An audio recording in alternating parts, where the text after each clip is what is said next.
I was just sending a wire. There's Paterno and Brewster. Looks like he sent for all of us, Rob. I don't like it. Well, take it from me, the fellow's poison. Why don't you stay here? And admit that I'm afraid of him. Listen, my friend. I'm not going because he sent for me. I'm going because of something I wish to do. Paterno and Brewster are against him, too. Well, let me go with you. Not this time.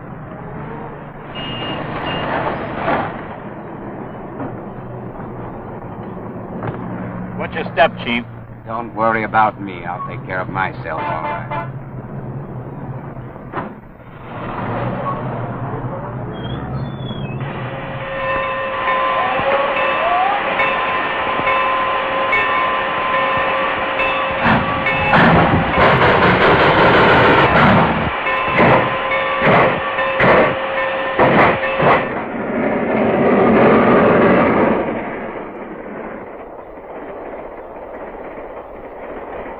Any of you see him when you got on? Perhaps the rest of you know why you're here. Perhaps you're afraid of him. Well, I'm not. Nor do I consider him useful to me. We understand each other. We're organized. What good is he to us? Maybe he will have something to say about that when he comes. Suppose he does. He's not here. And what if he were? Are we sheep that we follow him blindly? Man isn't human. That. I don't think he's on the train.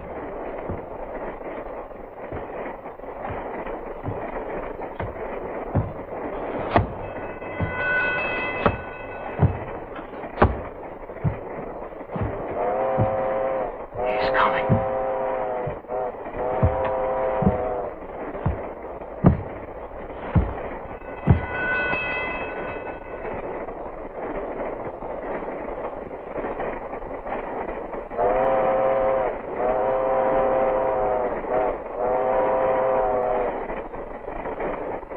Well, gentlemen,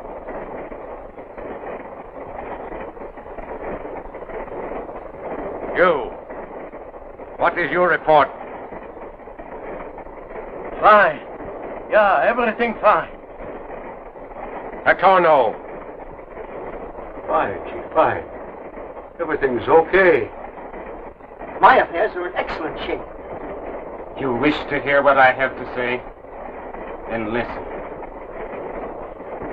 I'm through with you.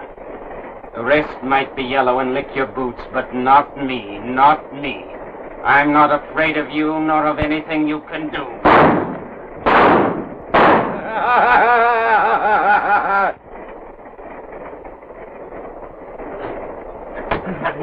Let me out of here. Let me out of here. Let me human. Okay, I tell you. Out. Let me human. Let me go. Out.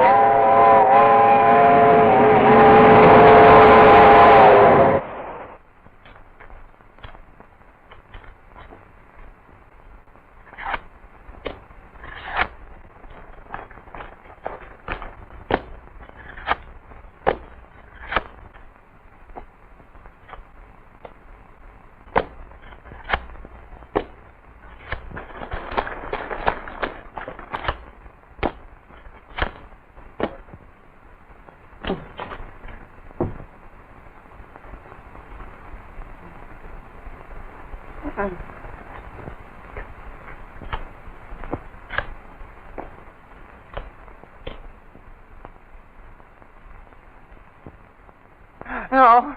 Oh.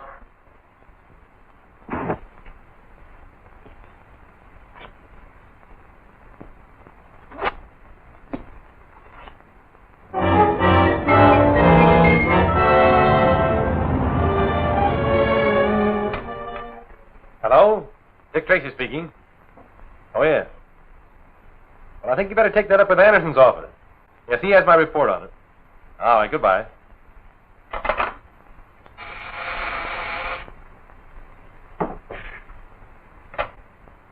Hello?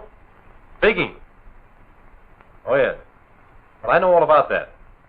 Send Steve Lockwood in, will you? And now, Gordon, what's on your mind? Well, I'm thinking you're about the busiest man I ever saw.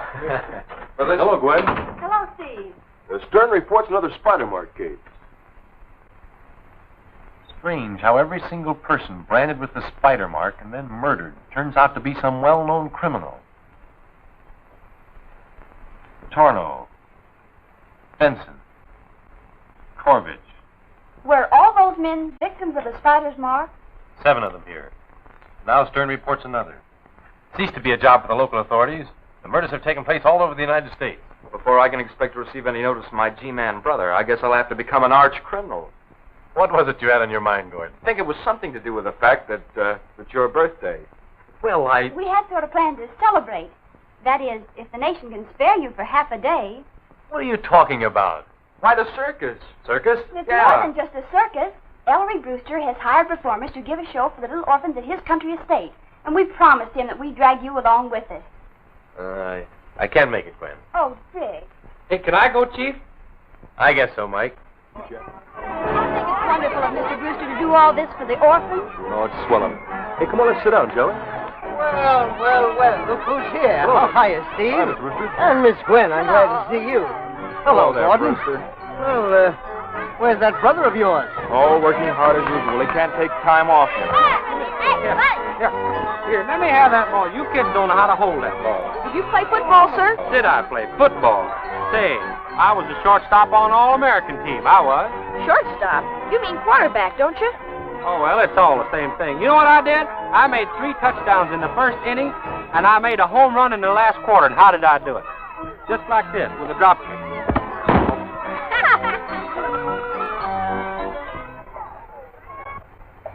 Music.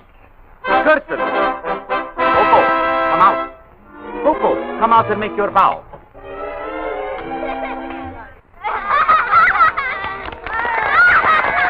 And now, kind people, I must leave you with Coco, because without me, the puppets, they have no voice and cannot talk. Isn't that right, Coco? Hey, you big lug, take your hat off. The kids can't see. How about taking your own off?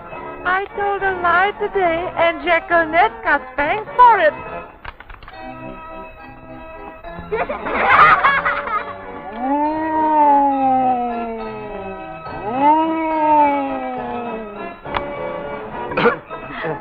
Yes?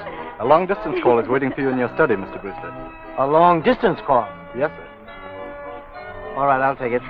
Will you excuse me for just a moment, please? You bet. Why was your little sister Jacqueline spanked, Coco? Because I told a lie.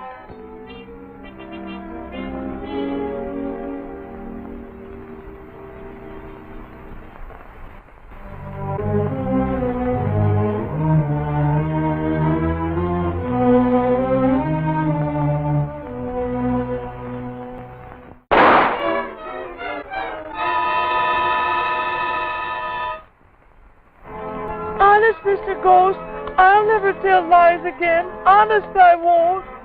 You've learned your lesson, Coco. Go home and be a good boy. But if you ever tell lies again, I will haunt you.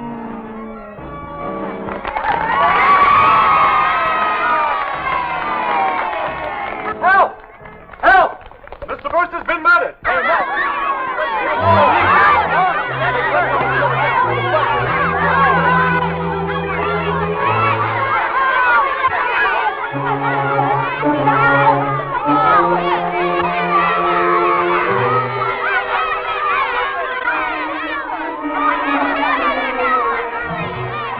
Say, McGirt, bring everybody in from outside, will you? Federal 4,000. Hello? Hello, Dick. Ellery Brewster has just been murdered. Murdered? I'll leave right away.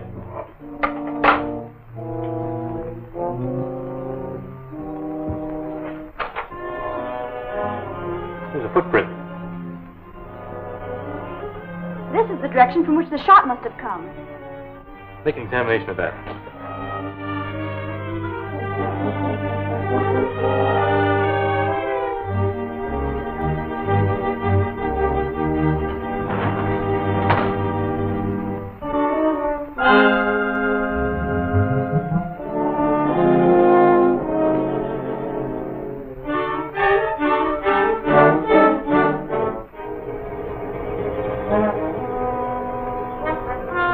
Take a look at these, Gwen.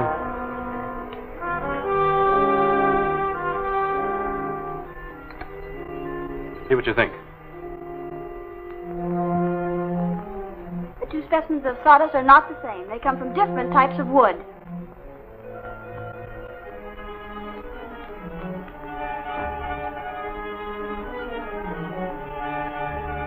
I noticed that sawdust does not cling to your clothes as it does to the others. We are puppeteers, sir. We do not perform in a sawdust ring. We can all vouch for the puppeteers, Mr. Tracy. They were giving their performance at the time of the murder. I see.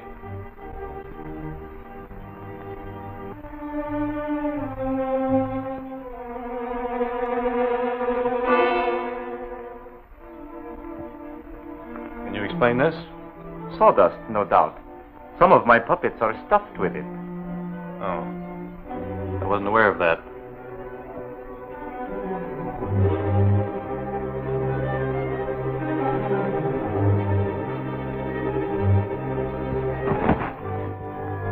Watch yourselves. Mr. Tracy!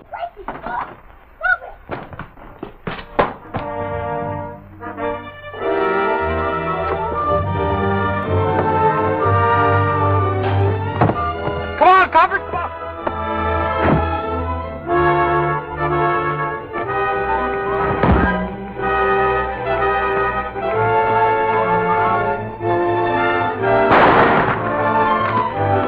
All right, let him go. I got him covered.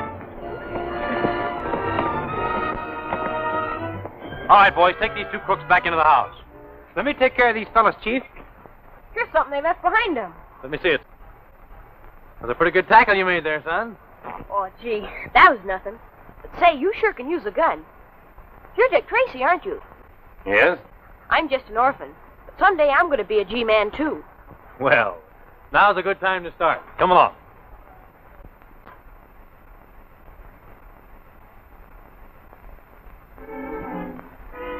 Seems to me I saw 3 men out here. You did, but one of them got away.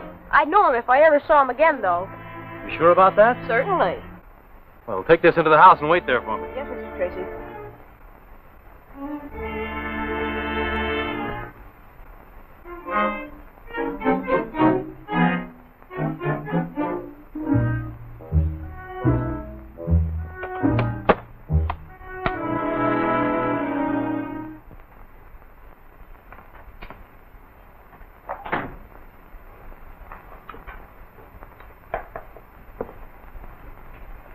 How about it, Gwen? The sawdust you found on that puppeteer is the same as we discovered in this room. Martino, can you account for the sawdust I found in the cuff of your trousers? Certainly. No doubt it fell there when I was fixing one of my little puppets. Some of them I stuffed with sawdust to make them fat. Let me have one of those records, Steve. Right, Dick.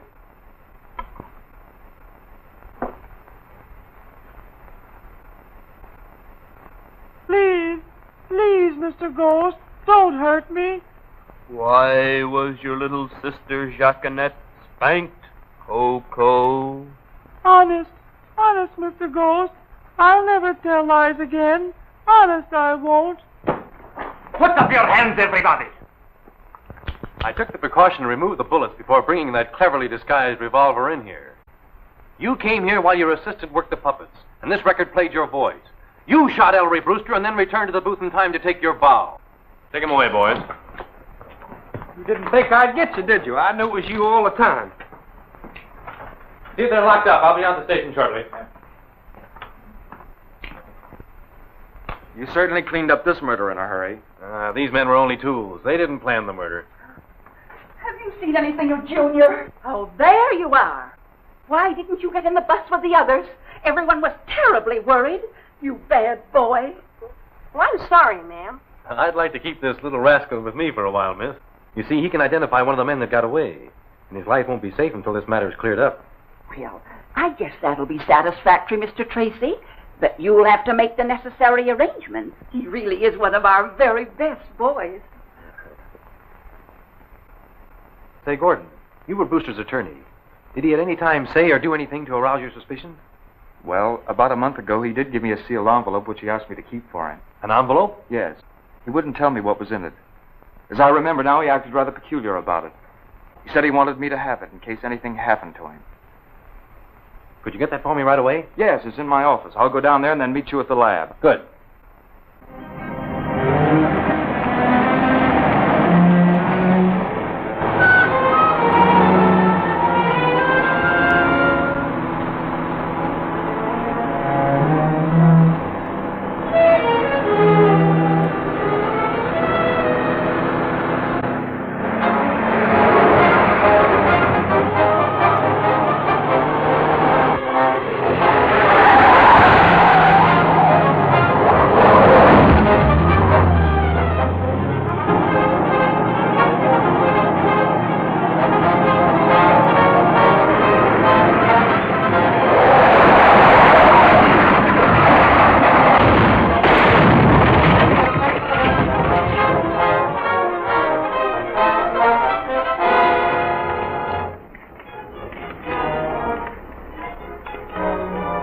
Still breathing. Let's get him up the car.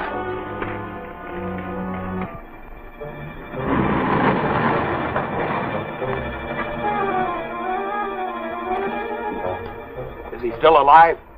Bring him inside, quick.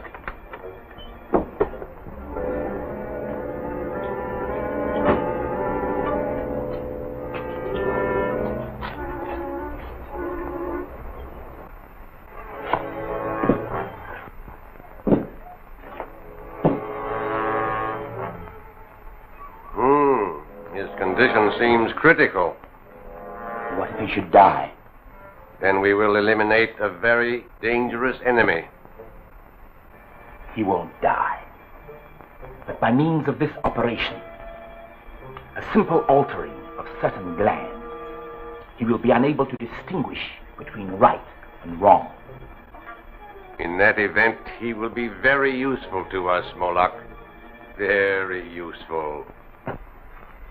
My brother Gordon, Brewster's attorney, goes to get a certain sealed envelope bearing on the case. His car is discovered wrecked and Gordon can't be found. Last night his office was broken into and all records taken. Whoever is responsible for those spider marks is the man we want, and I'm asking for full assignment to the case. Go to it, Dick. You can have a free hand. Thanks.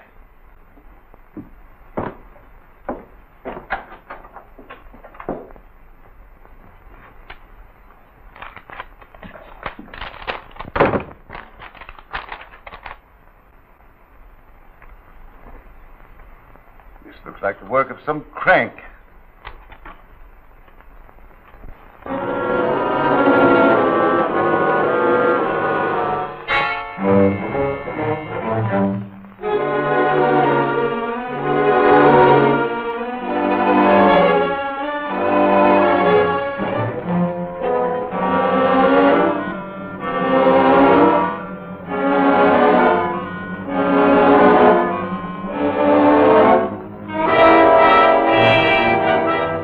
Unless you can give me a more definite reason why the bridge should not open, Mr. Tracy, the plans will go through as scheduled.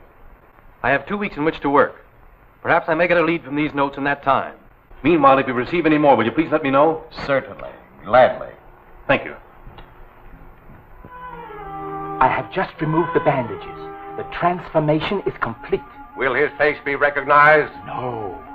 There is a slight scar, and the facial nerves have contracted. There is also a white streak on his hair. Is the operation completely successful? Can he be dominated?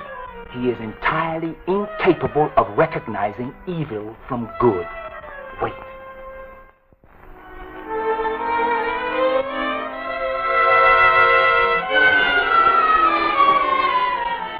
Come in, Gordon.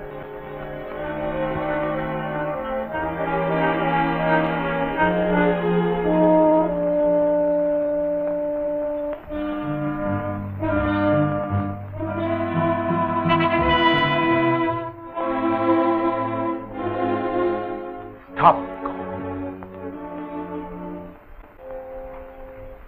We are your masters. You are my masters. You regret nothing that has happened. I regret nothing. Your brother is your enemy and a fool. He is a fool. It is well that you feel that way. You will be privileged to share in the power which is mine. It is time we startled these fools out of their smug complacency. This little machine is only a model of the big one which we have, the one we shall use to destroy the Bay Bridge. Watch that phase.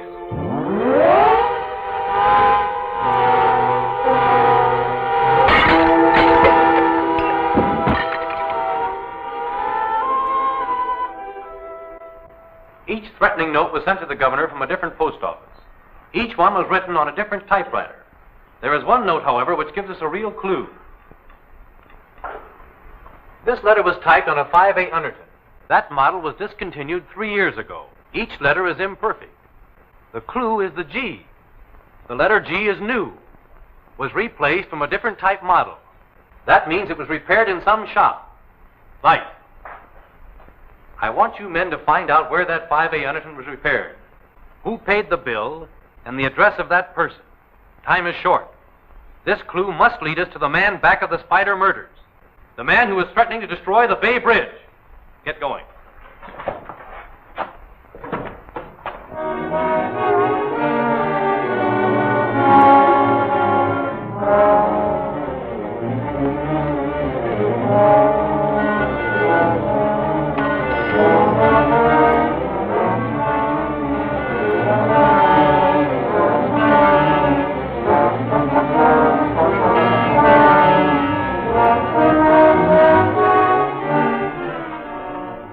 Dick? You found the shop where the typewriter was repaired? No, better than that. Here's the address of where it was returned. 238 Burton Place. Chief, we've located the address. 238 Burton Place.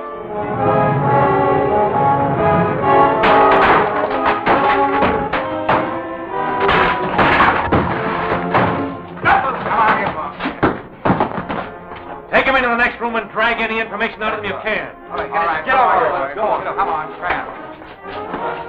Hurry up. They're due to make an attempt on the bridge in less than an hour. We've got to work fast. The bridge is being patrolled. No one will be anywhere near it. You know, I never saw a chart like that before. 20,000 cycles crystallization point. 36,000 cycles steel brakes. Steve, name everything that's calibrated in cycles. Well, years of cycles. Electricity, sound. Sound. That's it. Sound vibrations. Caruso's voice could break a wine glass. It's not impossible. These beings may have just such a machine. A machine that will disintegrate matter by sound. Yes, but there may still be time to save the bridge. Send out a police conscription for every available truck to be driven onto the Bay Bridge. The more heavily loaded, the better. Well, but Dick, Caruso's voice could not have broken the glass had it been filled with wine. We may be able to load the bridge with tons of extra weight, and thereby destroy all their calculations. Mobilize every truck in the city. Right. Hello, give me the old operator. Calling all cars. Mobilize every truck. Send them to the Bay Bridge.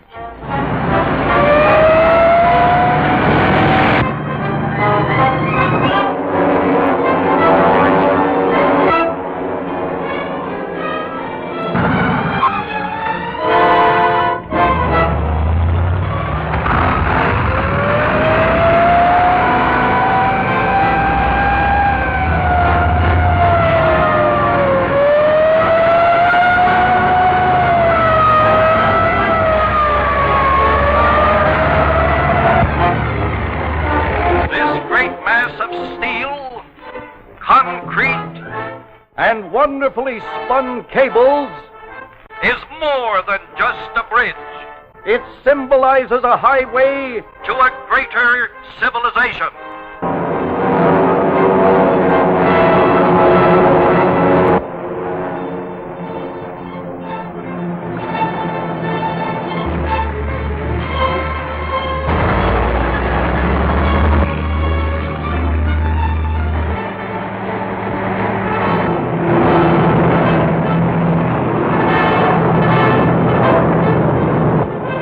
Everything in order? Right.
power.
Stratosphere. We're getting out of here.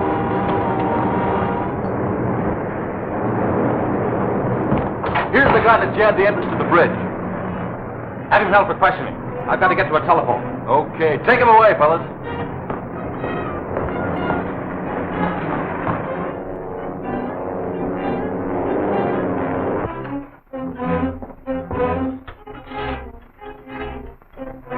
Hello. Hello, operator. Dick Tracy speaking. Get me the police aerodrome. Hurry it up.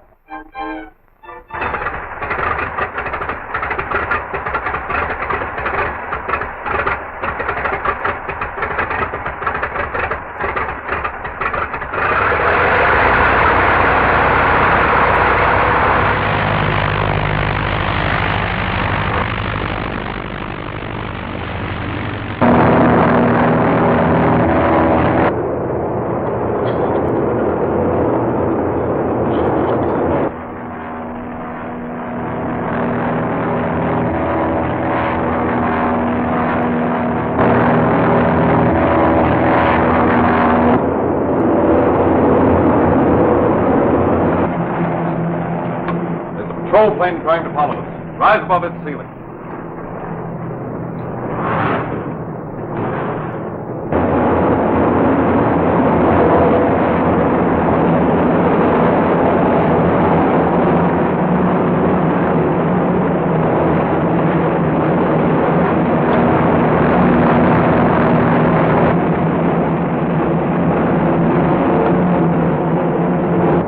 Level off. They can't climb any higher.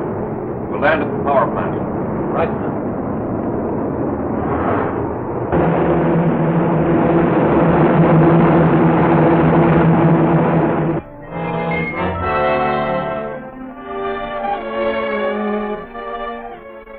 Okay. Thanks, Ed.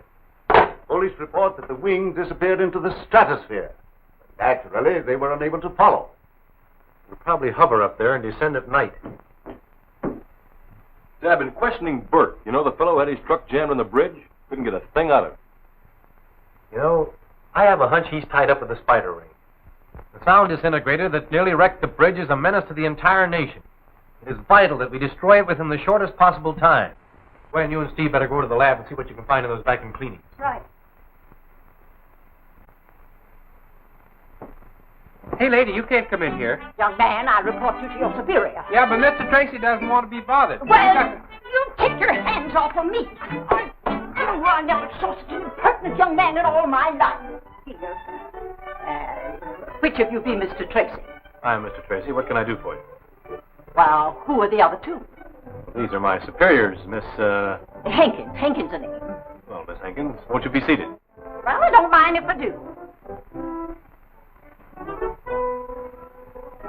It's about my white-legged chickens, Mr. Tracy. Mr. Tracy's very busy. I'm sure there are other departments to take care of your trouble. No one else would listen to me. So I came to you. I knew you'd listen to me. Well, I'll be glad to. white-legged chickens were mighty fine layers once. Ever since that peculiar humming sound come from that old power plant on the other side of the hill, they won't lay worth a ding-dang. Not a ding-dang, Mr. Tracy. Where do you live, Miss Hagen? T'other side of the hill from the power plant, I told you. Of course. Now, let's see. That power plant belongs to, That is the old Sierra Pacific plant. They don't use it no more. And I want that humming sound investigated. Well, I don't blame you. Thank you very much, Miss Hankins. I'll see what can be done. Mike? Yeah, Chief. Mike, will you escort Mrs. Hankins to the elevator? Come with me, Miss Hankins. Commandant. Full power plant. It's a wonder we ever get anything done. Yes, Chief, we've obtained leads from stranger sources. I guess you're right, Dick. There can't be anything to that chatter. Perhaps not. Well, I'm working in my laboratory tonight. If I find anything, I'll let you know in the morning. All right, Dick.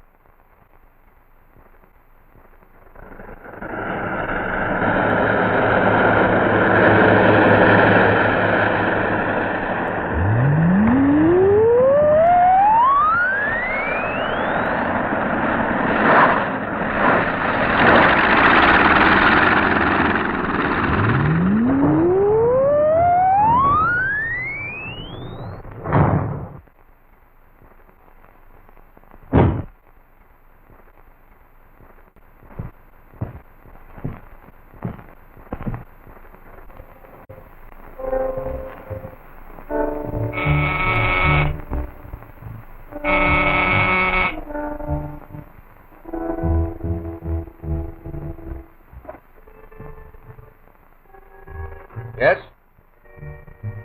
That G-man brother of mine messed things up at the bridge. Don't talk of failure, Gordon. We can and must gain the power we seek. I'll remain here with the wing until morning, then fly in with an ordinary plane. Tomorrow, then. Brother against brother. One good, one evil. I wonder which will win. We shall eliminate the G-Man.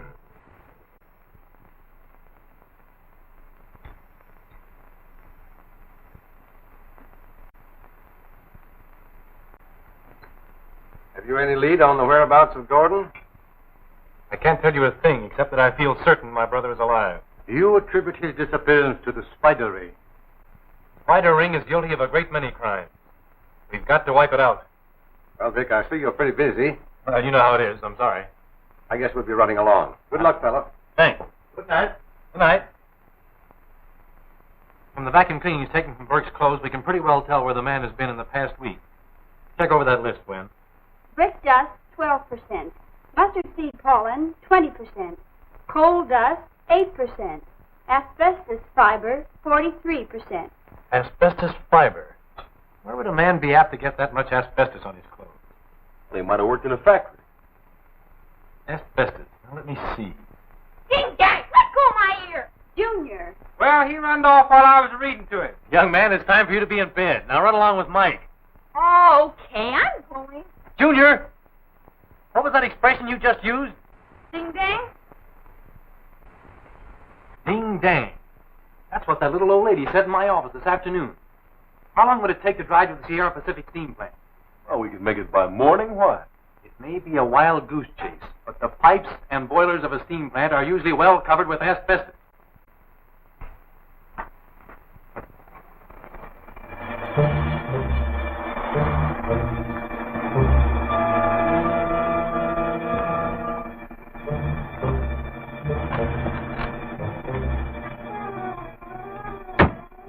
I'll see if I can dig up a watchman. You wait here. All right.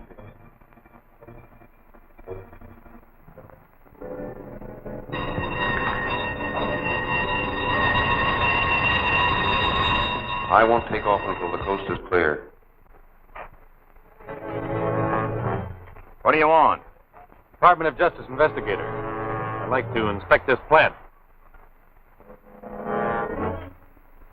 Sure. No reason why not. Can't see much, though. Plant's been closed down for a long time. See who it is.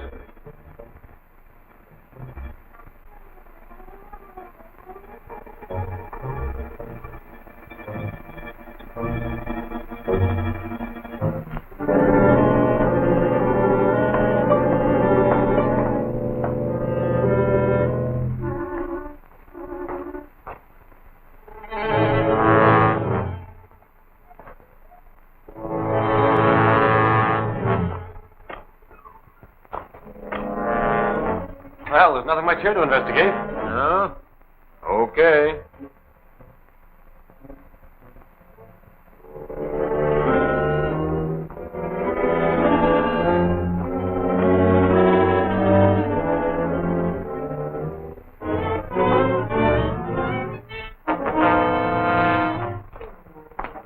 Just a minute. What's in that building? The place is locked and I haven't the key. Oh. I see. Well, I guess we can skip it this time.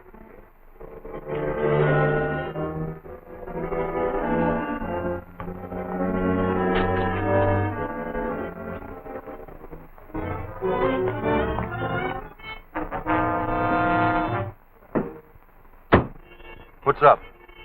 We're being watched by a dozen guys. That's the spider's den, all right. Start the car and let's go.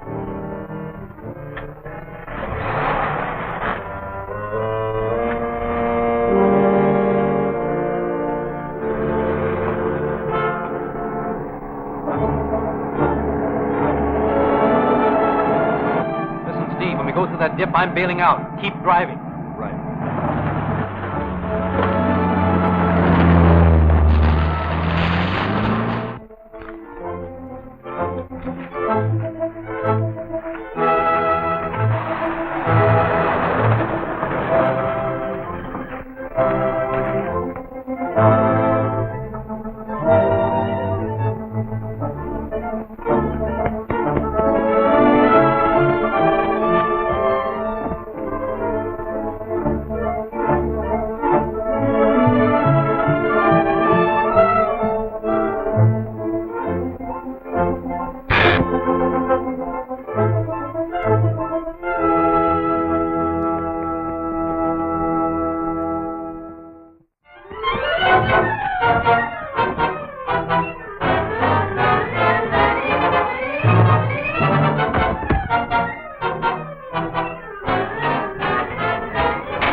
Steve. We're taking off.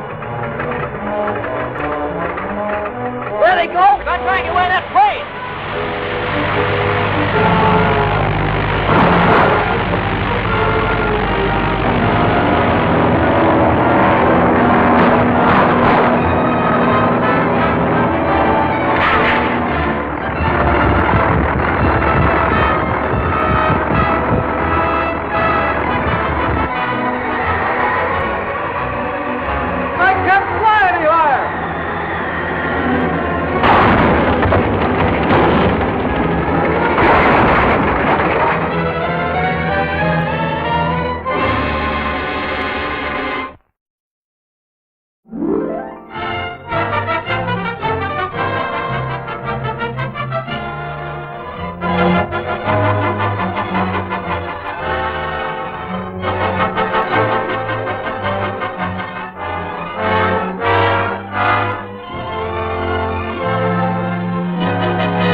Steve. We're taking off. There they go. They're trying to win that plane.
Taking off. Guess there's not much we can do about it, is there? Well, anyway, I destroyed the sound disintegrator. That menace has been removed. I wonder where they can be taking the wing. can make Burke talk, we'll find out.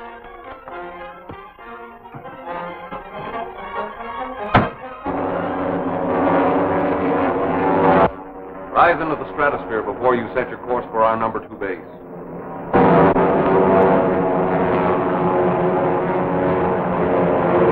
I tell you, Burke, the law may show more leniency in your case if you give us the information we want. What can I say when I don't know anything? What about my brother Gordon Tracy, who disappeared 2 months ago? I'll bite. What about him? All right, boys, take him away. I'd give a fortune to be able to locate the headquarters of the Spider Ring.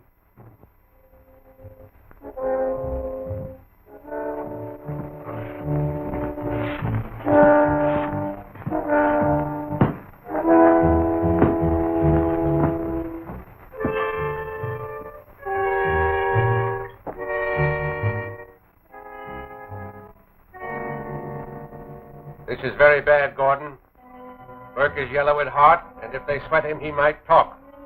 Burke knows we have made arrangements to get him out, and will keep his mouth shut. Then we can go ahead with our plans? They are already underway. This time there will be no interference.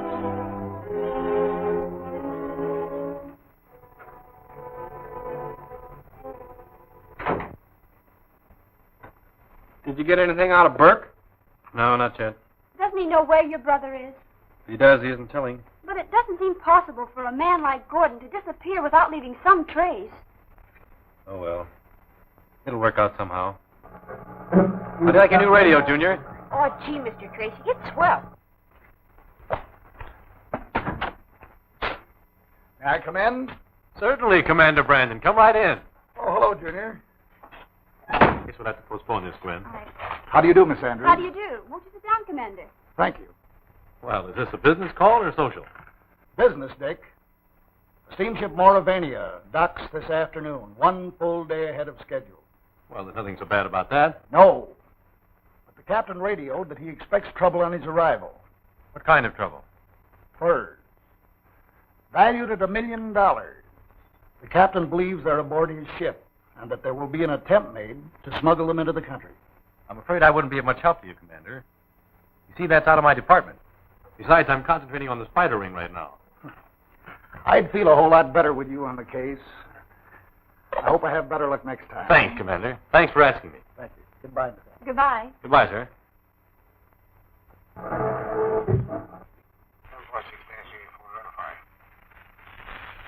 Steamship Martin, 7.05 Harvard. 7.6-684, right there. Steamship Martin, 7.05 Harvard, contact. 7.6-84, right.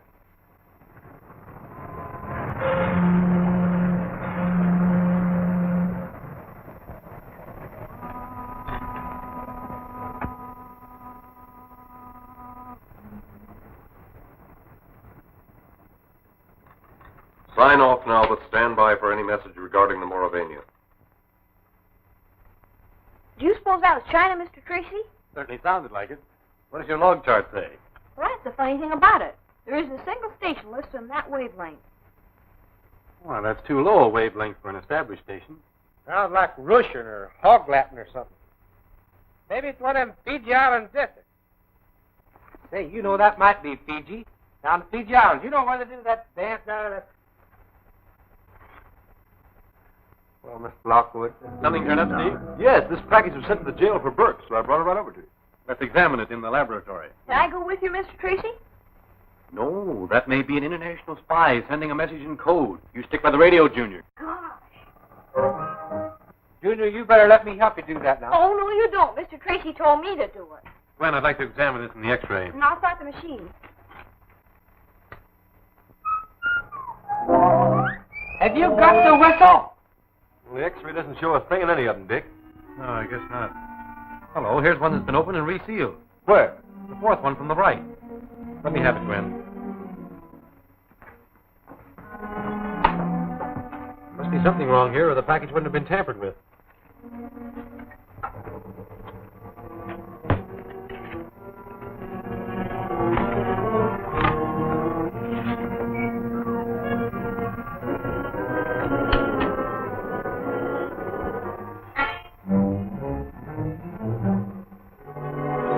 any disappearing ink on these or it would show up.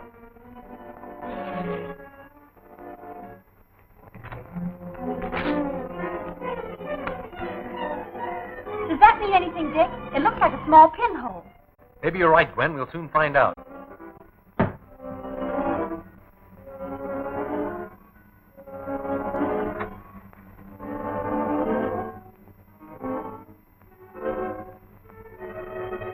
Moravania alters plans. Release you tomorrow. Moravania? That's the ladder Commander Brandon was speaking of. They're planning to free Burke tomorrow. Break jail. Brandon was right in suspecting the Furs were on board the Moravania. The Spider's men will be too busy getting a hold of them to free Burke. If we could only make Burke talk.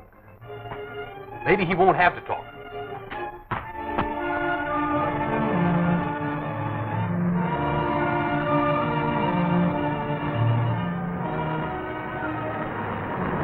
What's the idea of moving me to another jail? It's orders, Sonny boy. Get in.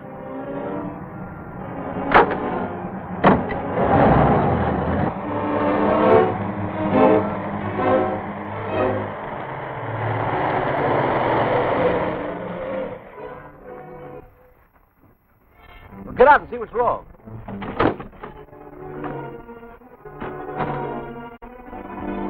Put him up, copper. Easy there, copper. As far as you go, Burke. Swell. Good work, fellas. Take this off, wise guy. Come on.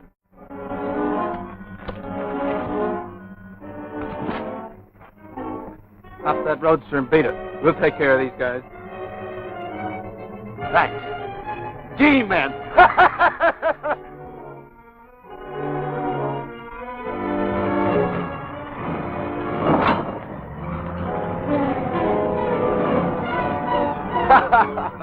Good work, fellas. It looked like the real McCoy. You think we fooled Burke with it? Well, he's gone, isn't he?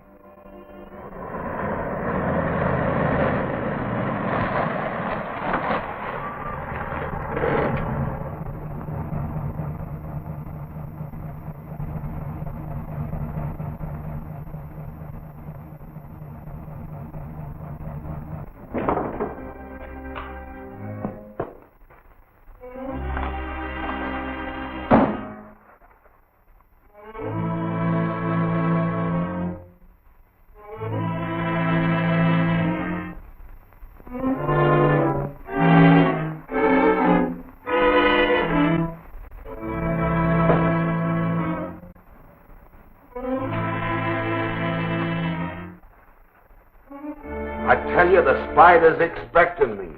What makes you think so? Listen, you don't think the Spider would pull a jailbreak if he didn't want to see me, do you? Oh, all right. I'll have somebody take you out to him.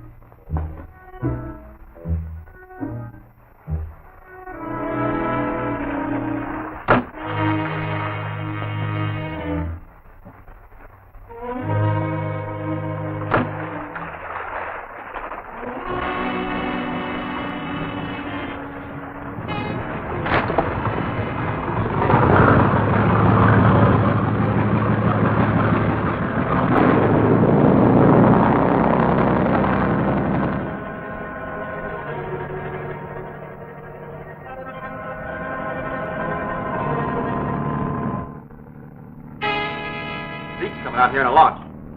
There's a man with him. He says it looks like Burke. Burke!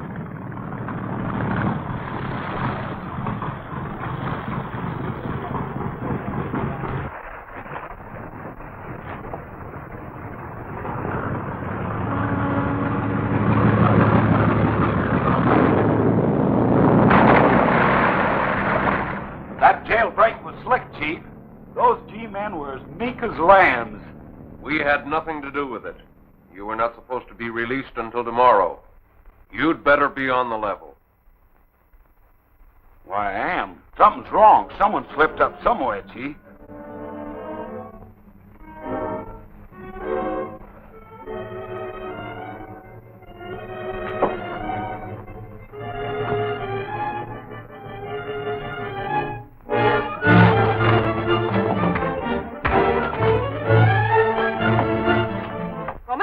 Told me to stay tuned in on that station. Well, you ain't getting nothing on it. Just the same, he told me to. Ouch.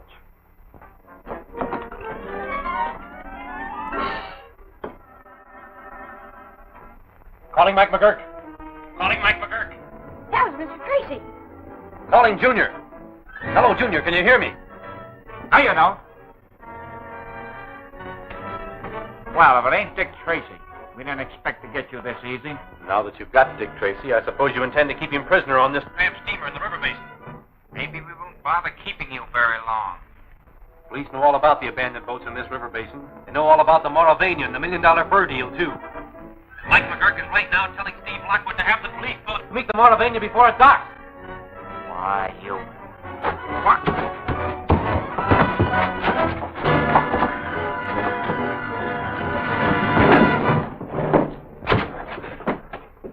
Why didn't you let me? Not yet. Tie him up. All right. Steve's going to the docks. He is, huh? Say, we got to get on my motorcycle and get down to that dock before they leave. Come on.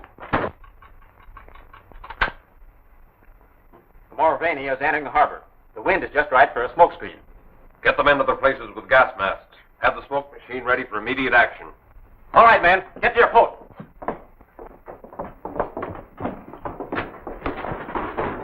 Burke, be right with you. Come along. He won't give us any more trouble, Chief.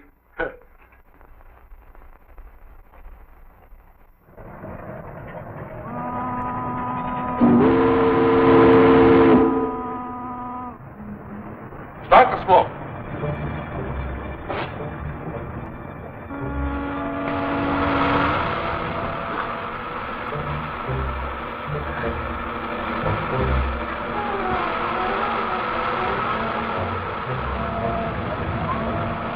All right, now shoot the gas through.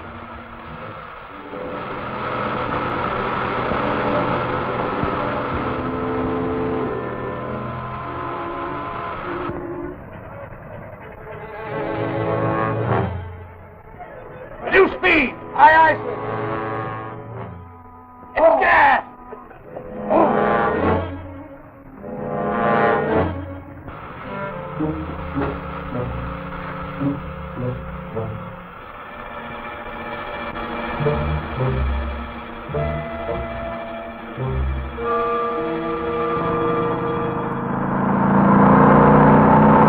Hey, Mike, we're here. Stop it.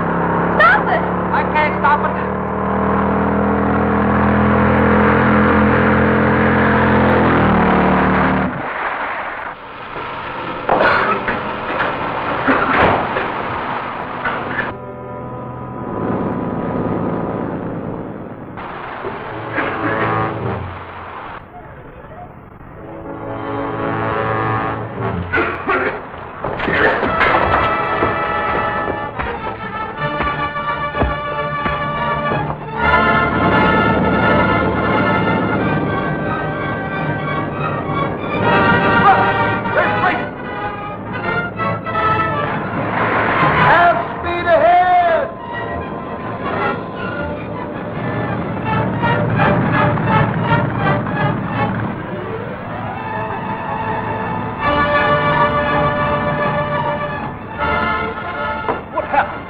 They're raiding the Moravian. Full speed ahead.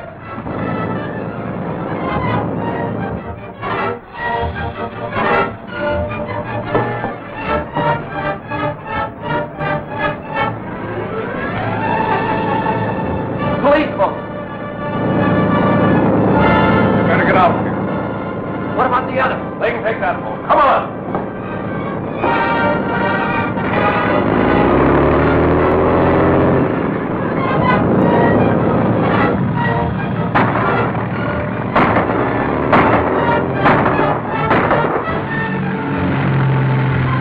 All right, you men, get aboard. I'm going after that launch.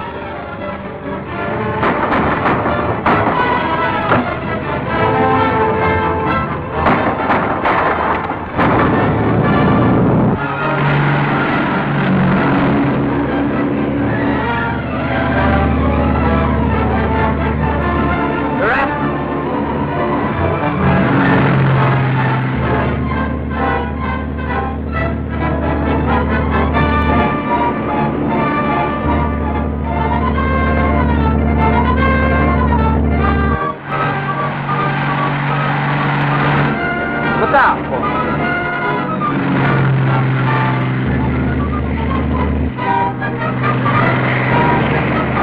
We can't make it through there. We'll be killed.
Dick. They're raiding the Moravian. Full speed ahead!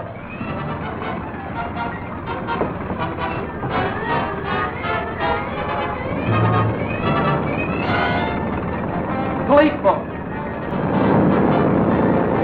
Come on.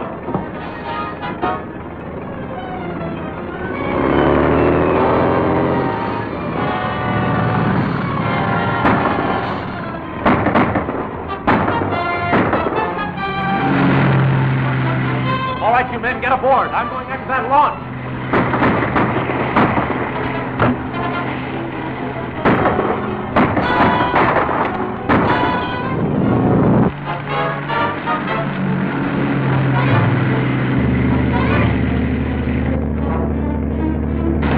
They're after us.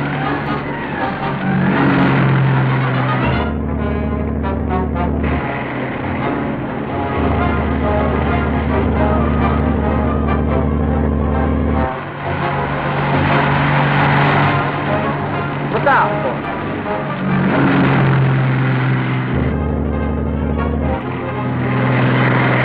We can't make it through there.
Why you want to ride your motorcycle off the end of a dock beats me. Well, I was... You what? We was gonna... You don't say so. Seems like a lot of good equipment for such an old tub. This tramp steamer was one of the Spider's hideouts, Steve. If we're lucky, we may find something which will tell us more about them. Dick, the men we captured have been searched. One of my men found this. Does this mean anything? Thanks, Brandon. It may.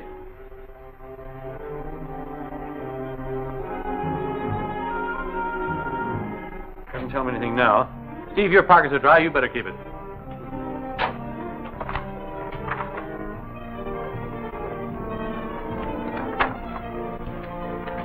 Arriving on Pacific Queen, hoping you will meet me, Aunt Mary.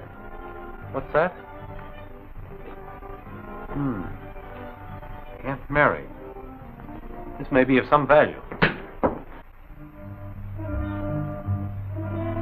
$1 million lost, and many of our men captured by the police. All caused by stupidity, Moloch. And if Dick Tracy finds out that we're after the Mogra necklace, he'll try to block that too.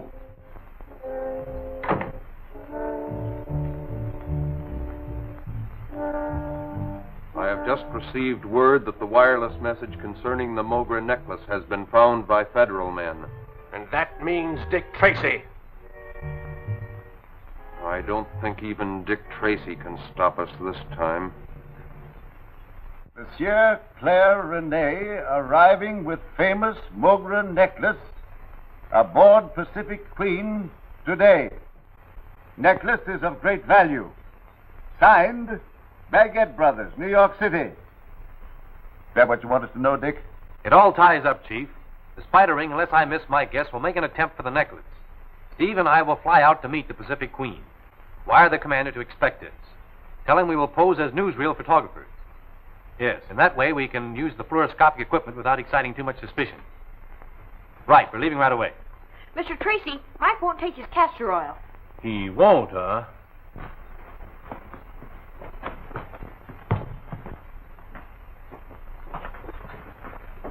So don't you get away, huh? All right, Doctor. Take care of your patient. Come in. Oh, Mr. Odette. Glad to see you. And Mr. Potter. How do you do, sir? How do you do? We just dropped in for a moment, Dick. Congratulations. Oh, for what? We heard about your cleanup at the waterfront. Oh, that's ancient history now. Oh, Steve, you better put that stuff right in the car. All right, Chief, but we'll have to hurry. No. Going away? Oh, just one of those things. Be back by night. Hey, wait a minute, Steve. I'll help you. Hey, I thought you were sick. I never felt better in my life. Dick, have you heard anything? Found any traces of your brother Gordon? I'm sorry, old man. Oh, well, it'll work out some way, I'm sure.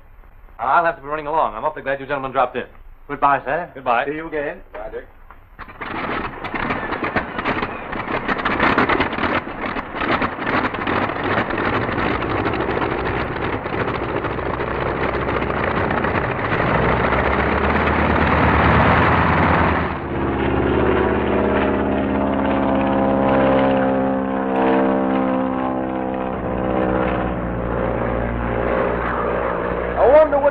Person is Aunt Mary?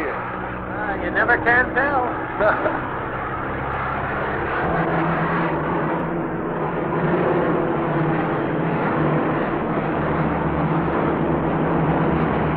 Hey! There she is now. Radiogram, sir.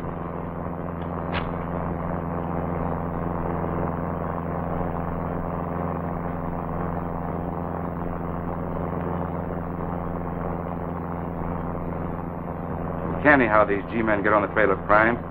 No answer.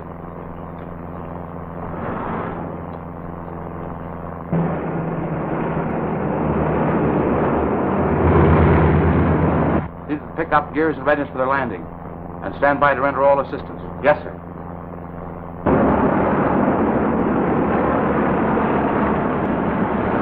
We're already forced to hook on.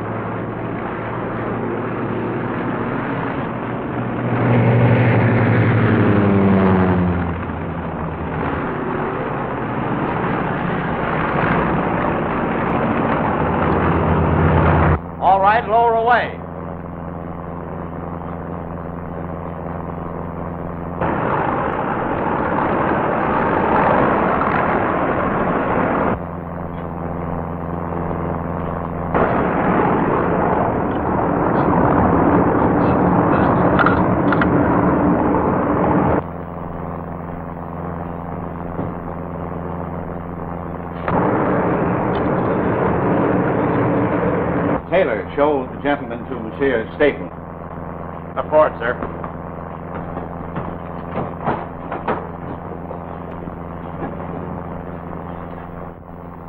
But of course you are mistaken.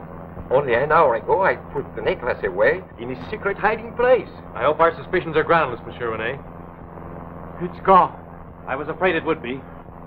Monsieur, the Mogre necklace. It's worth a king's ransom. I can't understand. Monsieur Rene, we must work fast. I believe that necklace is still aboard the dirigible. Can you describe what it looks like? I can do better than that. I have a very fine imitation of it. An imitation? Every valuable jewel purchased by our company has a synthetic duplicate made of it. I'll show you.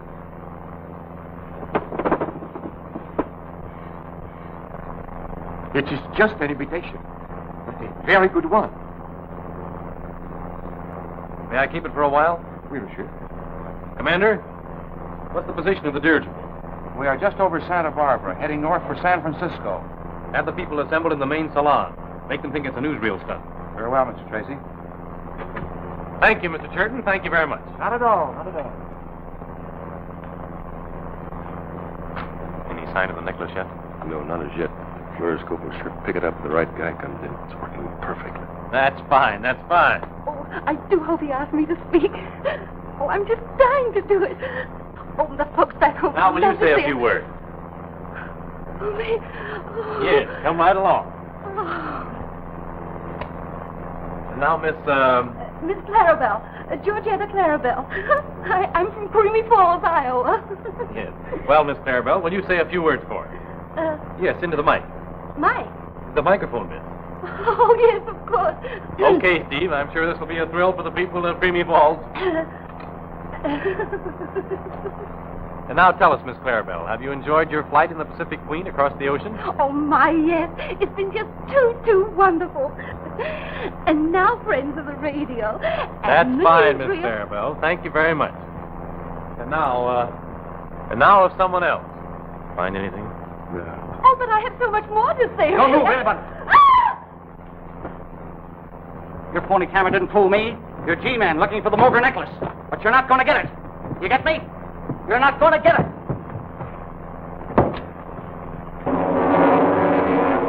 Got the necklace, Steve. Come on.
Careful now. Careful.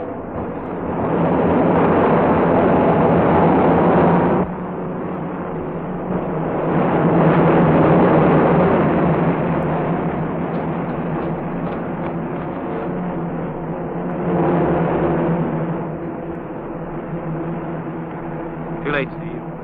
Spider has the Mogre necklace. Say, boss, I think you ought to know that these newspaper men out here are threatening to bust right into the place if you don't give them a story about them jewelry. All right, Mike, send them in. I'll give them a story that will make headlines in the next edition. Boys, I have a surprise for you. Take a look. Looks like the Mogre necklace. That's exactly what it is. The spider ring stole the imitation. You wouldn't fool me, would you, mister? Figure it out for yourself. You know there's an imitation and a real one. So which would you take? The one that was carefully hidden away, or... I get you. It's the imitation that's hidden away that the crooks grabbed, thinking it was the real McCoy. That was Monsieur Rene's idea exactly. I'll say that's using the old bean. Human psychology. Boy, what a story. Look out, fellas, look out. Will you?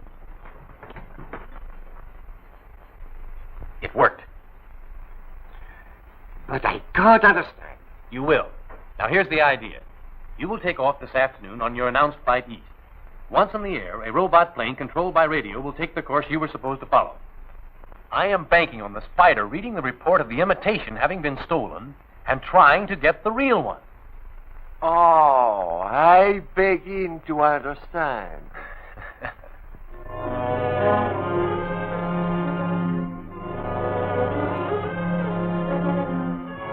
A clever trick.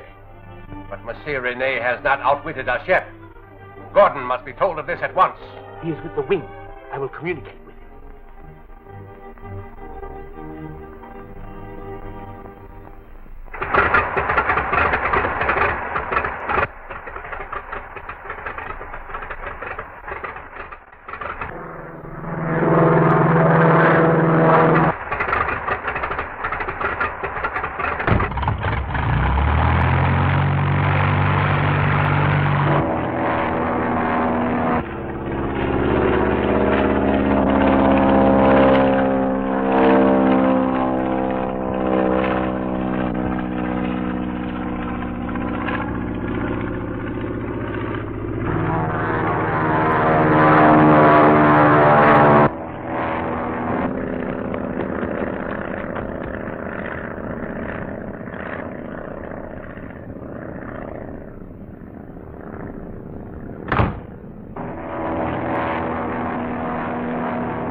Not that the robot plane? Yep, that's it.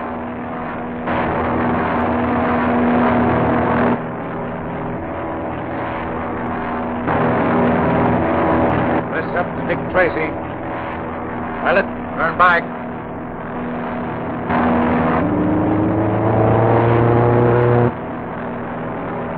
The regular plane's heading back, Dick.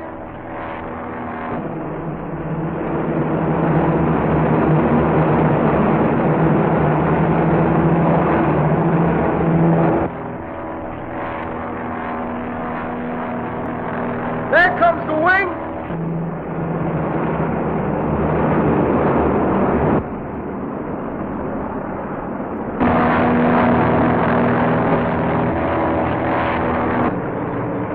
We just sighted the passenger plane. When we get within range, let them have it. That's straight for the robot plane, Dick.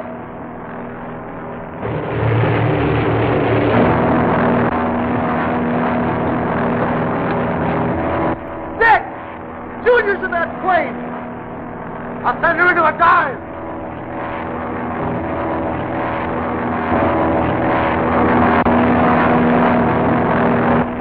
Radio control is out of order.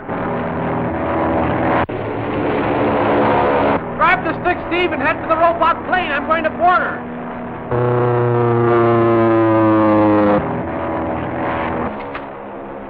There's another plane coming at us, and it carries a machine gun. Tell the other gun crew to stand by. Yes? Circle and get back into position again.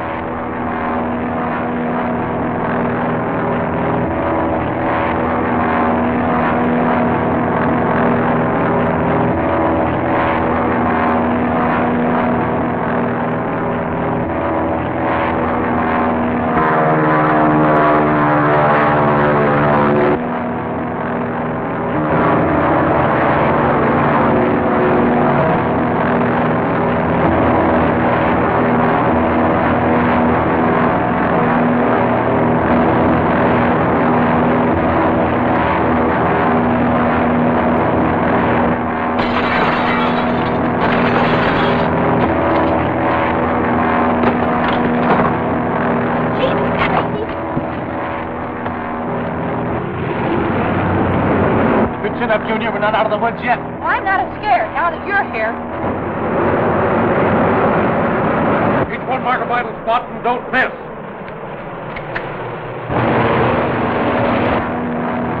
Fire!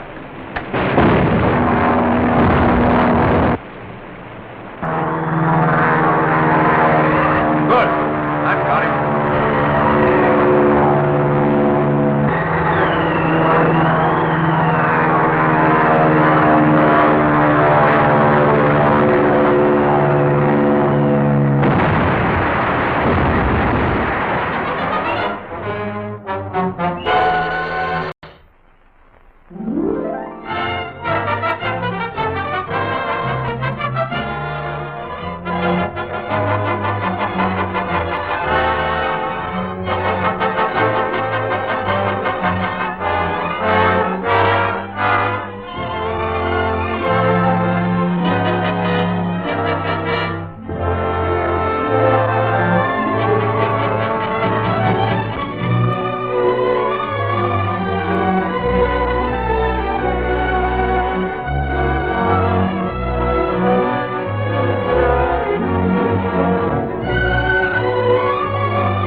Junior's in that plane!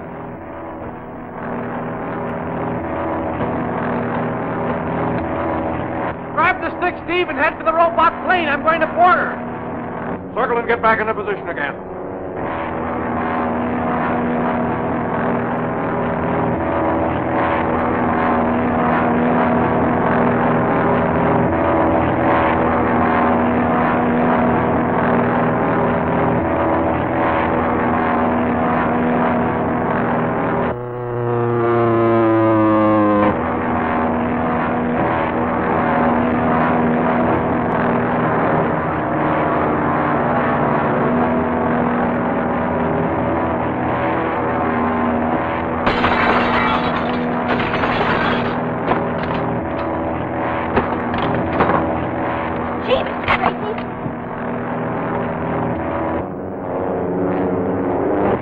Junior, we're not out of the woods yet. Well, I'm not scared now that you're here. Each one mark a vital spot and don't miss.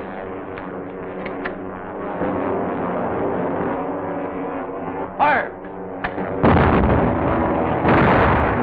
Good. I've got him. We'll have to jump for it, Junior. I'm not afraid. Go ahead.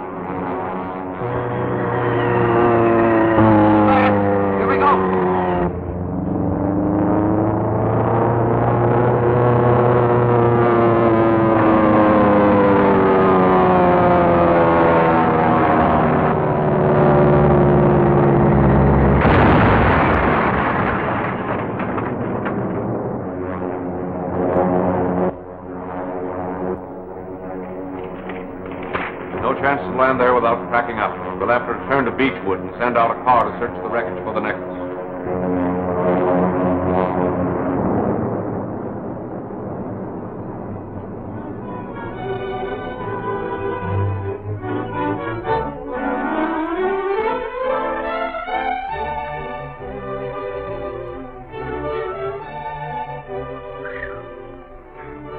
all right, Junior? Sure. Gosh, that was exciting, Mr. Tracy. Yes, I'll say it was. That's Mr. Lockwood's plane. Sounds like he has engine trouble.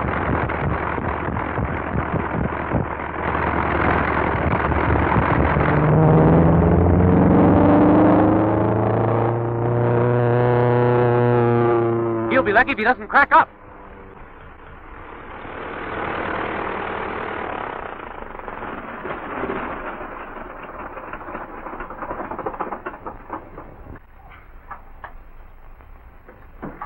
Boy, oh boy, am I glad to see you.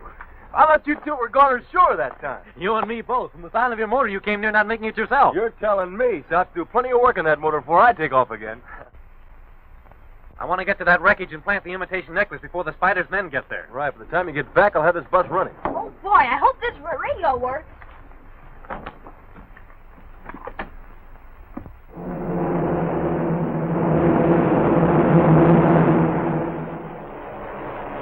Calling location 3. Calling location 3.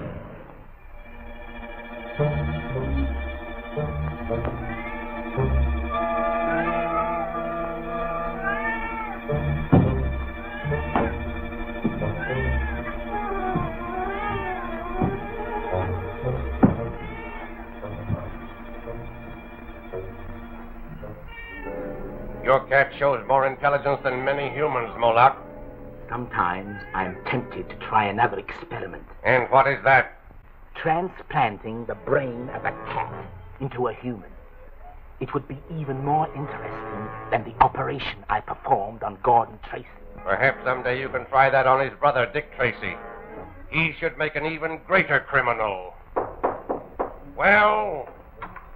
Gordon Tracy is calling from the wing, sir. Stand by, Flying Wing.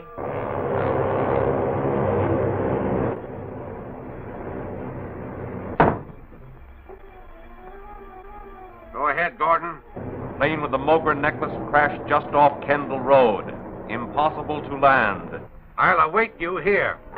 You heard the location. Send a car there at once. The real necklace is in that plane. We have no use for this, Moloch. It's an imitation. It's worthless.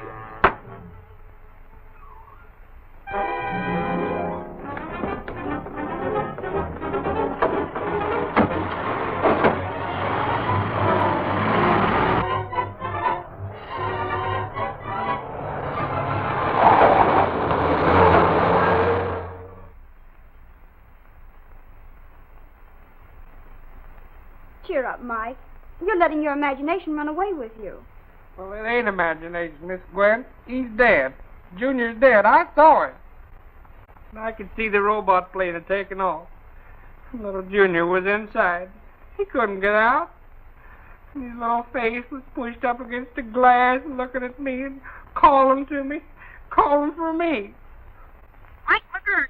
Calling Mike McGurk. I can hear him just as plain. Well, no wonder. Now you can hear him even more plainly. Mike McGurk. Calling Mike McGurk. Hello? Hello, Mike. Mike, this is Junior. I knew the little feller'd be all right. I'm with Steve Lockwood, and we're grounded somewhere near Kendall Road. Yes, the engine went dead. And say, Mike. Mike. Mike. Hey, Mr. Lockwood, the radio went dead. What's the matter? Junior? As soon as he gets his plane fixed. Why, something must be wrong. Hurry, Mike. Well, We've got to find them. Phone the field. Tell them to have my ship ready.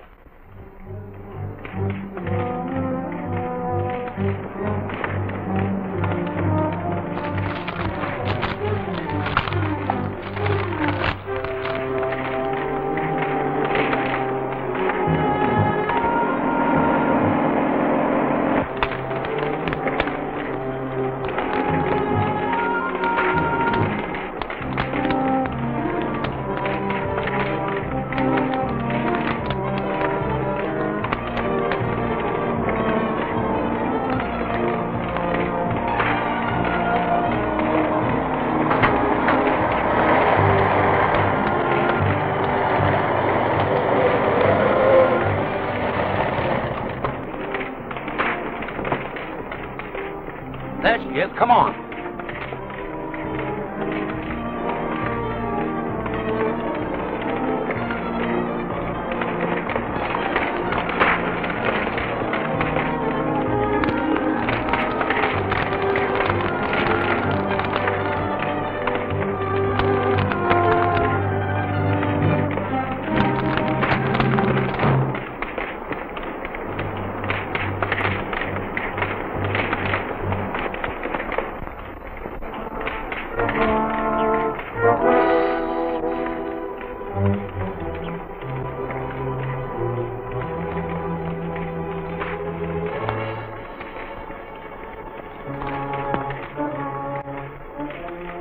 Hey, look.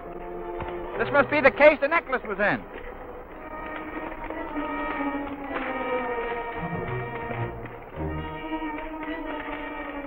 It must have fell out and burned up in the fire. We better go back and report.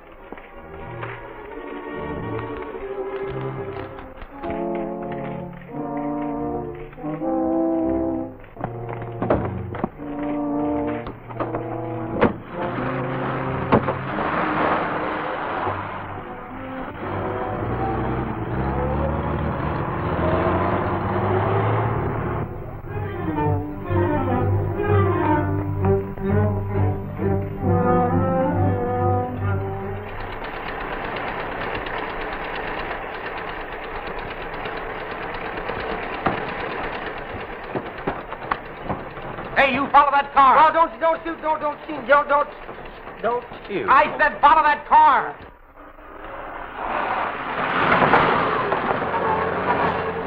Where in time did you come from? If you're one of them hitchhiker fellas, you got your nerve, isn't it, Elmer? Well, he ain't one of them hot hoochoffer. He ain't a hoochoffer. He's one of them hold-up guys. I'm not a hold-up guy. I'm anxious to follow that car. Will you step on it? Your car? No. Well, but if it ain't yours, how can you lose it? I'm not interested in the car. It's the people in it. I want to see where they go, but I don't want them to see me.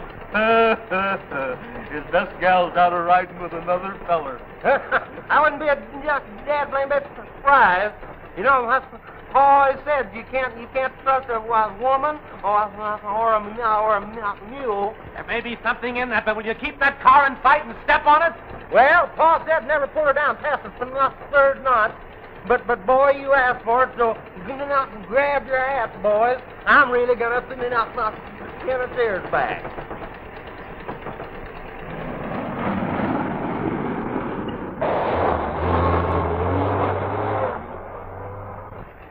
There's the opening out in this Beechwood Hotel up there. They pulled in there. Doggone if I can see why they turned in there. Hotel's been closed for 2 months. Don't let them worry you, boys. Here's something for your trouble. It's one of them dad-blamed dollars.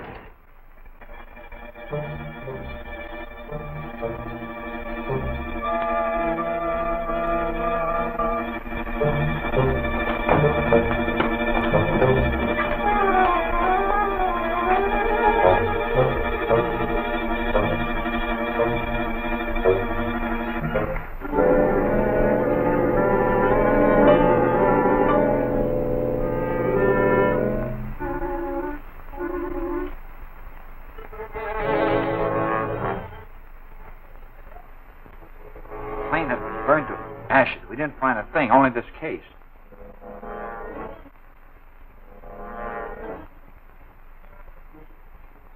Then you didn't find the necklace? Must have been burned up in the fire. What's the matter? Oh, nothing. I just twisted my foot a little. That's too bad.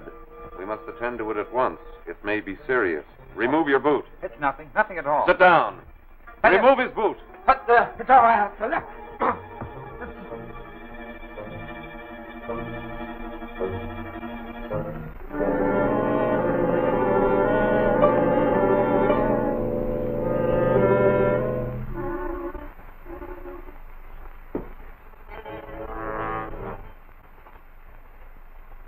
Your foot won't hurt any longer.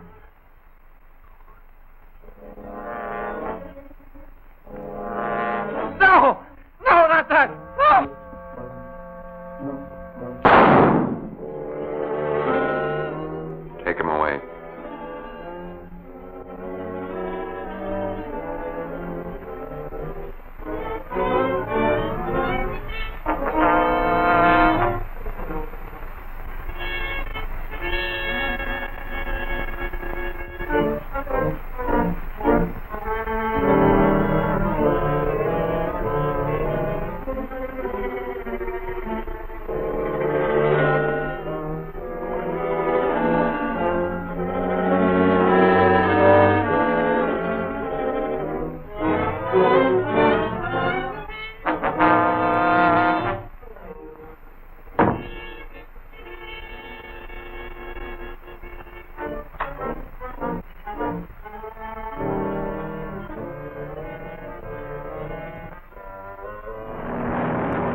I can't hear them anymore. Well, try a lower wavelength, Mike.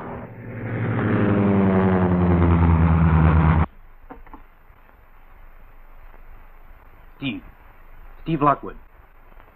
Well, is it still dead? It isn't just right yet, but I can hear someone. Well, keep trying. I'm at the Spider's hangout. Mr. Lockwood! Mr. Lockwood! Here's Dick Tracy! What does he say? The boss is in trouble. You know, the old Beechwood Hotel. Beechwood Hotel. Where is that? Well, that's only a few miles from here. Strap on your safety belt, Junior. We're taking off for Beechwood Hotel. Get a squad of G-men and... Too late, Dick Tracy.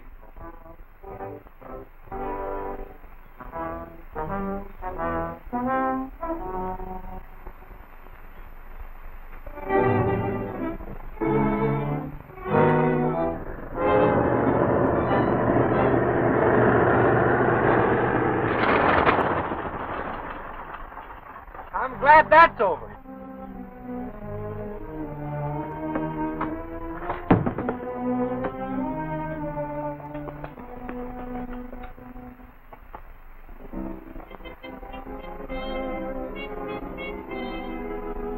You won't need this.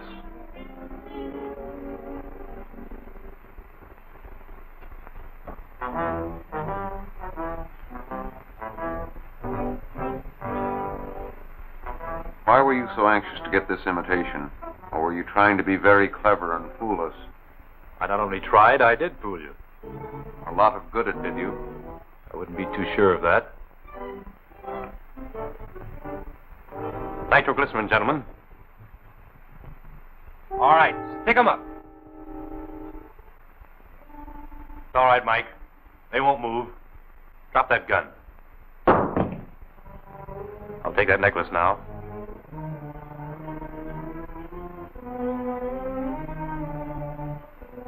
Go ahead, blow us up now and kill him too. All right? I will. Oh.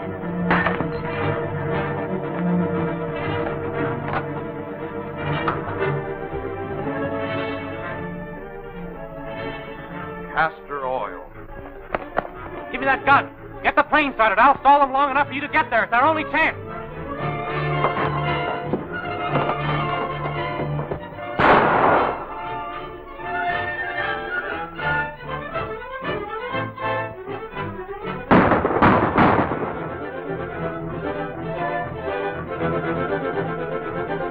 Around this way, Manny.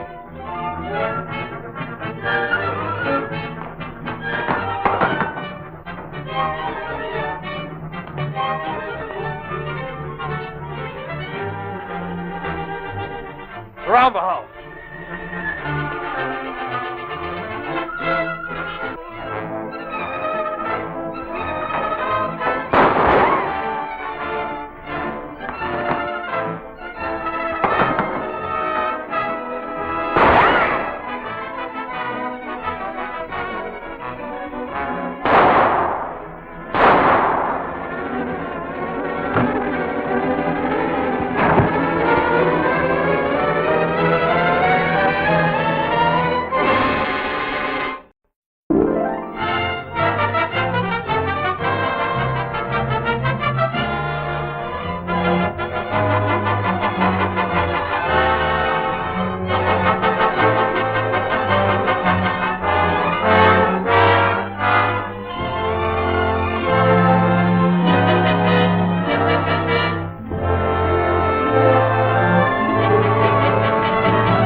Take that necklace now.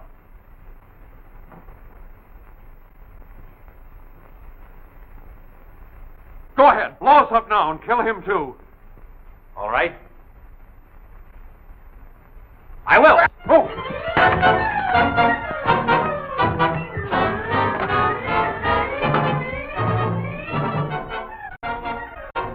Castor oil. Give me that gun. Get the plane started. I'll stall them long enough for you to get there. It's our only chance.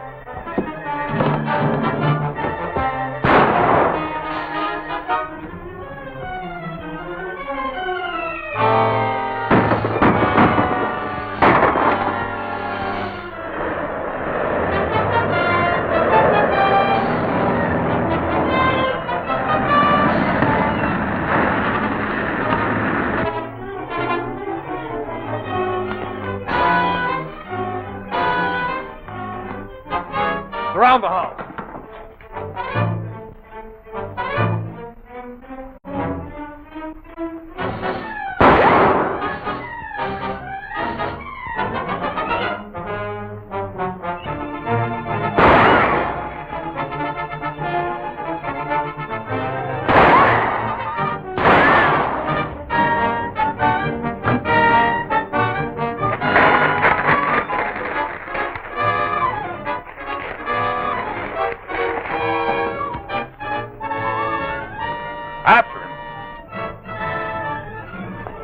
Tell Moloch and the lame when the wing is ready. I'll be waiting for them.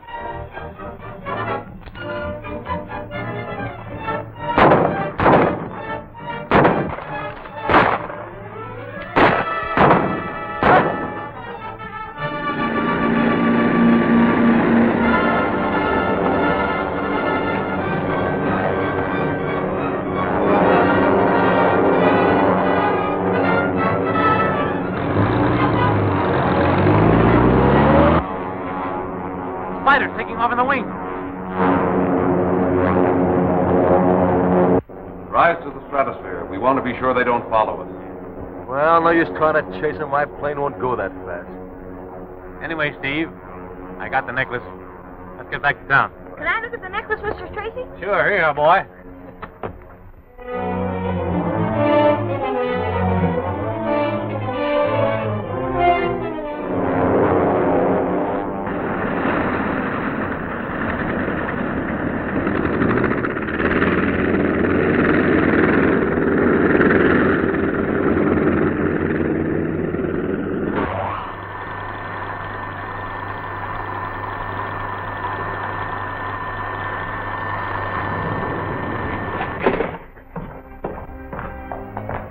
Claude reported by phone, sir. He and the others got away from Tracy's men in the car. Good. We'll need them for the work at the cove.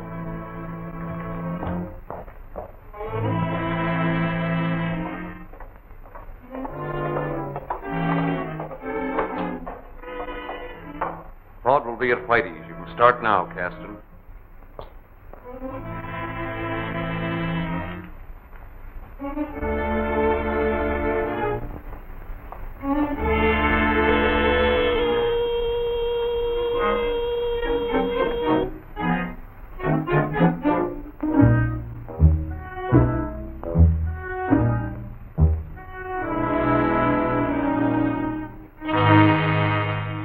The value of Randolph's formula, Moloch, depends upon who wants to buy it.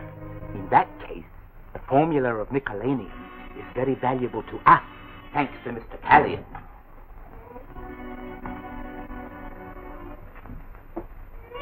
I'm glad you're safe, Gordon, even though you do not bring the Mogra necklace. I can still use you. What's done is done. I've sent Caston over to see Randolph. Has any report come from the cove? The submarine hasn't docked yet. You don't think Callion will draw out now, do you? If I could depend upon you, Gordon, as much as I can upon Callion, the formula for Nicolanium would be out of this country in another 2 or 3 hours. Our only failure so far is an inferior organization. I'm going to Whitey's. You can sign that in the usual manner, Gwen. Right. Well, Steve, any luck? Sure. The fingerprints on that gun belong to Claude Destino. Destino? Where does Destino hang out? At Whitey's down at the Cove. He's a pretty slippery customer. Why do you stay at the Cove even though it's deserted? He's not staying there for love of the place. How about the gun serial number? It was filed off, and we got a reading at the laboratory. It was registered to Hans Jensen. He's Randolph's watchman. Randolph? Why, he's a famous chemist. The man who just perfected a new secret alloy called nickelanium. We haven't any time to lose. We're going to visit Mr. Randolph. Mike, get the car ready, will you? He's seldom home, but I've been to his laboratory, and we might find him there. That foreman, it mustn't get into the wrong hands.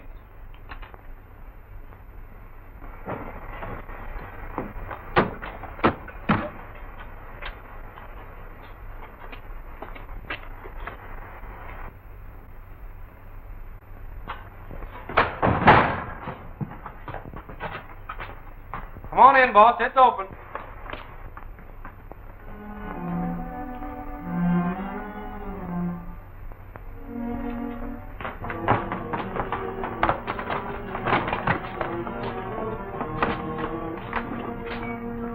What happened, Mr. Randolph? They took it. You mean your formula? Hey, Chief. There's a footprint and some oil over here. You reckon that means anything? Better take a look at that footprint, Gwen.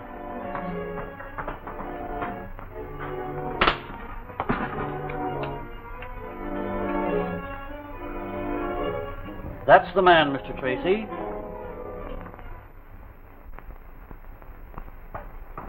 I think I've got something, Dick. What do you think of it, Mr. Randolph? That looks like the typical reaction for sesame oil, Miss Andrews. It is sesame seed oil. The test is infallible. The man who stepped into that spilled alkali solution had the oil on his feet. 2 and 2 equals the Cove this time. I checked on that when I was looking up Claude Destino. Those warehouses there were last used by a big vegetable oil importing house. Phone Anderson, Gwen. We're going down to the Cove.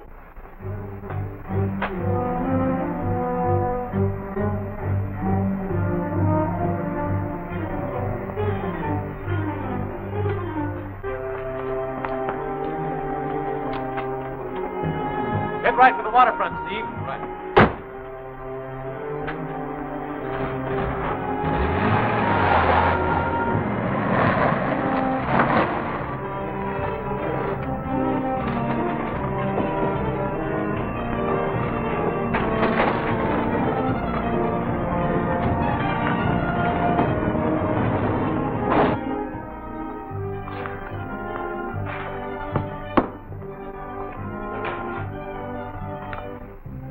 What'll it be, gents? What'll it be?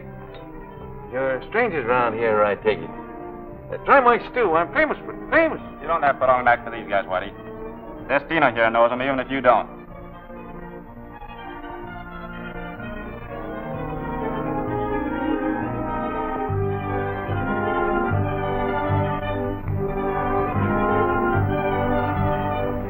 Go on.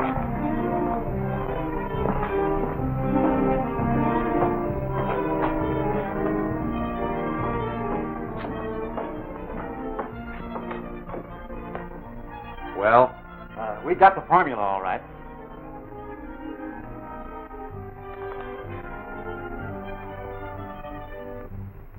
Good. Come on.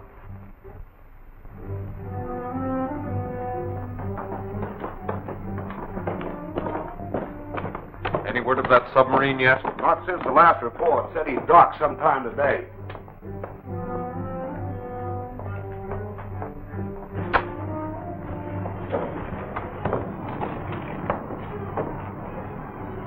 It's about time Callion's submarine arrived.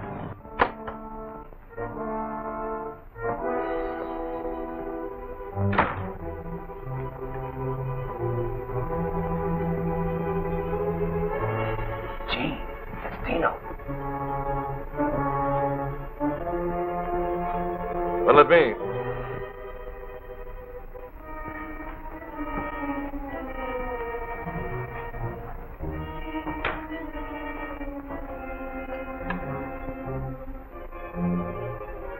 I'll take some of this stew.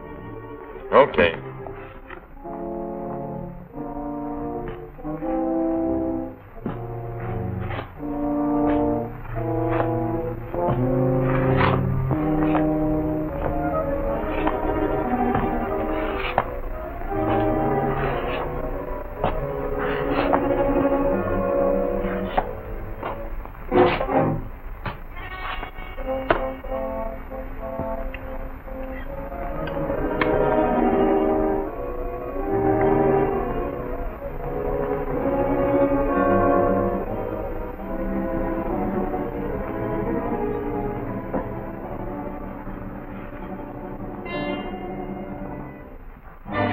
Where do you think you're going?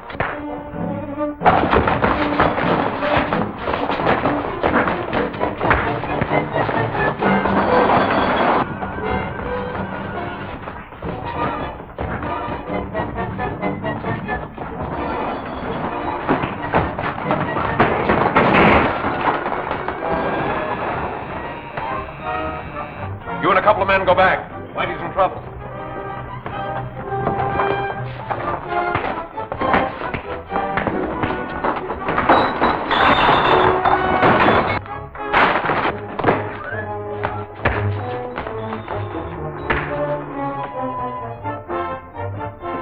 Right. Tracy is coming through the passage. Get him and bring him up to me.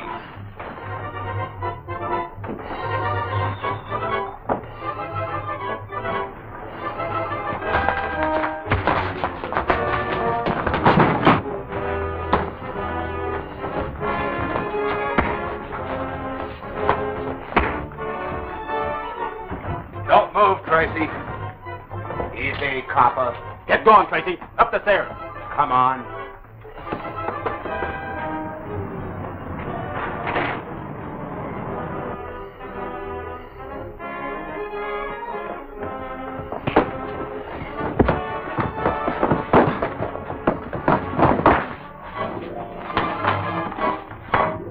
Okay, drop that gun and reach for the sky.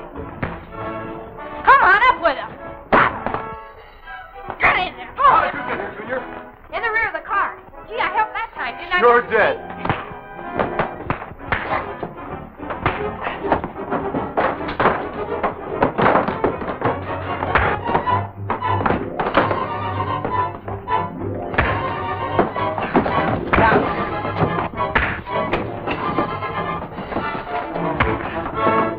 Come on.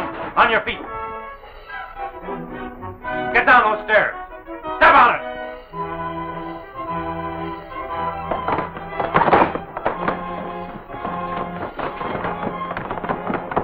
Keep him covered, Mike. That man will lead me to Randolph's formula.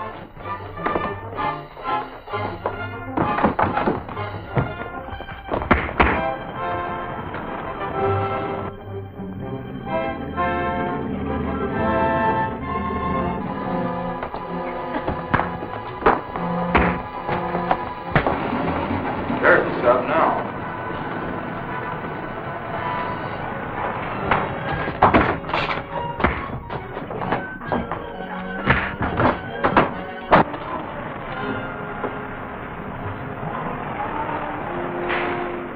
We have no time to lose. Government men are up front, Mr. Callion. No morning, Grusky. Tell Captain Starker to stand by. We leave at once.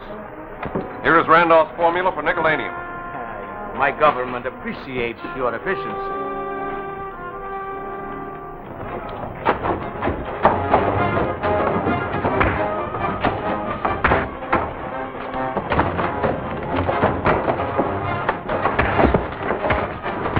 Prepare to submerge.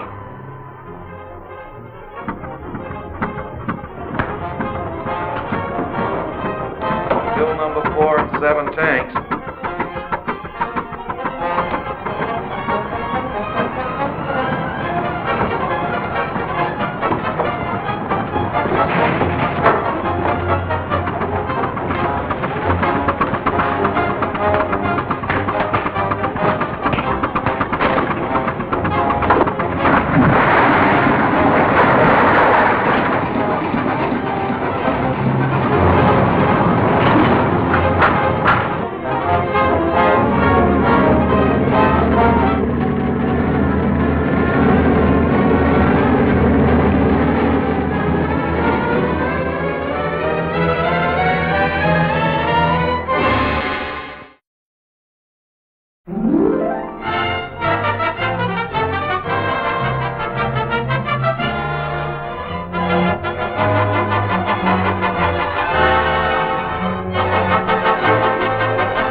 have no time to lose. Government men are up front, Mr. Callion.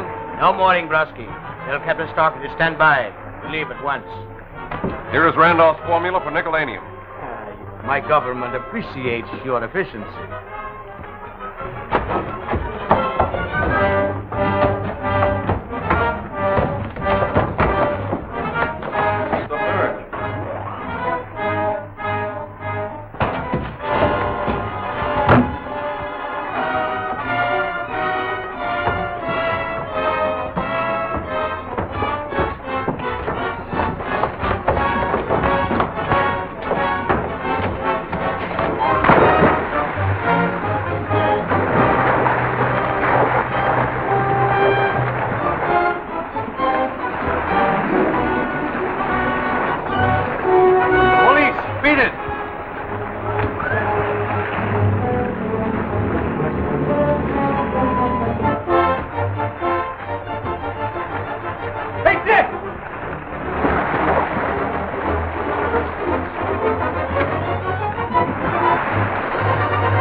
Dick, but we captured a few.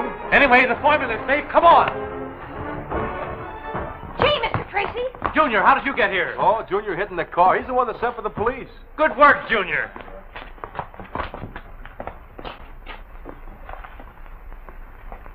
See that, Steve?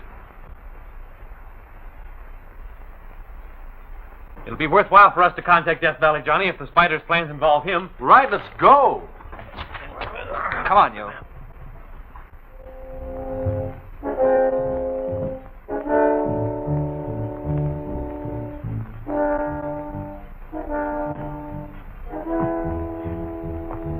It is most important that we find this secret mine before the old prospector reveals its location. Everything is in readiness. We will be the only ones to learn the secret of the man who calls himself Death Valley Johnny. Do you have a gentleman registered here by the name of Death Valley Johnny? I should say we have. He's right over there in the midst of all those reporters. You can't miss him. How about another picture? Sure. Wait, I gotta have a cigar. Sure you got enough? I got a dozen. I ought to be able to get one. Wait a minute, boys.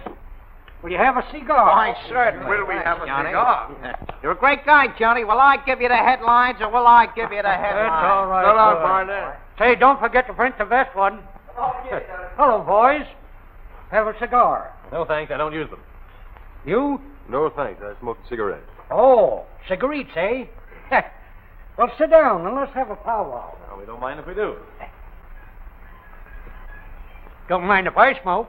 No, go right ahead. Help yourself. All right. What newspaper are you boys from? We're not from any newspaper. I'm Dick Tracy, Federal Bureau of Investigation. This is my assistant, Steve Lockwood. Well, what brings you here calling on me? We're here in your interest. We have reason to believe a certain criminal ring may cause you trouble. Well, I'm a lazy horn toad. If some yellow coyote ain't trying to get his greasy paws on my specimen gold, eh? A whole pack of coyotes. Yeah. Listen here, young man. I've guarded the whereabouts of that mine for nigh on to 20 years. And no hombre's going to get it away from me.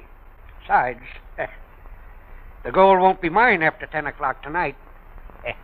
I'm selling out. Does anyone beside yourself know where the gold is? No, sir.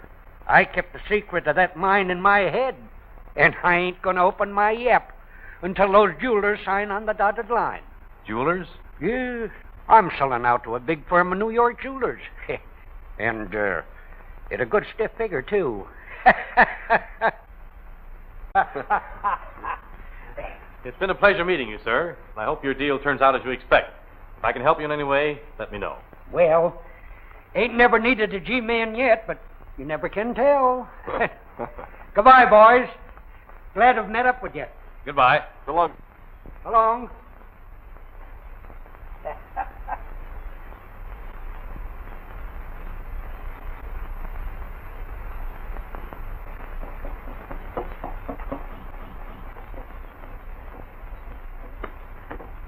Minutes past 10. I see no reason for this delay. I'm always punctual in my appointments. Oh, will you stop that confounded tapping? I'm sorry.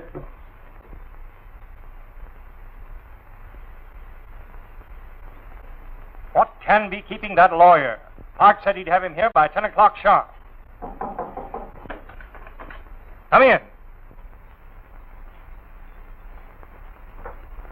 Nolan is my name. Mr. Clark sent me to render my legal services in his behalf. Mr. Nolan, Mr. James, Mr. Noble, Mr. Wickland. Gentlemen. And Mr. Death Valley Johnny. How do you do? Pleased to meet you. Take a chair and we'll get to business immediately. The meeting will come to order. Gentlemen, as per our agreement, we have deposited $500,000 to the credit of Mr. Johnny, to be held in escrow pending the time that he shall turn over all properties referred to in this agreement. Right? Oh, shucks. If you say so, it's right. Sign right here. Yeah, sure. Say, you sure this is right and in order?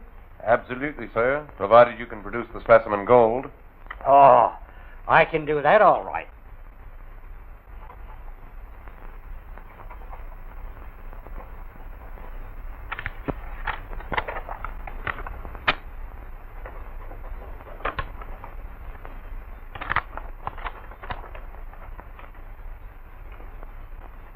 Now, sir, I suppose you won't mind disclosing the whereabouts of your hidden mine.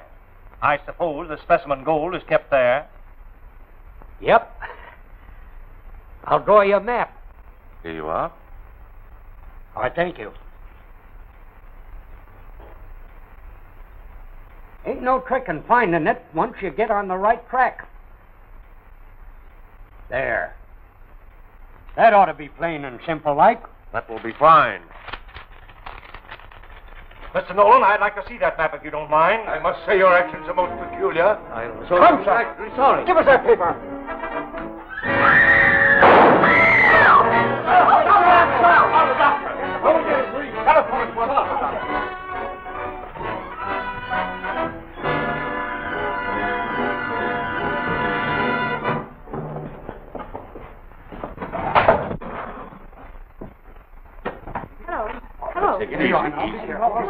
Are you calling a doctor? No, I'm calling the police. Never mind the police. Call Dick Tracy. I want Dick Tracy. Hello, operator, can you get me Dick Tracy? Yes, Dick Tracy. That's all right. Poor old-timer. He's putting up a great fight, but there's not much hope. We'll know better after the anesthetic wears off. Let me have his clothes, will you, Doctor? There might be some clue in them which will prove of value to me. Of course. Nurse, will you have his clothes bundled up for Mr. Tracy? Certainly, Doctor. I'm hunting for those yellow coyotes, Johnny.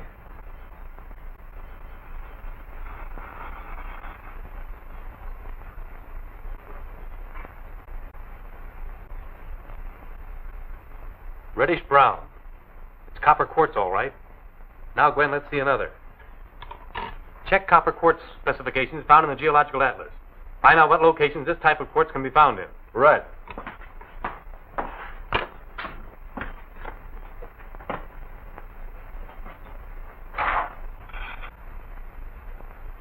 Do you think we're getting anywhere, Dick? We're taking the chance that Death Valley Johnny wore the same boots here as he wore around his secret mine. If such is the case, and if the specimen of copper isn't too common, we may get a direct lead to the place in time to stop the spider ring from accomplishing its purpose. Now, here it is, California. Thunderhead Mountains in Death Valley. Only mine. The old Acre mine. Produced 100,000 tons annually. The stuff's rare. Where's the mine, Steve? It's located near Coyote Wells. The mine shut down in 1905 when the town was deserted. Coast town, eh? Steve, we're going there tonight. Gwen, phone the airport. Tell them to have my plane ready. Good luck, Dick. Thanks. Dagnabbit. Think they can put one over on me, do they? Hey, doctor! Nurse! Here, Hey, sir. You're a sick man. Hey, where... Hey, Doug, listen, I'm not sick. The way you folks act, you think I never been shot before. Where is my clothes? He hasn't any fever. No, what do you hold my hand for? It's heart's regular. Certainly it's regular. Say, I want to see Dick Tracy, and you get him for me quick. All right, nurse. Call Dick Tracy. Yes, Doctor. And listen, young lady, you tell him to make this hospital give me back my pants. There's something in them I want. Yes, sir. Yes, sir, I will. Yeah, and don't you tell me I'm sick. I know, but there's nothing the matter with me. All right. I'll be right over. Yes, I'll bring his clothes. Mike, will you get the car? We're driving right over to the hospital. You get right back to bed, young man. Yes, ma'am.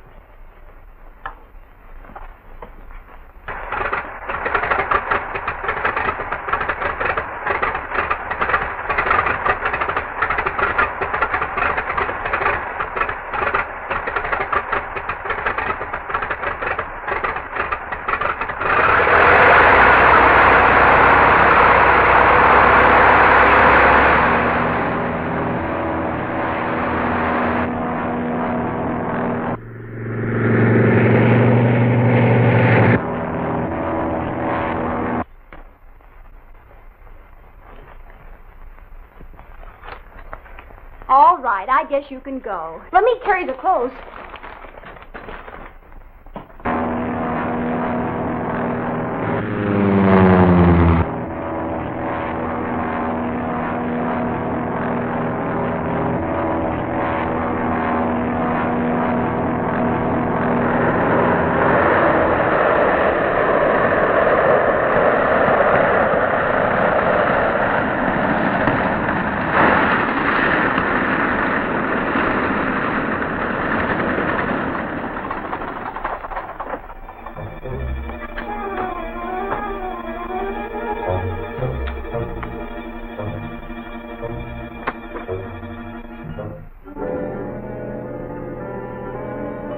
Spooky looking place, isn't it? Looks dead enough, but you never can tell. Let's close in on it. Right.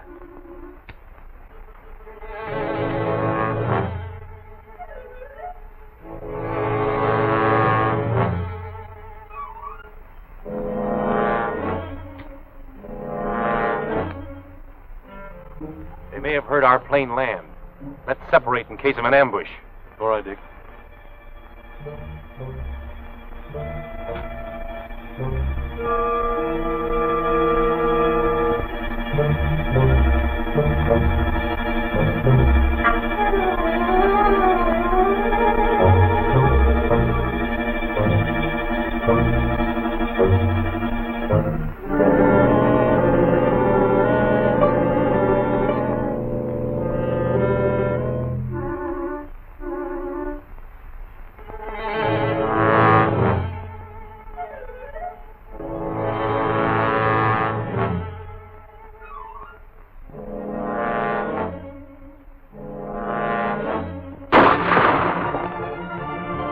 Steve.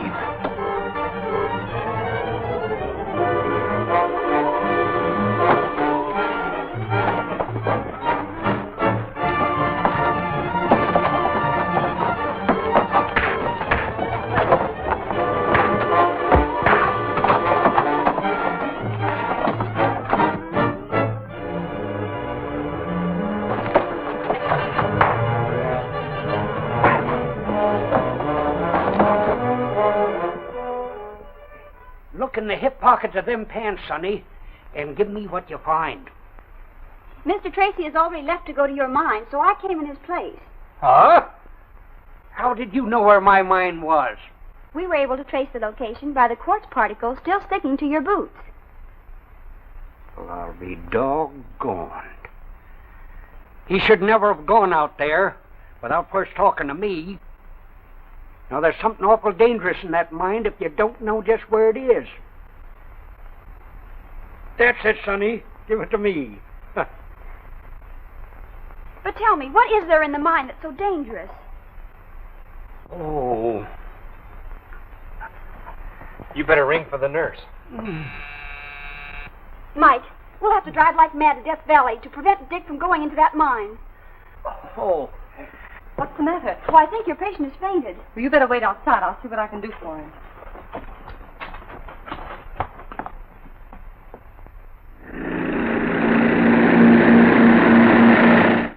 Come on, you guys. Snap into it. The spider will be here any minute. Hurry it up.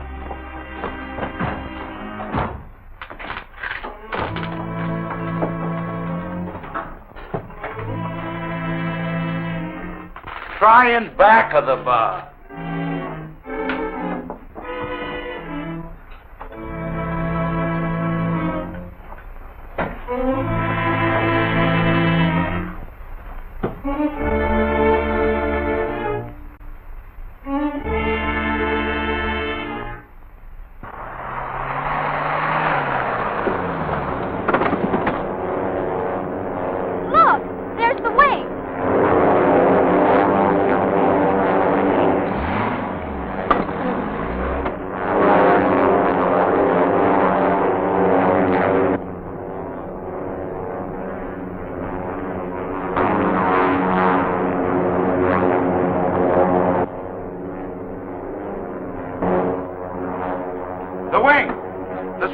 Here. Come on, men. Come on, boys.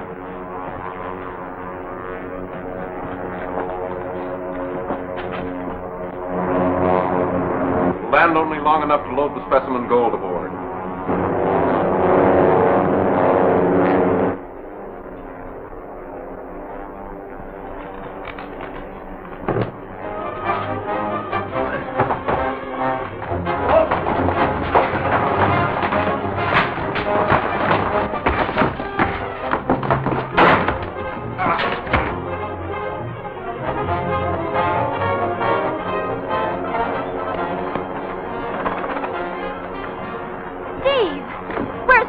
I don't know. Some guy creased me with a bullet last night. I haven't seen Dick since. Oh, we must find him. There's something in the mine he doesn't know about. I'll say there is.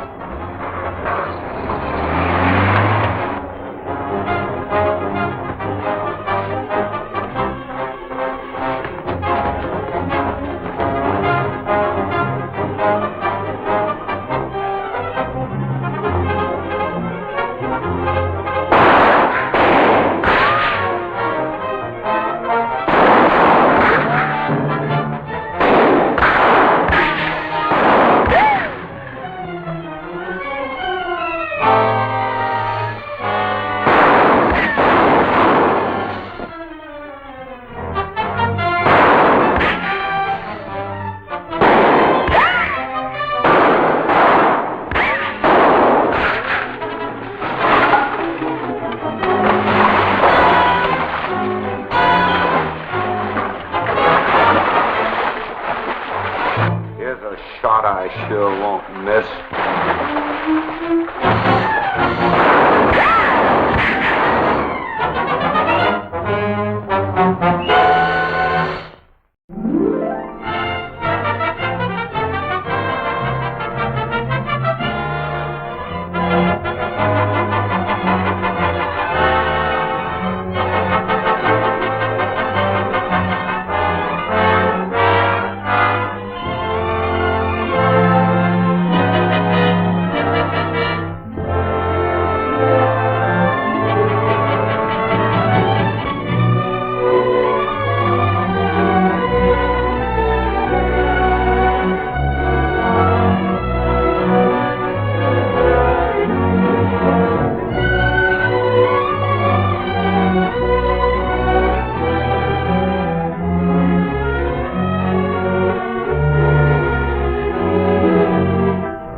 The spider will be here any minute.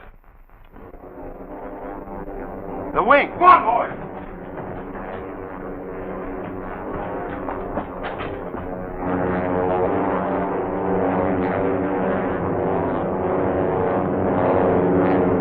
land only long enough to load the specimen gold aboard.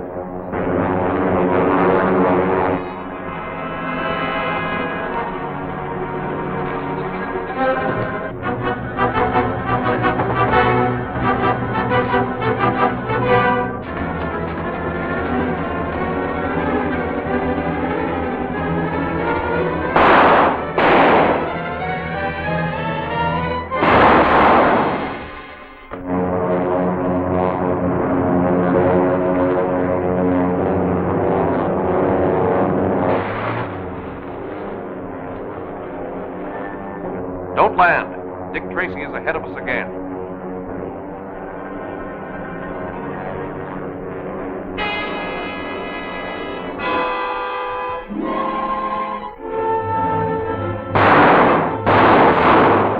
Come on, Mike.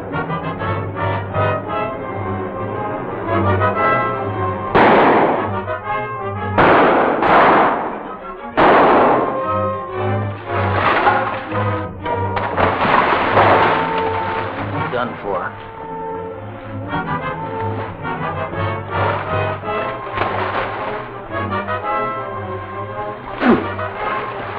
Here's a shot I sure won't miss. Neither will I.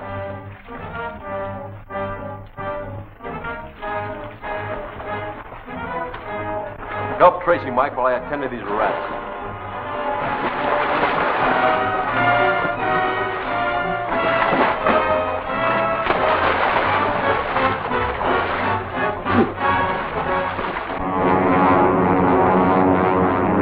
Calling location 3. Calling location 3. Dick Tracy stopped us again. We were unable to get the specimen gold. I am returning at once.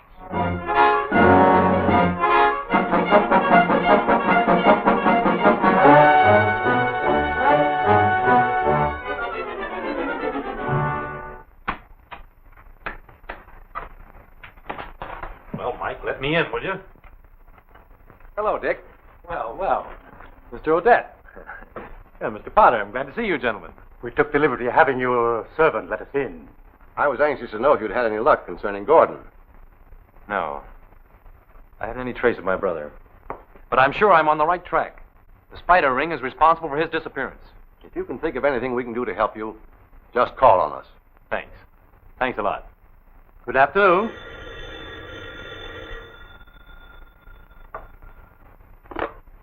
Hello? Oh, hello, Chief. What? Yes. The daughter of H.T. Clayton, the famous aviation expert. Ought to be there any minute. She'll tell you the setup. All right, I'll see what it's all about. Goodbye, sir. Better comb your hair, Mike. We're going to have a caller. A girl. Oh, boy. I hope she's beautiful. Is Mr. Tracy in? Why, yes, Miss Clayton. He's expecting you.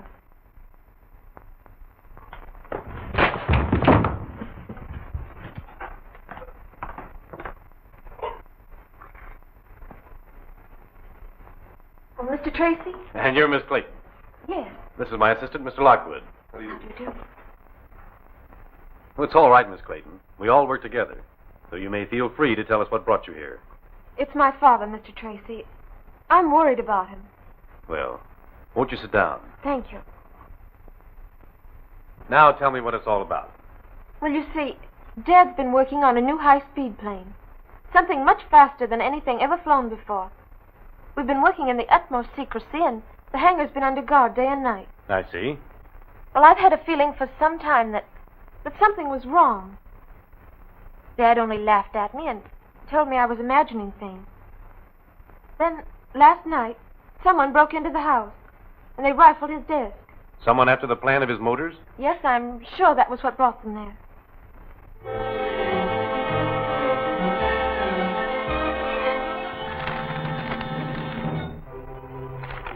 Worthless. All of them worthless. They don't tell my government anything that isn't already known. But, Excellency, they were stolen from Clayton's private desk. They must be what you wanted. They don't reveal the secret of the plane's great speed. That is what I wanted, and that is what you must obtain from me, or else I... Or else what, my dear Excellency?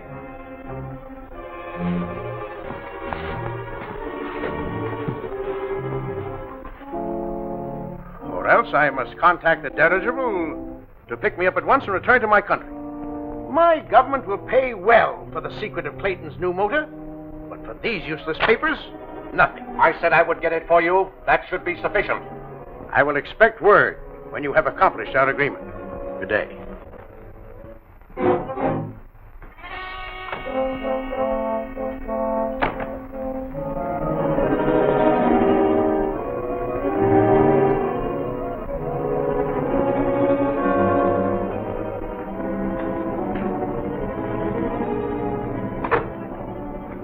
See me?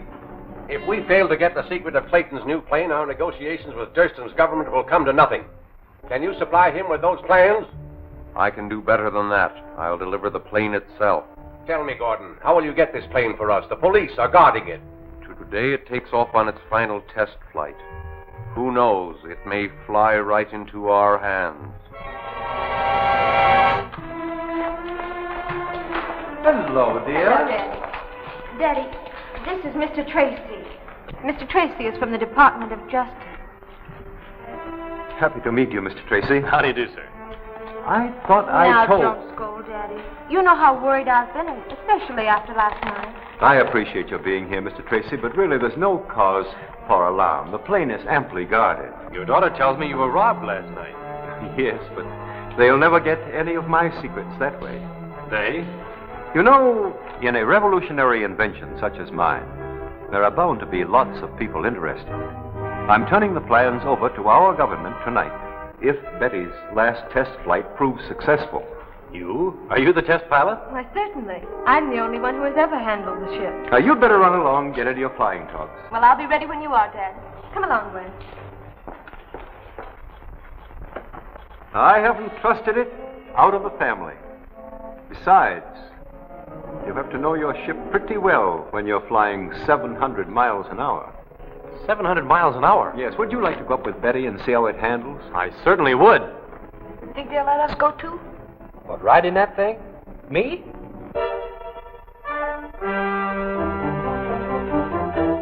Everything ready? Plenty of gas and oil? Mr. Tracy's going with you, dear. Oh, fine. Bye. Now, you folks better step clear of this propeller blast. They'll be taking off now.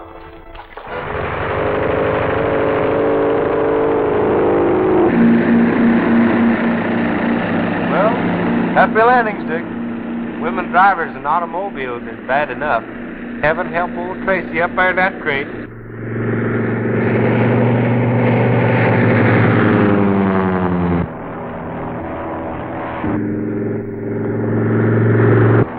What are we making now? About 500. I'll open her up now.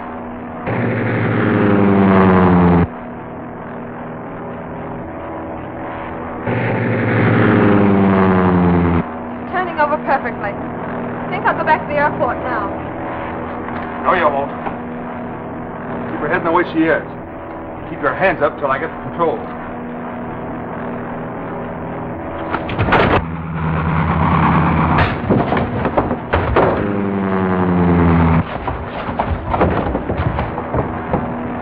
Head back to the airport. He's going about 1 jillion miles an hour. That's more than 100, ain't it? She'll land in a minute, right back of the hangar.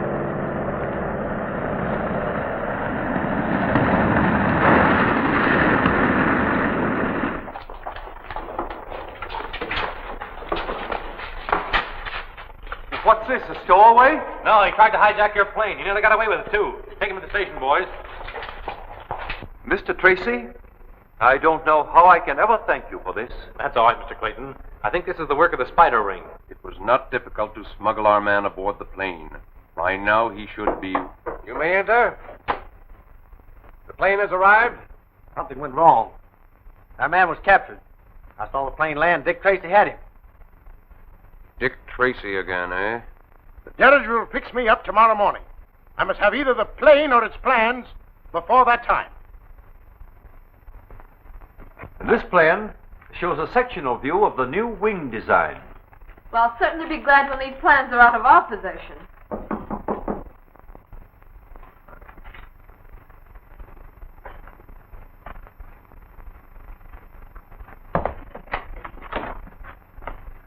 Clayton? Nope, I'm not Mr. Clayton. Mr. Clayton over there. Oh. Good evening. Mr. Clayton? Yes, sir? I'm John Henderson, Bureau of Aeronautics. Oh, yes. I've been expecting you, Mr. Henderson. Know we're all anxious to get down to business?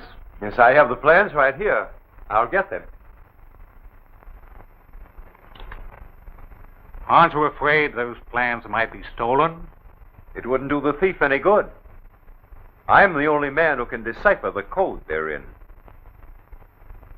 So you're from the Bureau of Aeronautics? Why, yes, Mr. Tracy. How's old Joe Williams getting along down there these days? Oh, Joe. He's coming along great. Expect promotion for him any time. Joe Williams had been dead for 2 years. You're not from the Bureau of Aeronautics. Better put those plans in a safe place, Mr. Clayton.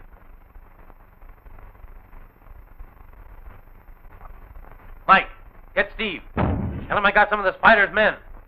Okay, Chief.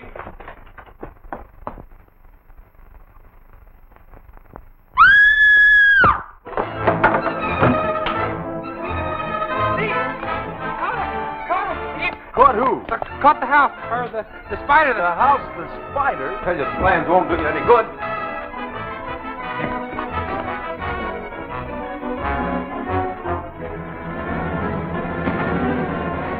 Hey, stop!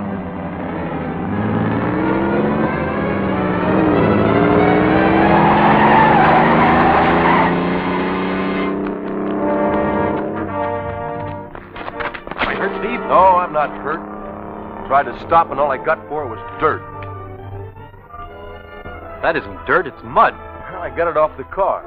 What's the matter? I can have it clean. It's dry as a bone here. Maybe that's it. Let's call the Weather Bureau and find out where it's rained recently.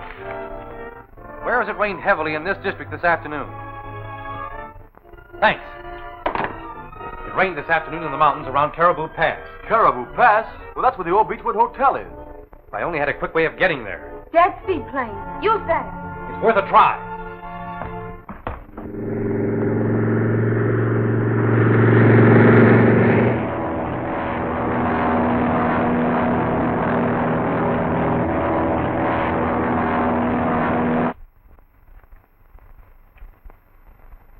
So you still refuse to translate your plans for us, do you?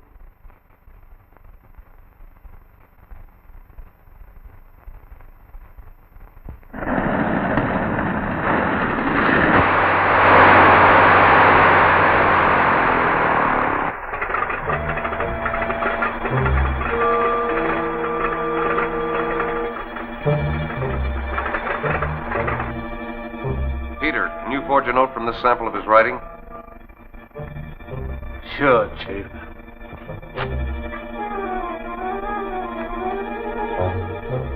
Write a little note to his daughter. I think we can get her to pay us a visit. You wouldn't do that. No. I'll tell you what to write. I'll do it. I thought you'd see it my way. Untie him.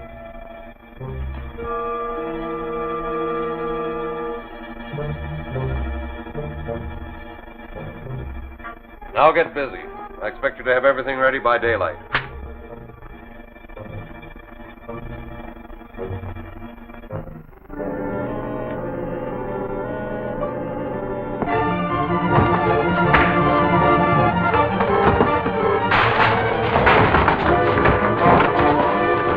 Oh, no, you don't. Give me those plans.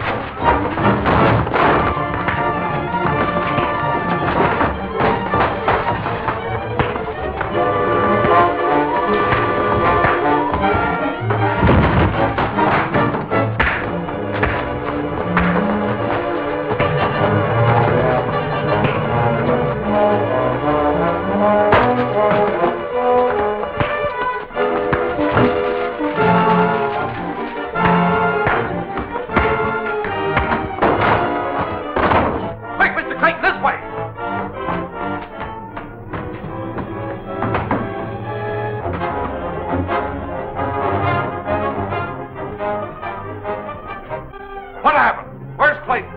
Gone with Dick Tracy.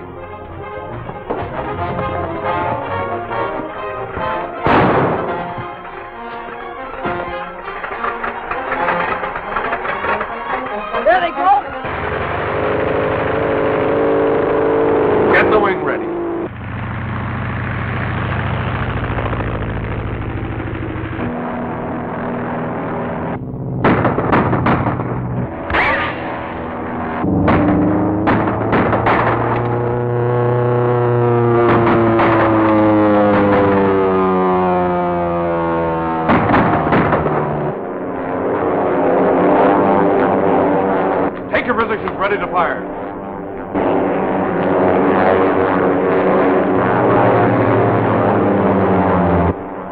Fire! Blast them out of the sky! Let's hit the motor! That's got him!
Oh, no, you don't. Give me those plans.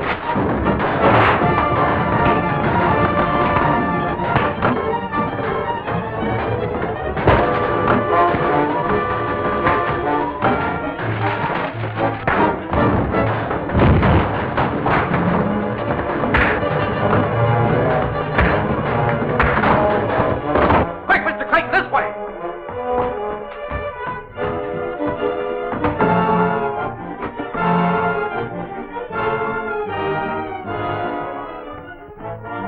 What happened? Where's Clayton? Gone with Dick Tracy.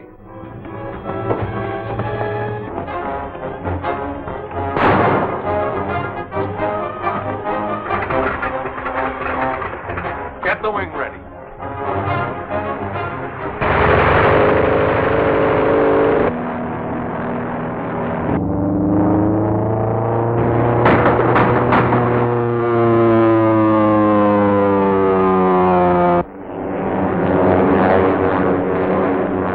Take your positions ready to fire.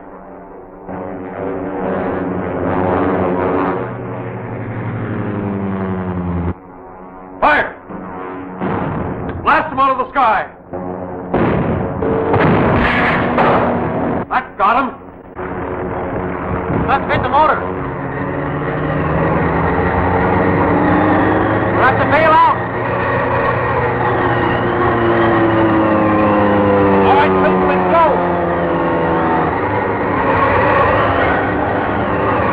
Hang on to the chute.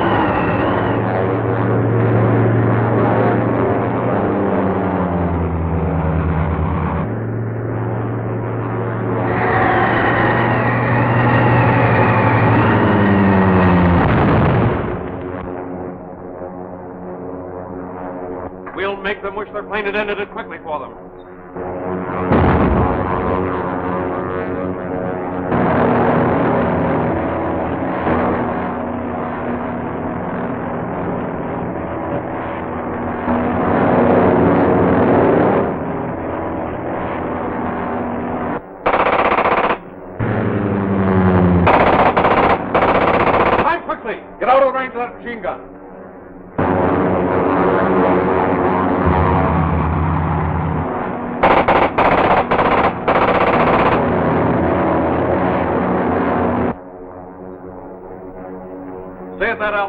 too high to expect any further interference.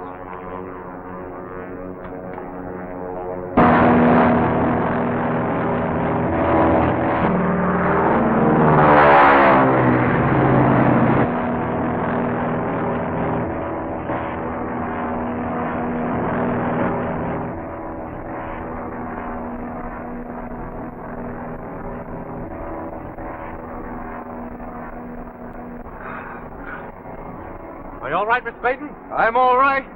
But for a while up there, I was afraid the spider had us. Steve hadn't come along, we'd look like a couple of sieves. Afraid your plane's a wreck, though. No, that's all right, so long as I'm alive to build another one. I saved the plans. It's crashed over there in the trees. I'll investigate the wreckage, and as soon as Steve lands, you tell him to wait here with you. Right. We'll be waiting for you.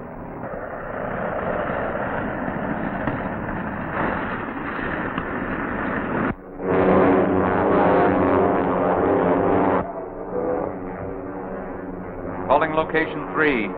Calling location 3. Go ahead, Gordon. The speed plane crashed at Drury Field, but I think the motors might be salvaged. Recover them, Gordon. Then contact Durst and Zeppelin and put the motors aboard in midair. I must have those motors at any cost. The dirigible is taking me back to my country today.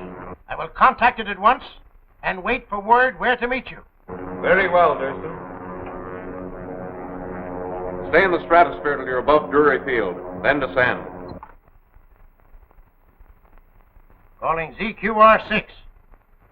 Calling ZQR6.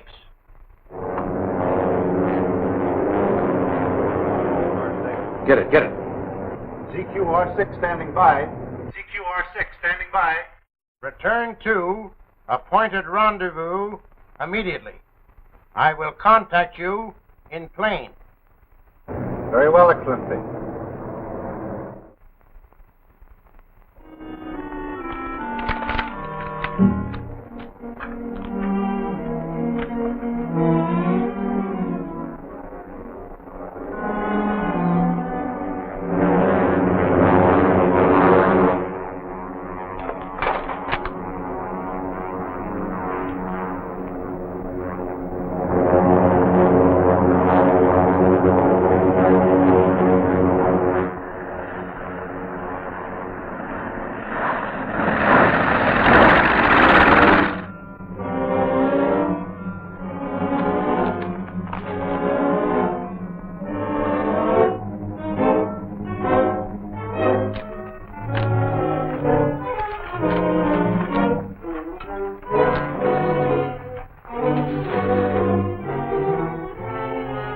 Don't seem to be hurt a bit. Yeah, come on, fellows. Up she goes.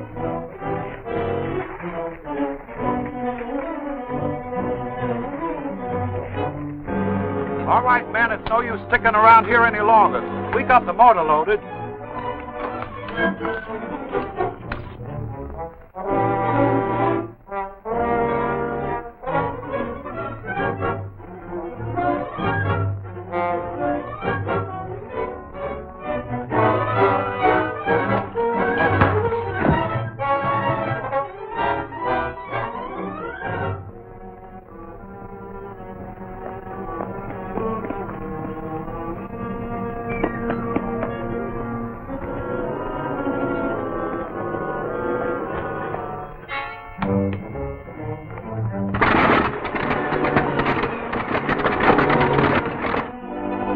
What happened to him? He seems to be taking an awful long time.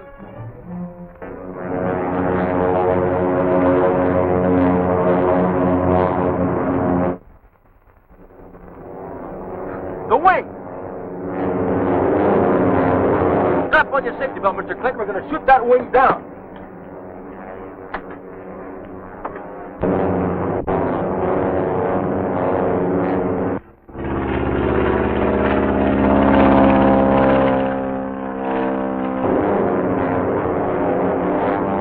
Rise to 35,000. We meet the Zeppelin above the channel off San Francisco. Stand by to transfer those motors as soon as we contact the Zeppelin. Everything's in readiness, sir.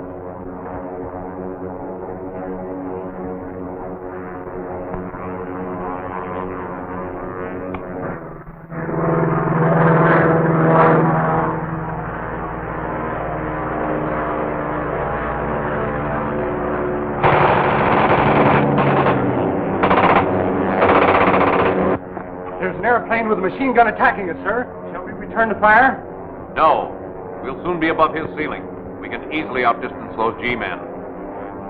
Increase your speed.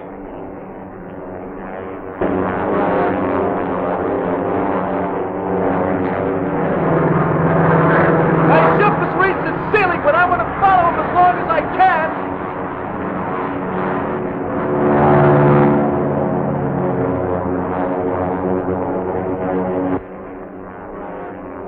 Calling ZQR-6. Calling ZQR-6. Calling ZQR-6. CQR-6 standing by. CQR-6 standing by. Proceed. Have recovered both motors in good condition. Advise position for contact. Refer to code book 6211. Acknowledge. Verifying 6211. Verifying 6211.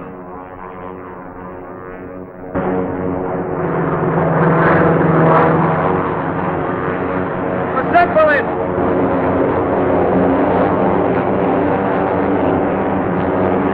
The wing is going to contact it!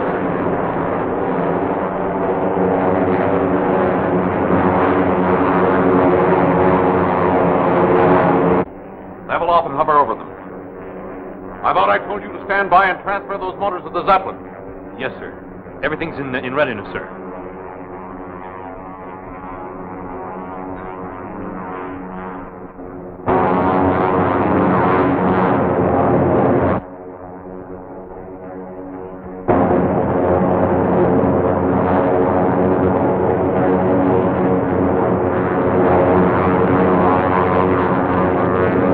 All right, lower away.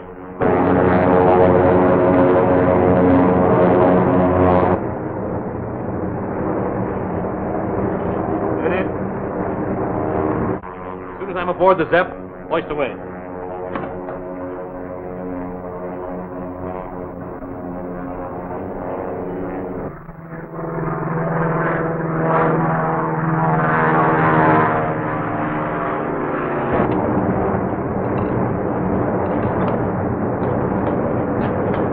All right, store that motor after the other one. Hoist away!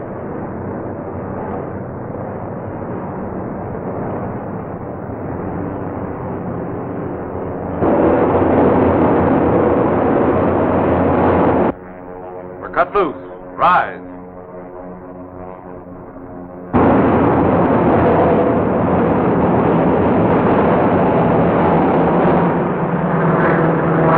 It's got away, but I want to follow that Zepp!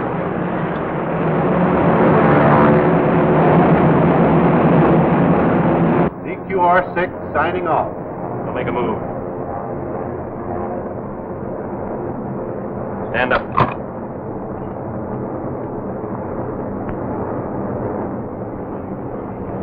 Turn around. Hands up.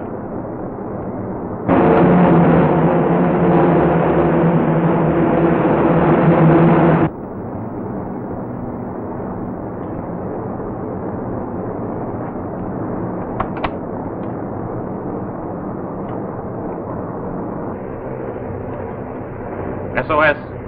SOS. All radio stations stand by. SOS. SOS.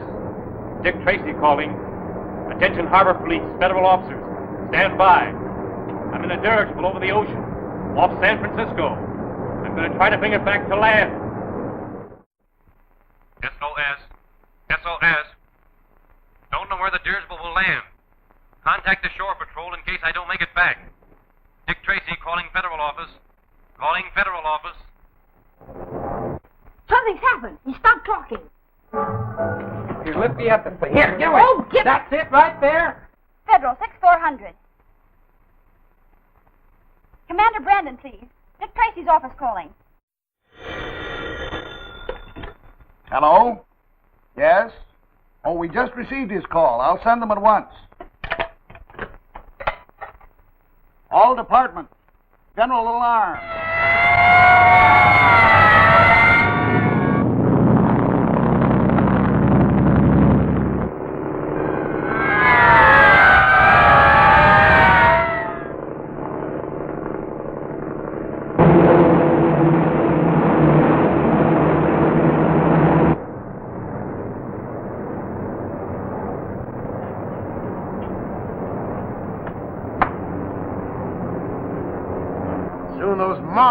motors will be in our country.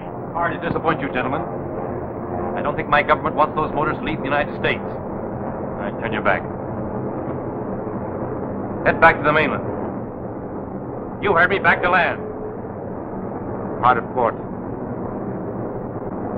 Drop her down to 10,000 feet. Come on, nose her down.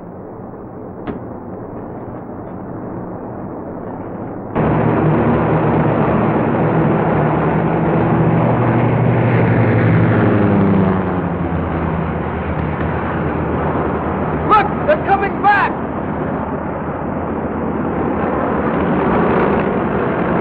They won't get away this time.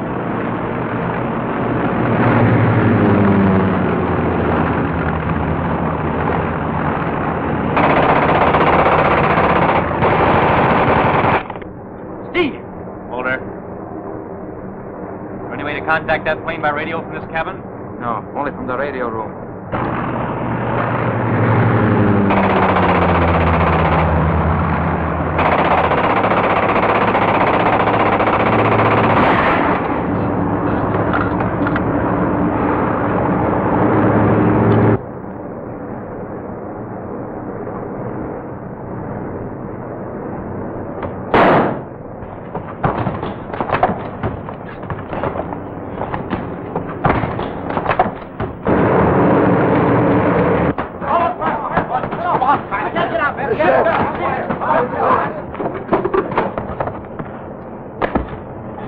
How did he get in here?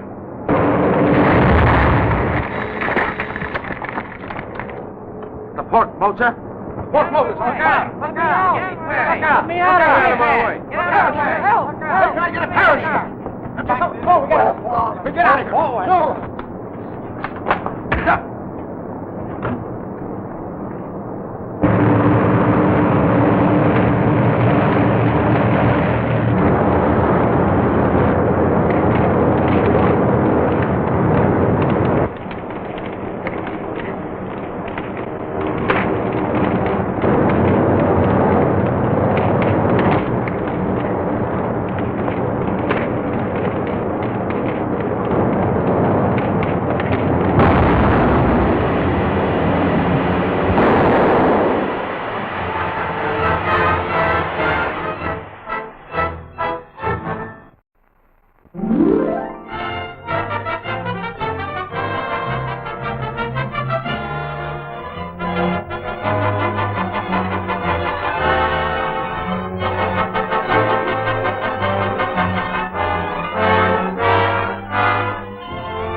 marvelous motors will be in our country. Sorry to disappoint you, gentlemen.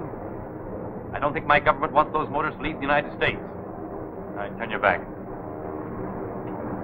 Head back to the mainland. You heard me, back to land. Hard at port. Drop her down to 10,000 feet.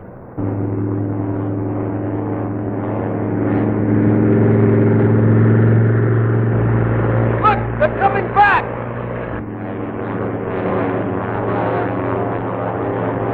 They won't get away this time!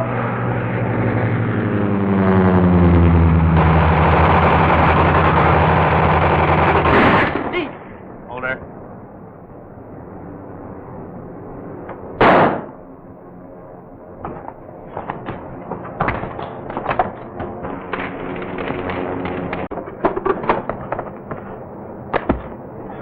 How did he get in here?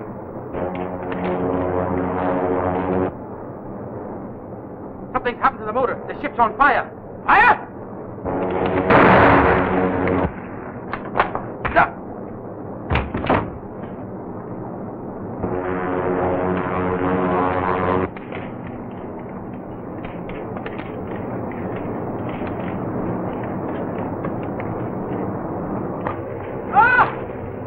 Let go! Let go! This parachute won't hold us both! Going to have to, Durston. Let loose!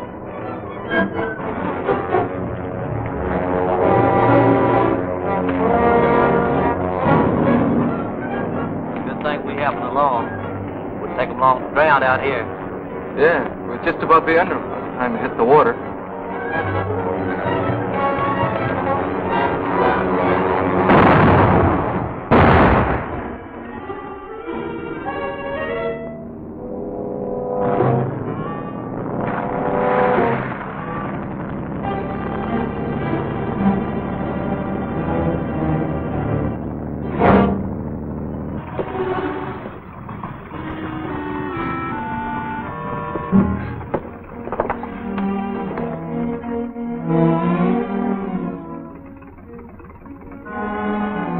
Are you all right?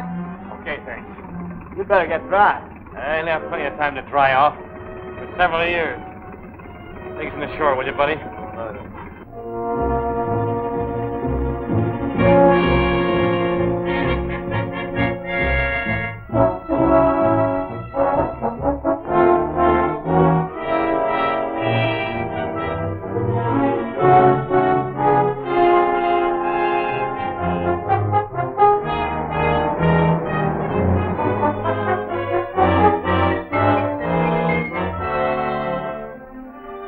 Just the man I want to see.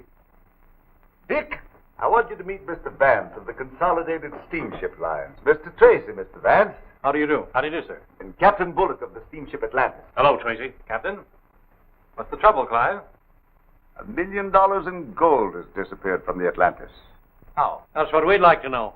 The gold was in a special compartment that was locked and sealed from the time the Atlantis left the other side until she docked here. When we went to open the compartment, the seal was just as we left it, but the gold was gone. You've searched the ship? From stem to stern. And all luggage before it was allowed ashore. Is the Atlantis still in port? Yes. We had a slight accident at sea. A fishing smack rammed us. As a matter of routine, we're having the plates examined in case any need repairing. Well, I'd like to go aboard and look the vessel over. Certainly. I'll notify the yard superintendent to be at your service. Thanks. Captain, did anything unusual occur during the trip? Yes. A seaman was lost overboard. At first, we thought it was an accident. But later, we found this in his locker. Remember, others will be watching to make sure that you obey instruction. This is no piker's job, Clive. In fact, it's big enough and clever enough to make me think. The spider ring? What are you going to do? Make sure of the handwriting on this note first. Then, well, good day, gentlemen.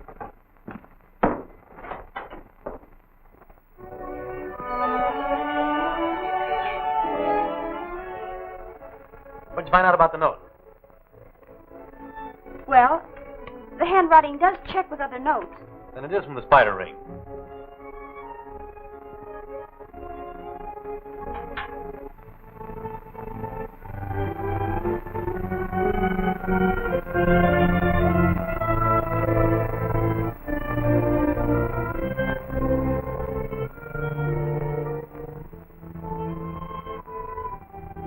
This handwriting, Gwen. Gordon impossible. Gordon couldn't be the spider. Why, the spider ring was operating before Gordon disappeared. That's right. For the moment, Hello, folks. I just heard about the missing gold shipment, Dick, and hurried right over. What's the note? Well, I'm going down to the dock and look over the ship. You better stick around here. Okay. Well, say, Chief, you better take me with you. I'm a human bloodhound when it comes to getting gold. All right, Mike. Oh, Gwen, you better file this away with the rest of them. You better go get your hat on. Hurry up now.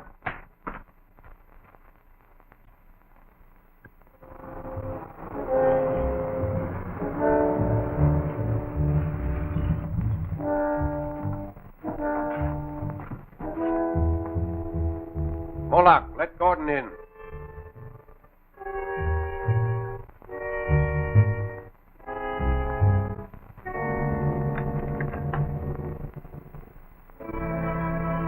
We've been waiting for you. Everything is ready? Here's the working diagram of the Atlantis. This is where our ship rammed her. That accident was a very brilliant inspiration, Gordon. And the gold? Here, near the bow, where we can get to it when we are ready.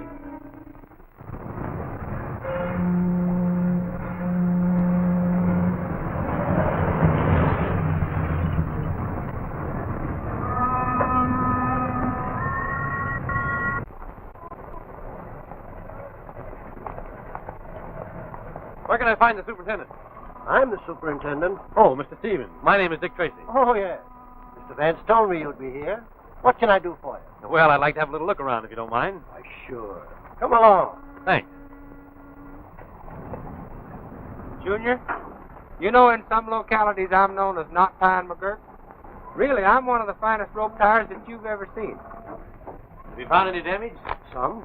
One plate seems to have been sprung a bit. I'll show you. Could it have been done deliberately? Well, it could. But I don't see what good that would have done anybody. Where was she hit? Just aft of amidships. Here's the plate that was sprung. There I go, spilling ink all over again. I guess I'll have to get a new pen. Here, take mine. Oh, thank you. Now, here's where she got rammed. And there's where the gold compartment is. Quite a distance apart, you see. Have you fixed the plate yet? No, the riveting crew will take charge of that when they get here. Want me to show you the ship before I go? Before you go? Yes, my foreman Clancy bosses the riveters. Come along. Thank you.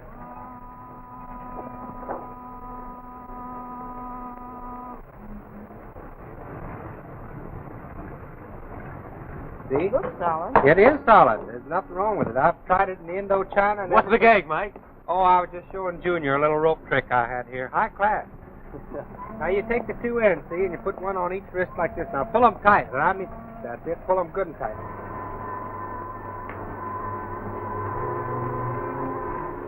Dick Tracy, the G-Man, just came aboard. He's making a complete inspection of the ship. Better notify the lame ones.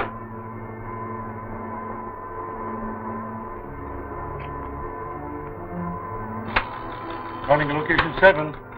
Calling to location 7. Calling to location 7. Location 7 answering. Stand by.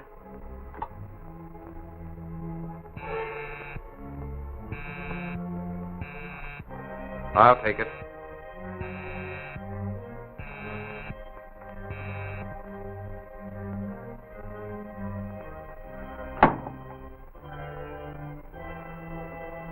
Go ahead.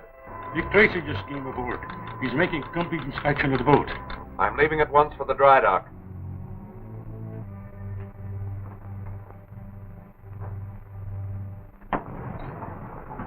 Want me to cut it? Oh, you don't think I can get out of it, huh? Me, what sail the 11 seas? Well, I'll fix it this way.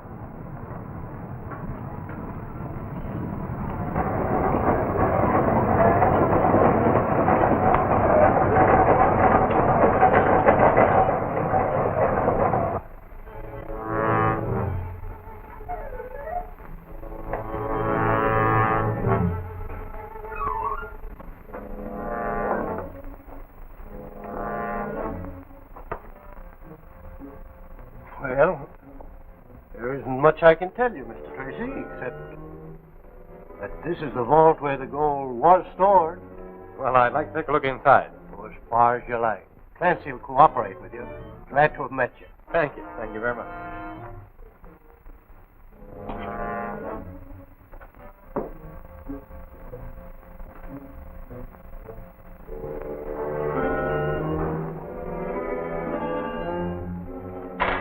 Clancy, there's a G-man aboard. G-man? Yeah. I don't know what he wants, but do all you can to help him out, will you? Yeah.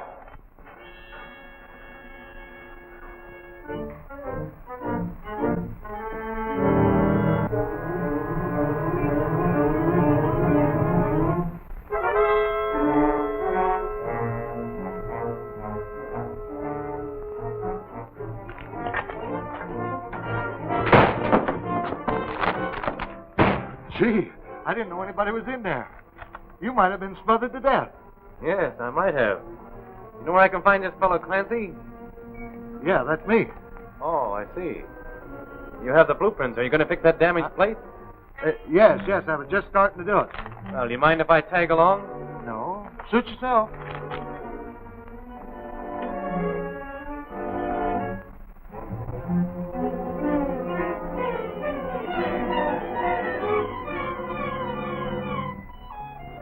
Barley, I've already marked the plate. Cut it according to this blueprint. All right, boss.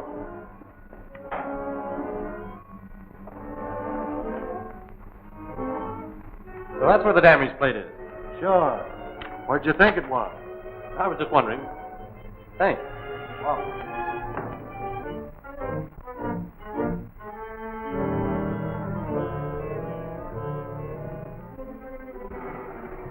What's the matter with you, Mug? You afraid of burning them rivets?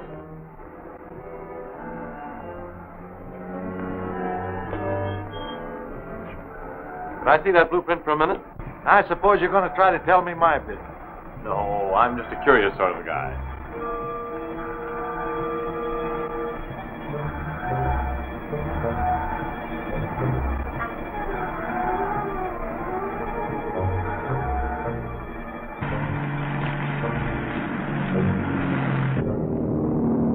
Remember, be ready when they remove that plate.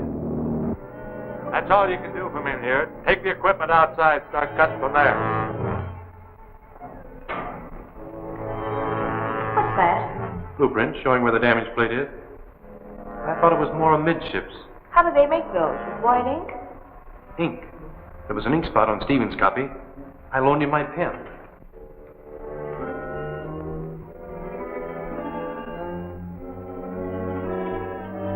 This isn't the right blueprint, Junior. You wait here for me.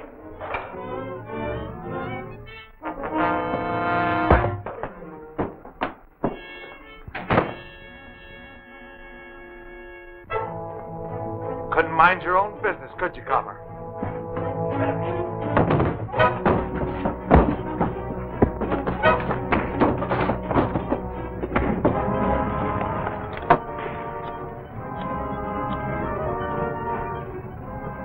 Oh, Junior? Are you sure? I saw it. The man hit him. We'll be right down, Junior. What's the matter? Dixon's over at the shipyards. Call headquarters and ask them to send help.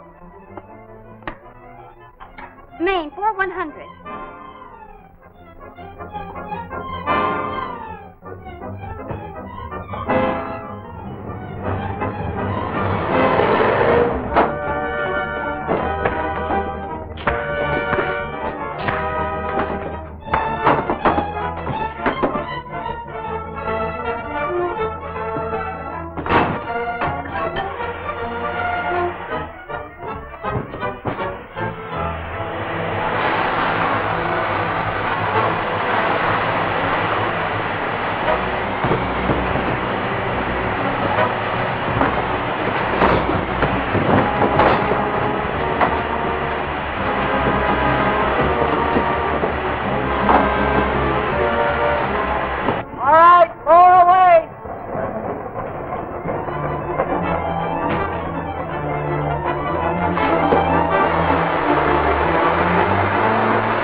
remove that plate.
Back to the warehouse. Can't get the gold now. Come on, get up out of that. Oh, I'm hurt. Oh. Take it easy now. That plate almost got you, brother. Yeah. That's a very valuable piece of metal, Steve. Hey, you had the right hunch, Tracy. Here's the gold. Oh, so that's where the gold was hidden.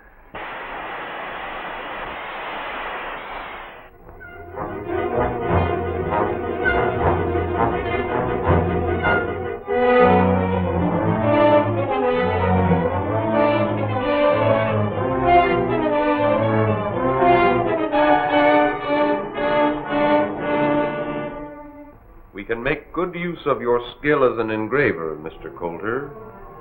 It will be most convenient to manufacture our own money.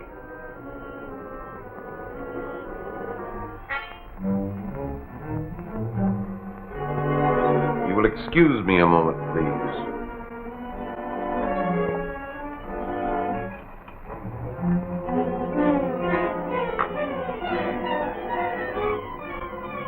Coulter, delivered as per plans. Everything in readiness to proceed. That's very kind of you, Mr. Odette, but I don't know if Dick will be able to make it. Broadcast takes place very shortly now. That may be Dick now. I'll go see. Oh, hello. Hello. Where's Dick and Steve? Oh, they're out chasing a spider. Well, don't worry about it, Miss Andrews. I fixed everything down at the dock. You know, it was like this. I was standing there. Boy, when I got done with them, they all had black eyes, and one guy had a place on his chin. Oh, hello. I was just telling Miss Andrews here. So I heard, Mike. Do you think Dick will be back soon? Oh, you can't tell. If there's anything I can do for you, gents, you know, I'm his chief assistant. No, maybe you can at that. We wanted Dick to make a little talk over the radio and address to a boys' club, but if he's tied up... Oh, let me do it, Mr. Odette. Boy, that's right up my alley. Right up my alley. All right, Mike, we'll give you a chance. Gee, I'd like to hear myself on the radio. I'll bet I'm plenty good. You can, Mike. I'll make a record of it in my phonograph over here. You can hear it when you get home. Oh, good. Then I can hurry right home after the broadcast and see how I sound, can't I? Where's that speech? Here it is. All of it. Oh, man, I'll know that backwards time we get that studio. Come on. Bye, Miss Andrews. Junior, can you really make a record of Mike's speech? Oh, sure. All I do is record his speech in this record and run it off in my phonograph. Now, this is a record I made the other day of a shortwave broadcast. I don't know who it was talking, but it certainly was a good record. Did you get the spider? No, Junior, but the police found something on one of his men that I wish I could figure out. Does that mean anything to you? 7.2, 230. It's Greek to me. Let me see that, will you? 7.2, 230.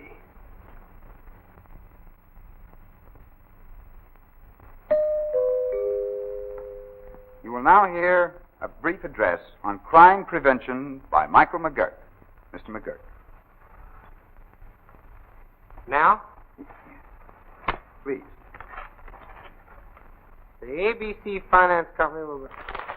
I want to tell you about this case, in case you didn't know about this. What was I talking about? Oh, murder, yeah. Be sure you play it right. I won't miss.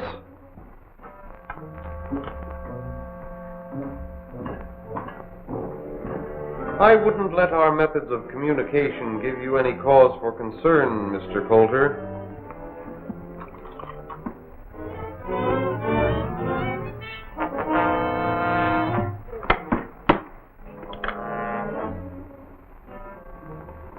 Submarine will pick up.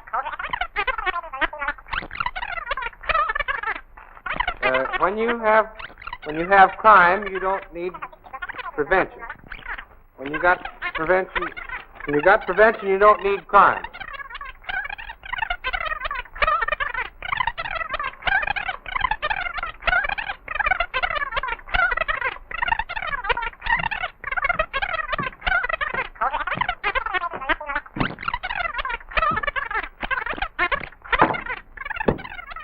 Gordon reporting.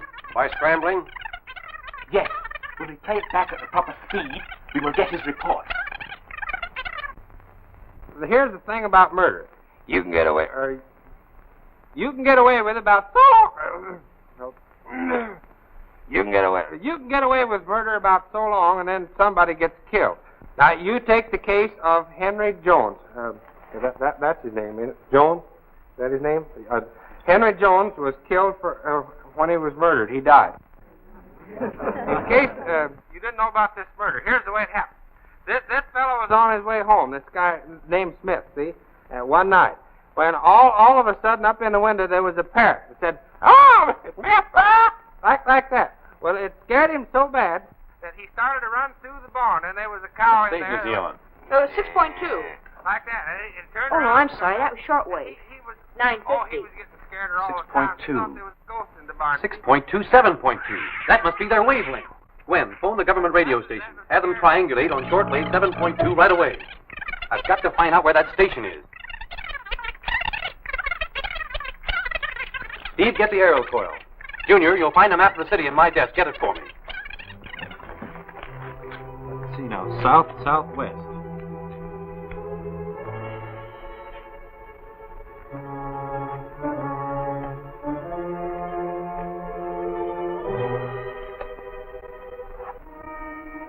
Due west. Due west. Here we are, Steve. We've got it. Yes, we can find the exact location. Find it. We can't miss. It's right on the waterfront. Get the car ready.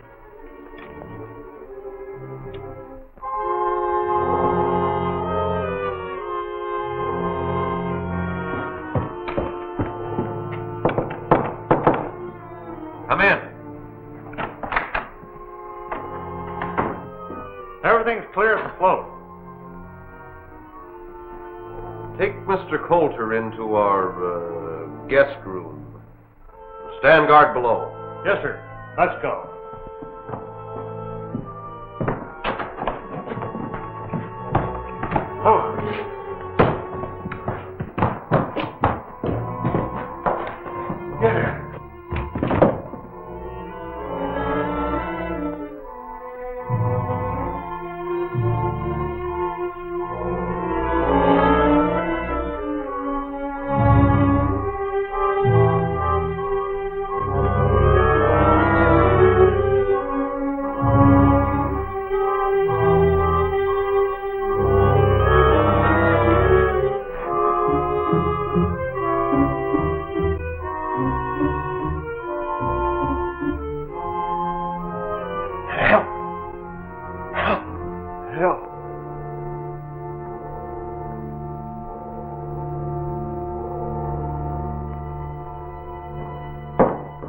Mr. Coulter, get those ropes off, Steve.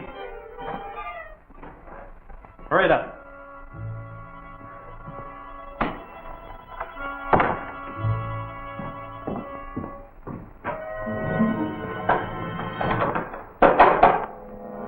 Listen, Steve. They've locked us in. We've got to get him out of here. I wonder what's below us. Well, there couldn't be anything but water. We'll soon see.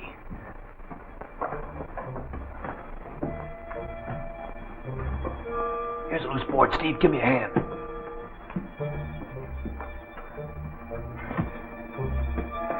Well, I guess no more funny sounds are going to come through. I guess not.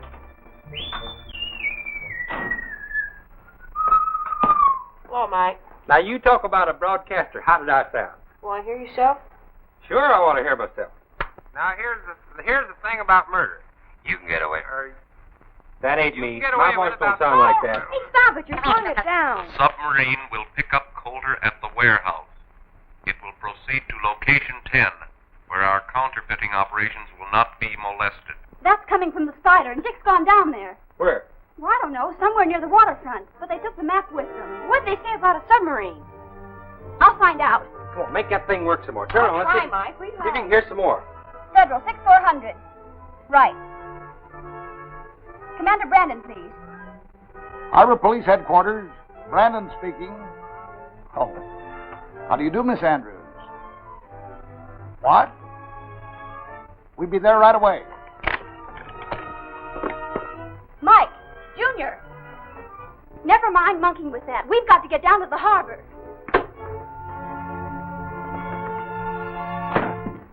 Submarine's ready to dock.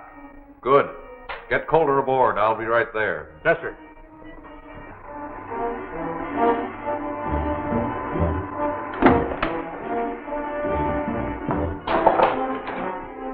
Hey, Dick, beat it. There's somebody coming.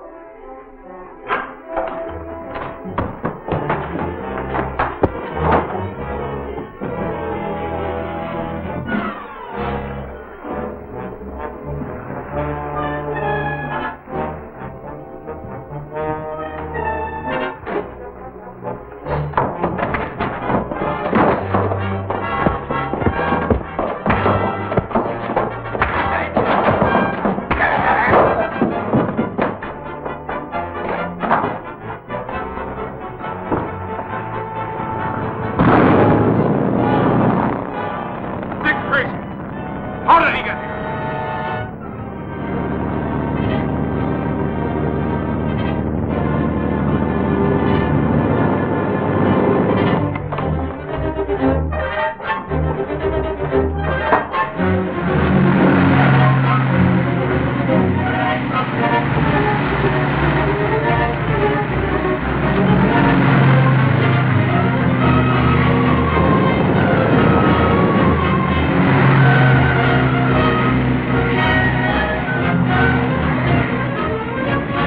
Gaining on them.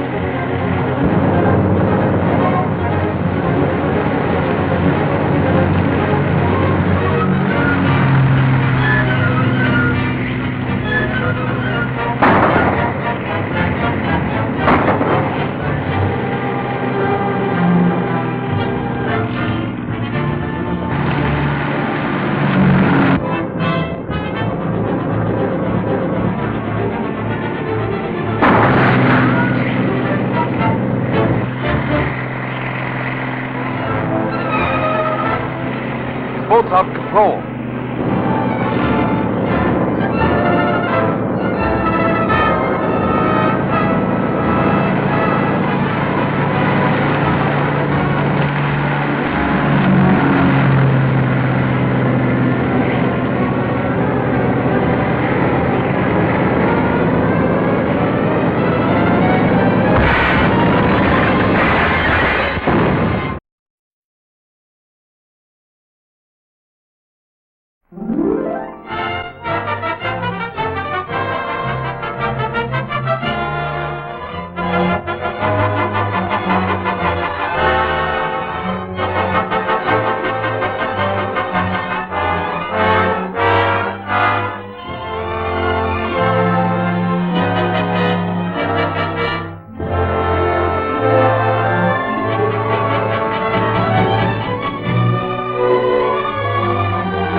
floor.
Take it easy.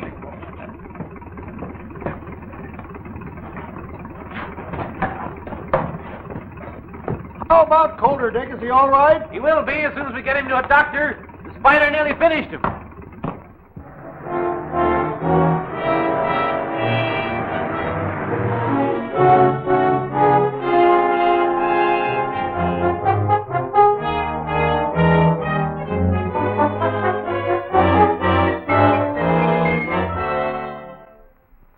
Bring them in my office, Carter. We'll interview them here. I've asked you all to be here so that we could compare notes. And perhaps get some new lead on this spider business. You'll do the interviewing, Dick. Ah, here they are now. Gentlemen, thank you for coming. I want you to meet Dick Tracy. How do you do? Joe Crane is my name. I'm mighty pleased to meet you. Gee, Dick Tracy. My name's Perry. Say, I've heard an awful lot about you. How do you do, Perry? This is Bill Moffat, Dick. He works for the telephone company. Well, I'm glad to know you, Bill. How do you do?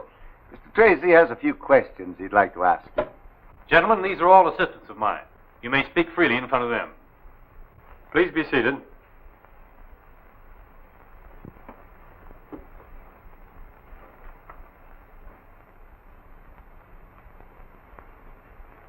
Mr. Crane, you are a conductor on the P&M Railroad, are you not? Yes, sir. I understand that some months ago you witnessed a strange meeting which took place on board a train. Would you mind telling us about it? Well, it was a late train pulling out of the P&M station for Los Angeles.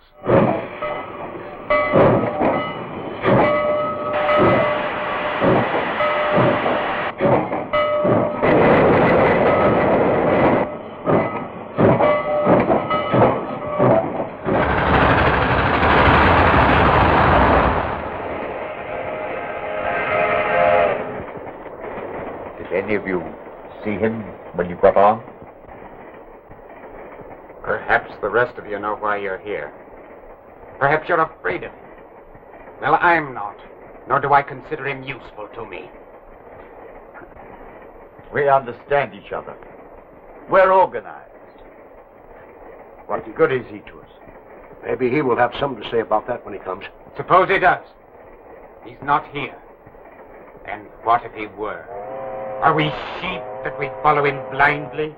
The man isn't human. Nah. I don't think he's on the train.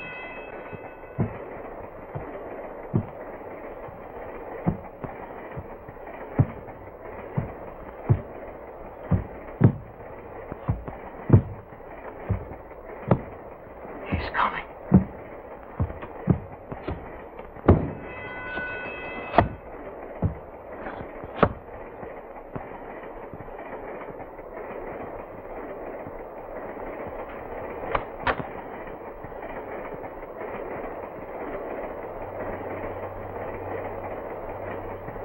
Well, gentlemen,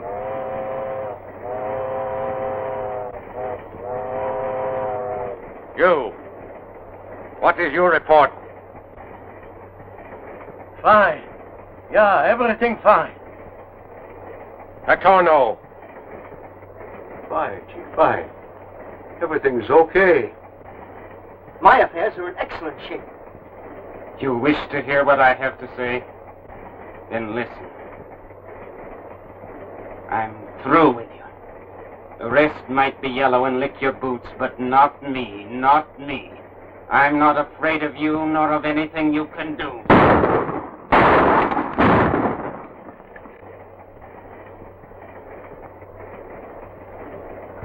Hey, I'll get here. Hey, what are you doing? What are you doing?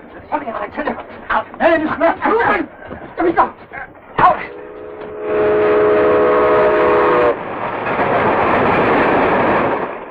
No one could figure out how that fellow with the lame foot got on or left the train.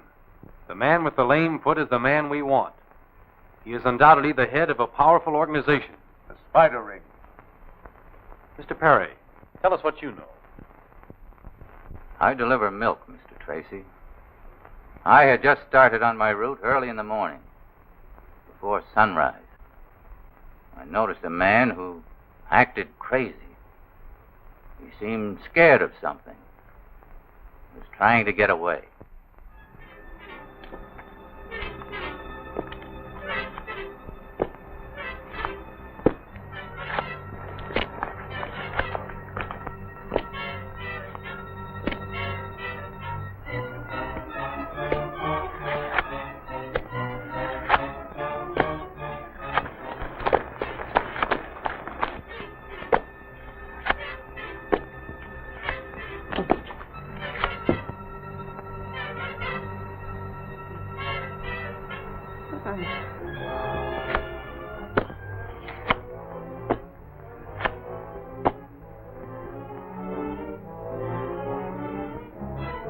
No.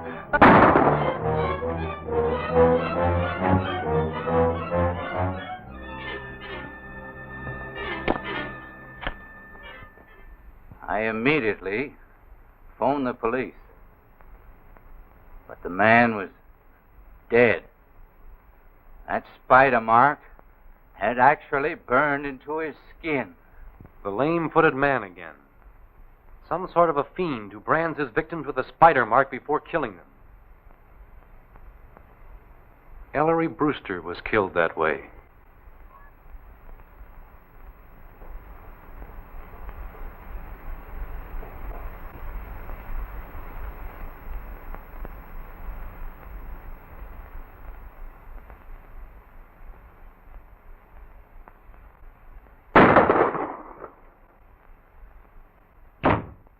There was one victim they didn't quite kill.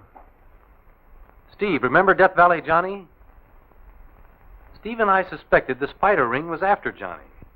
You have a gentleman registered here by the name of Death Valley Johnny. I should say we have. He's right over there in the midst of all those reporters. You can't miss him. Wait a minute, boys.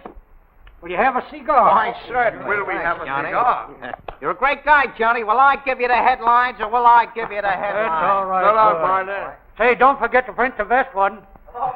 Hello, boys. Have a cigar. No, thanks. I don't use them. You? No, thanks. I smoke cigarettes. Oh, cigarettes, eh? Well, sit down and let's have a powwow. No, we don't mind if we do. Don't mind if I smoke.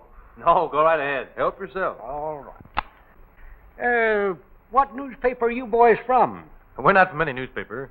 I'm Dick Tracy, Federal Bureau of Investigation. This is my assistant, Steve Lockwood. Well, what brings you here calling on me? We're here in your interest. We have reason to believe a certain criminal ring may cause you trouble. Yeah. Listen here, young man. I've guarded the whereabouts of that mine for nigh on to 20 years, and no hombre's going to get it away from me. Besides, the gold won't be mine after 10 o'clock tonight. I'm selling out. Does anyone beside yourself know where the gold is? No, sir. I kept the secret of that mine in my head, and I ain't going to open my yap until those jewelers sign on the dotted line. Jewelers? Yes. I'm selling out to a big firm of New York jewelers. And, at a good stiff figure, too. Death Valley Johnny got it that same night.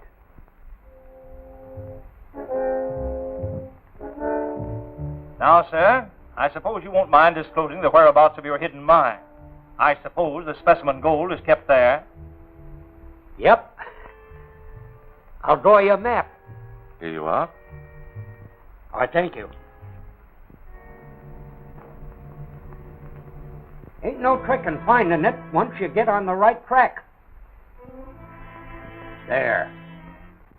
That ought to be plain and simple like. That will be fine. Mr. Nolan, I'd like to see that map if you don't mind. I must say your actions are most peculiar. I'm sorry. Give us that paper.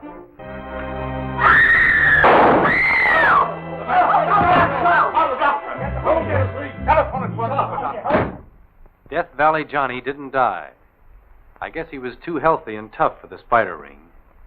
The thing which ties these crimes together is the spider mark. And the walk of the man with the lame foot.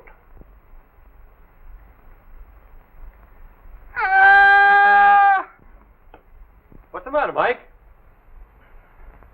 I seen a spider. And now, Mr. Moffat, tell us what you know. Yes, sir. I was sent by the telephone company to trace a bum connection. I traced it down to a kind of a spooky-looking place away out of town. It was night. Something queer was going on around there, so I stuck around to get a load of what was happening.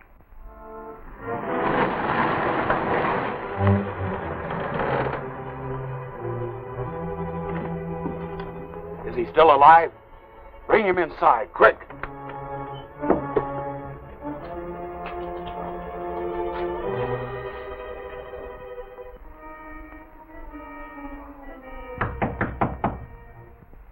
Come.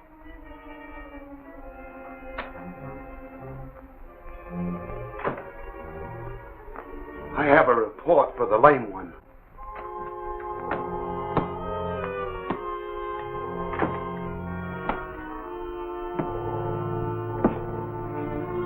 What is it, Burke? We brought Gordon Tracy here. Send Tracy into me. He's hurt, dying. We have to chase him, and he ran his car over a bank. Can you do anything about it, Moloch? If he's not too far gone, I might do more than you can imagine.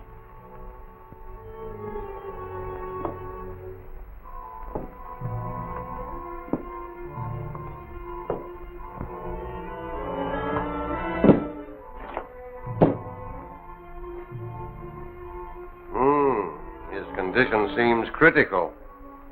What if he should die? Then we will eliminate a very dangerous enemy. He won't die. But by means of this operation, a simple altering of certain glands, he will be unable to distinguish between right and wrong. In that event, he will be very useful to us, Moloch.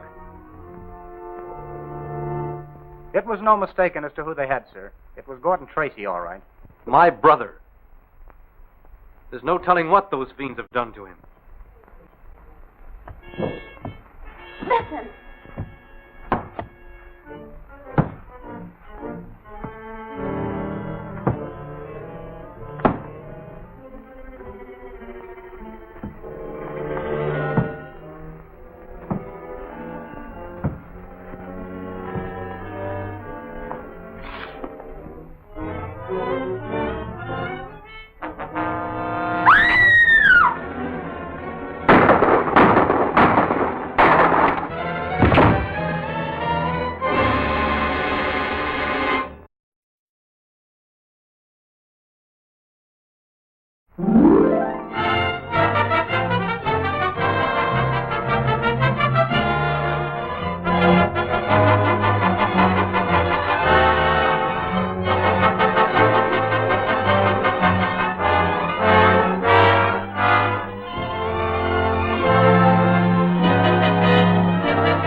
mistaking as to who they had, sir. It was Gordon Tracy, all right. My brother. There's no telling what those fiends have done to him. Listen.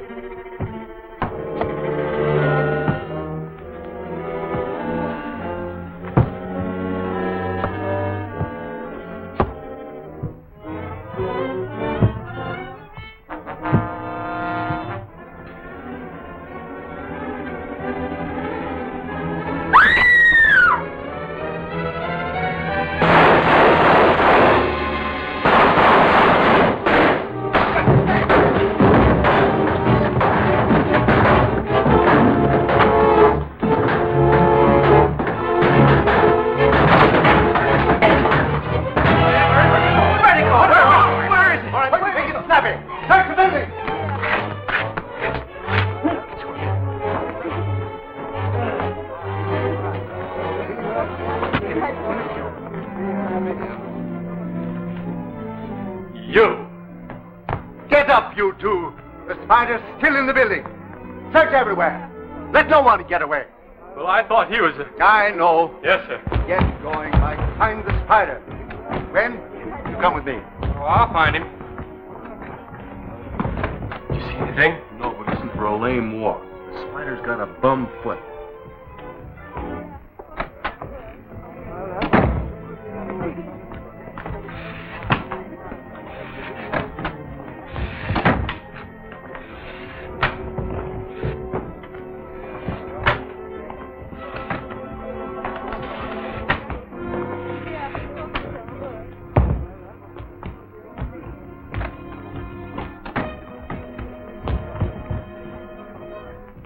Knock, knock.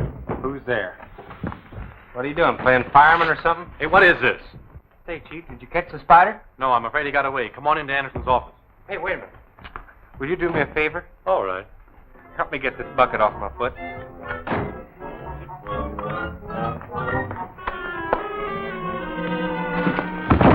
I didn't get too good a look at the spider. Well, I didn't want to. It was horrible. No, I think that outfit's a disguise. The face wasn't human. I wish there was some way to make sure. Well, I got a picture of him. You what? I said I got a picture of the spider. It's right in here. Good work, Junior. I'll report to you in the morning, Okay, sir. Dick. Come on.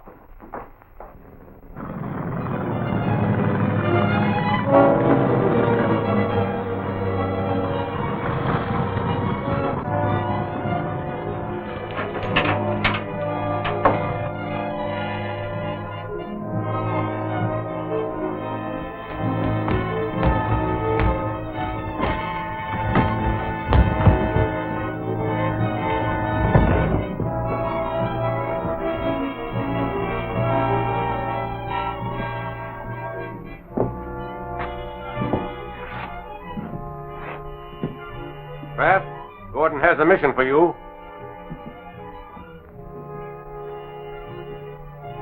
Dick Tracy has a photograph taken with a small camera. That film must never be developed. You know where Dick Tracy lives? Yes. Report to me when the negative has been destroyed. Yes.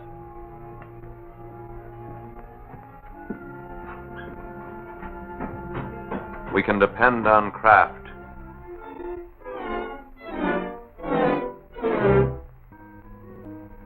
Everything set, Gwen? Already. I'm terribly anxious to see what those horrible men look like. So am I. At last we'll know who we're after. Turn off the light, Steve. Right. See that the door is closed tightly, Steve. I'm going to turn on the red light. All set.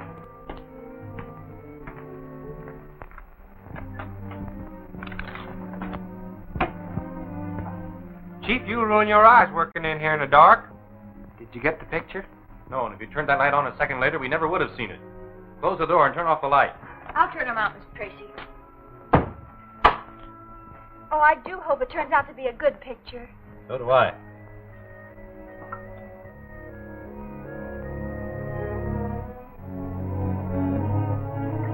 See? It's coming clearer.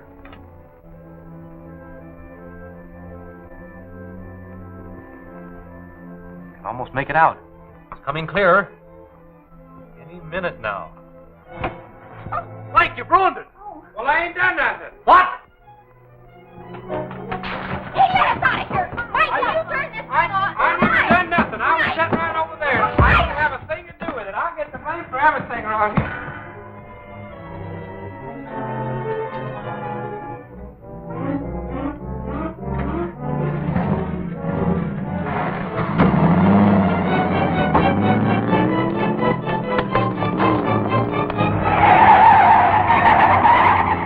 Well, there goes the best lead we've had yet on the spider ring.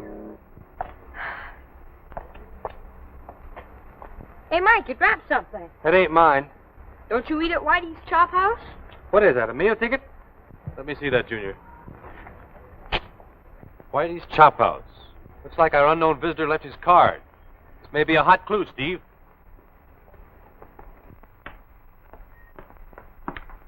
Well, why not raid the place around dinner time?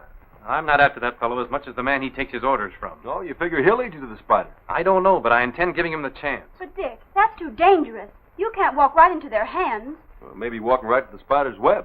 When do we start? I don't mean it that way. You can do more good here. Here? It's easier to trail a man alone. If I can follow him to the spider's hideout, I'll contact you to bring the police and clean it up. Well, how will you get in touch with me? I'll show you.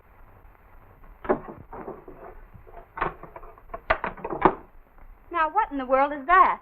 This is one of the latest devices to be adopted by the federal authorities. Now, holding out on me, huh? How does it work? Well, in reality, it's a radio transmitting set on a belt. Oh, I see. Clever. Now, if I want to get in touch with you, I'll use our personal code. All you need to do is have these earphones glued to your head and keep tuned in on our regular wavelength. I'll be sitting right here. That's the idea.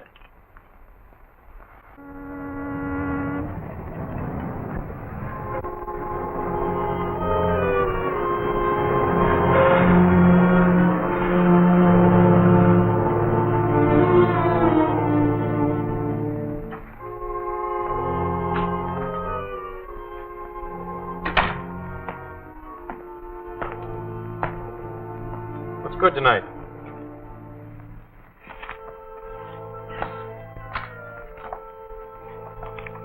Everything's good here. Fair enough. I'll have the regular dinner. Okay. By the way, do you know a fellow by the name of Kraft?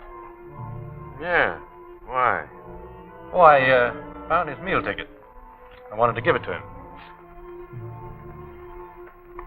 Oh, yeah. Yeah, he just passed through here just a minute ago. Leave it here with me and I'll see that he gets it. All right. How about the dinner? Oh, yeah. All right, coming up.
gone to every police station in the country.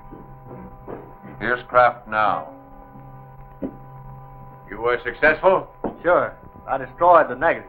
Good. Return to Craig's Head and tell the others to report here. I have a mission for them. I doubt that very much.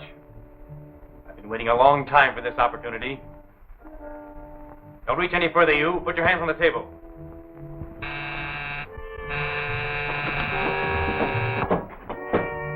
Before I turn you over to the police, there's one thing I want to know. What have you done with my brother Gordon? If you've harmed him...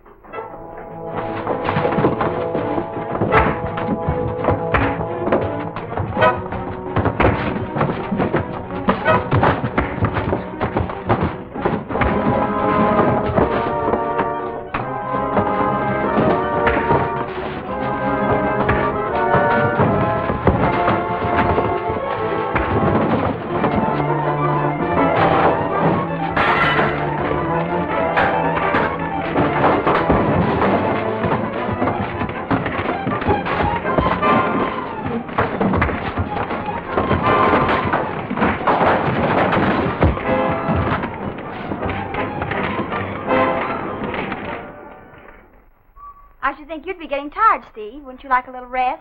No, I'm okay. I told Dick I'd stick by this. Flames are spreading. This will all be ablaze in a minute. What about him? If we'll anxious to get here, we'll see that he stays. Tie him up. Get to the boat.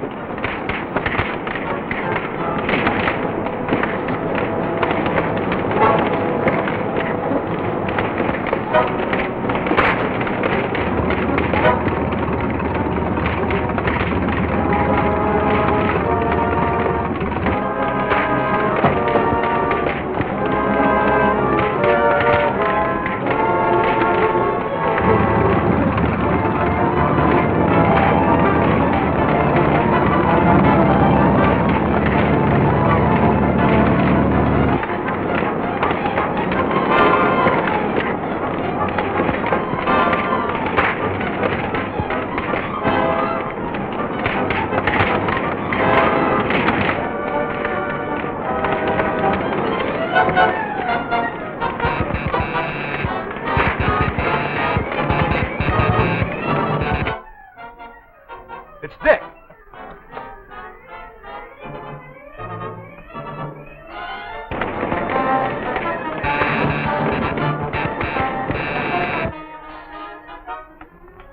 The Marine Terminal.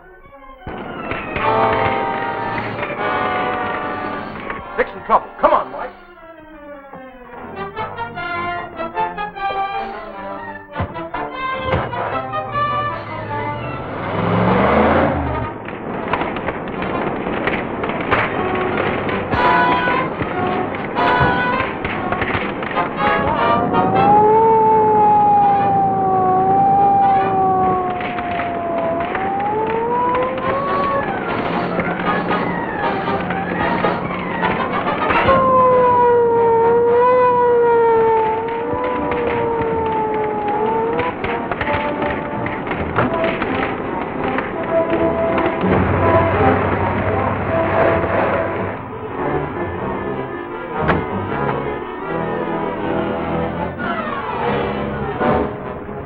The breakwater as fast as you can.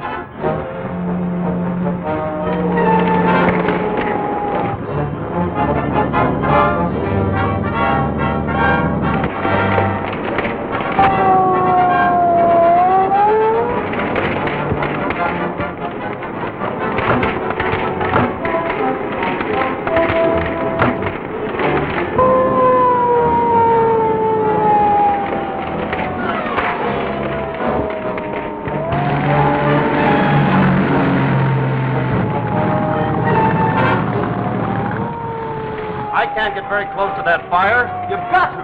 Dick Tracy's aboard that ship.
can.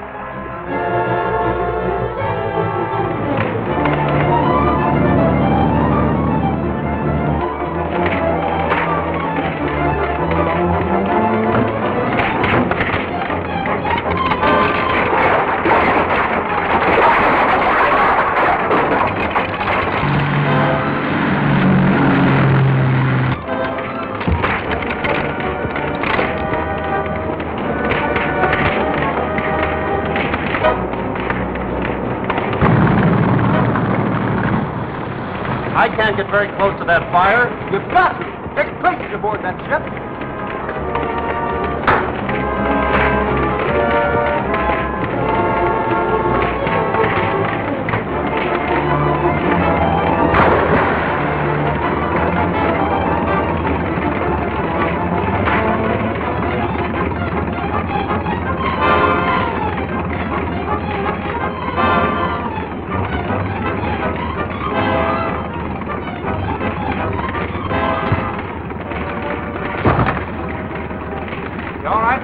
Yes, but it's mighty hot up there. Head to the big pier. That's the nearest way home.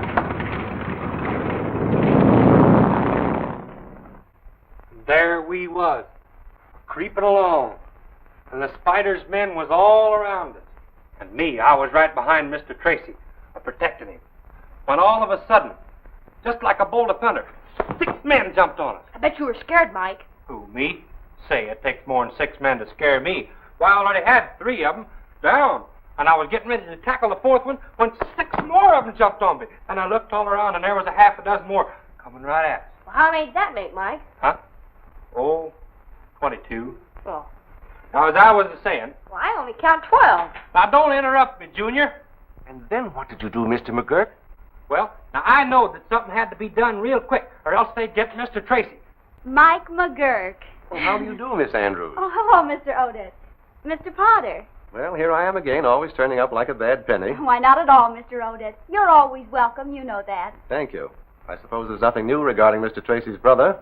Not a thing. Gordon's disappearance remains as much a mystery as ever. Well, I suppose we'll just have to keep on hoping for the best. By the way, whatever happened to that engraver? The one the Spider's ring tried to kill when he refused to make the counterfeit plates for him. Why, nothing that I know of. He's probably still in the hospital. That was a most amazing case. How Mr. Tracy rescued him and almost lost his own life doing it. That all goes with the job of a G-man, Mr. Odette. Yes, I suppose it does. Well, tell Dick we dropped in, will you? Oh, I shall be glad to. Thank you. Goodbye. Goodbye. Goodbye, Mr. Goodbye. But the first place the Spider's ring took you to, Mr. Coulter, can you give me any idea where that is? Well, when my mind became clearer, I discovered I could see under the blindfold. The walls were paneled to the floor. Must have been a rather large house to have paneled walls. Did you see anything else? Any of the people? I was afraid to try, but I did see a large black cat in the room, and I heard a man walking.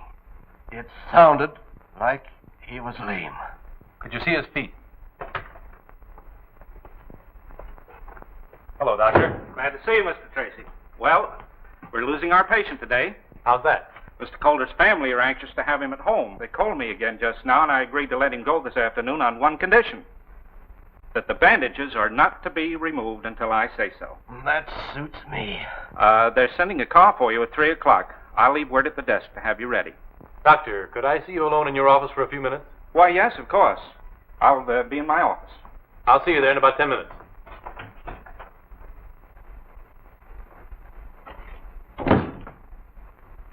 Miss Jennings, there will be a car here for Mr. Coulter at 3 o'clock. Please see that he's ready. Yes, Doctor. That's the patient in 404? Right.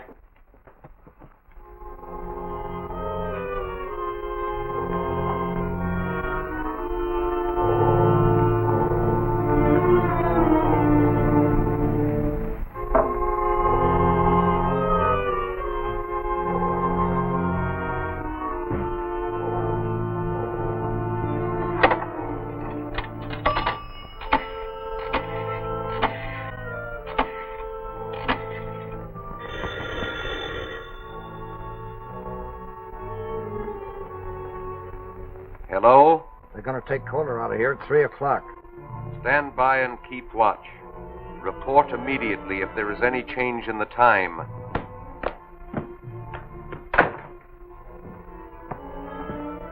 So they're taking Coulter home at 3 o'clock.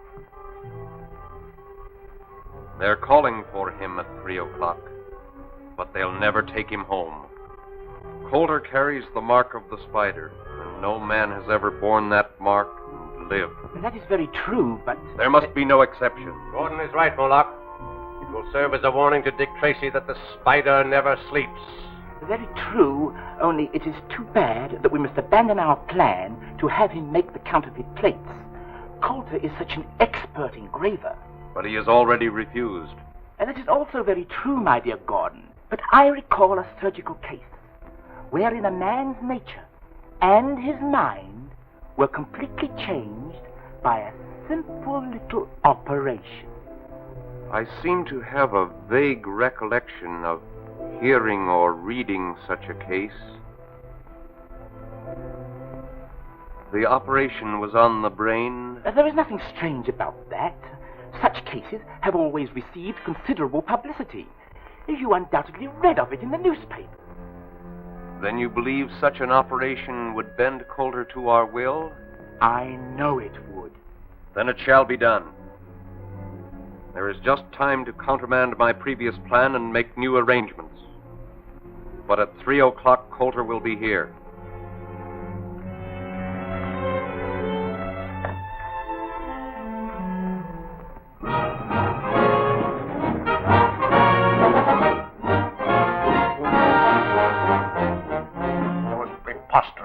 Unthinkable idea I ever heard. I won't allow it. As a matter of fact, I positively forbid it. But you can't forbid it, Clive. It's our one sure chance to trap the spider. Good Lord, Dick, if anything should happen. Nothing can happen. I'll prove it to you. Mike, get that road map off the wall.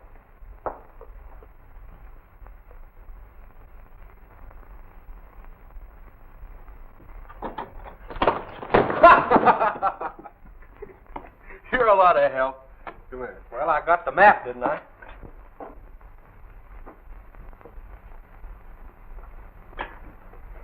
Now, let's see. Here's the hospital. We throw a ring of our department cars with their two-way radio completely encircling the hospital. If the spider ring shows up to get Coulter, as I expect, their car will be spotted by one of our guards and its description immediately broadcast to all the other cars. What, with so many cars following Dick, it seems? Only one of our cars will be following the spiders at a time. The others will be on roads paralleling the route. Oh, I get the idea. Then there'll be a net around the spider car all the time. And if they turn off into another road, the other cars will be immediately notified over the two-way radio, and one of them will take up the trail. In that way, no matter how often the spider's car changes its course, a different car will be following it. I guess that's a good idea, Chief. They lead us to that spider's hangout without even knowing that we're following them. That's what I hope they'll do. It's a perfect setup, Dick, but the question now is, will the spider make the attempt to get Coulter? They need those counterfeit plates. And you can bank on it. The spider will try again to force Coulter to make them. All right. I withdraw my objections, but it's against my better judgment.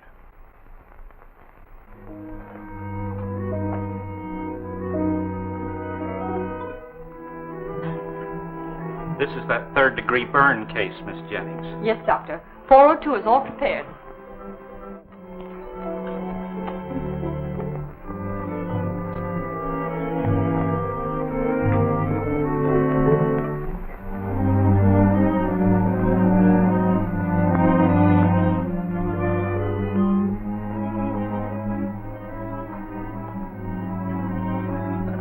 You may go now, Miss Jennings. This nurse will be all the help I'll need. Very well, Doctor.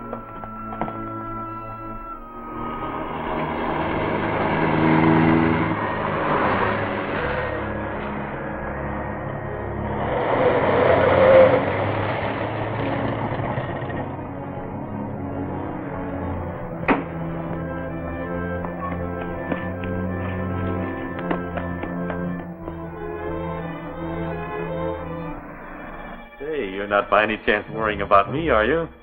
Why, of course not, but I am a bit anxious. Oh.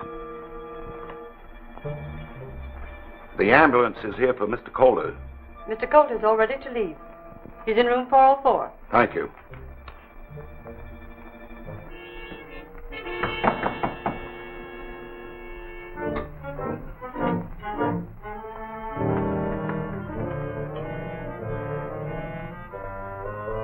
Mr. Calder. The ambulance is here.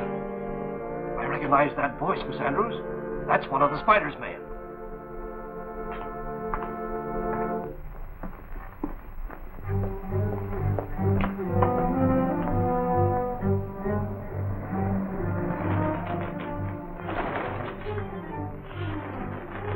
There's the signal. Stand by, everyone. Jackson calling. He'll be leaving any minute now.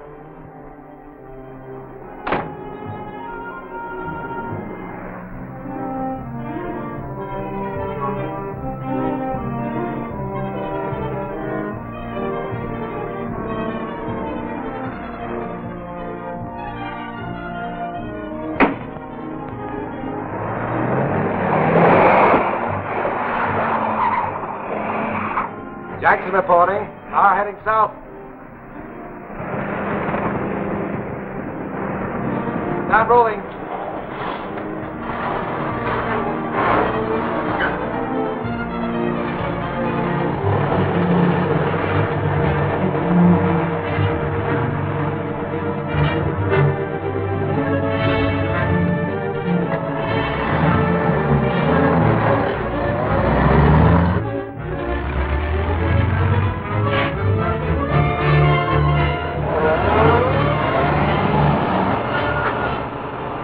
Why we got to stick behind all the rest of them. I'm getting tired of being last all the time. Well, no use taking any chances on the Spider's men recognizing us, Mike. Then they'd know something was up.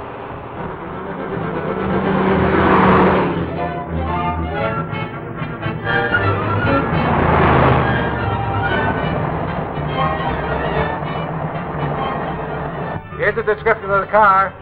A white ambulance. No distinguishing marks. Speed 30. Passing Kane Boulevard. Jackson. Kane Boulevard. See where that is. Here it is. You gonna mark where the G-Man cars are, Mr. Anderson? Sure thing, Junior. There's 3 of them spread out over there, 3 over here. Gosh, the Spider's car's right between them.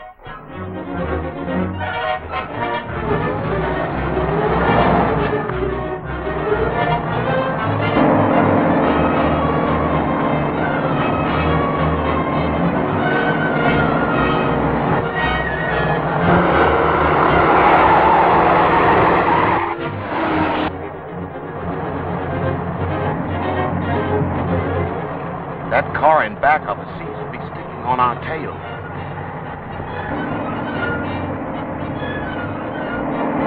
I'll turn off at Chester. Watch if it follows. Right.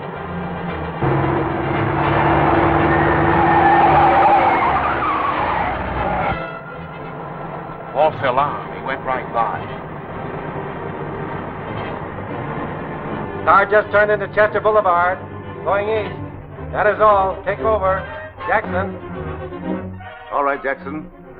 Anderson calling Fox. Anderson calling Fox.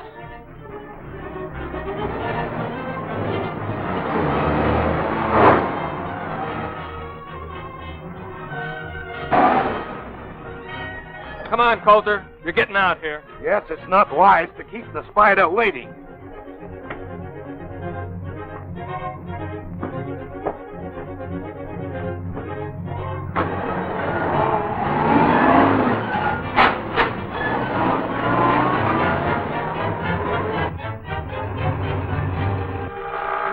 Gee, you think something's wrong with the radio, Mr. Anderson? We should have heard from Mr. Morris before this. Morris reporting.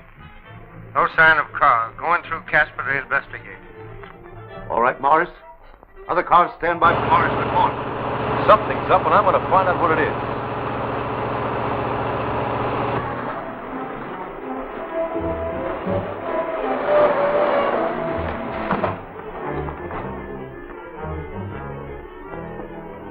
Why, he's gone. They've switched cars.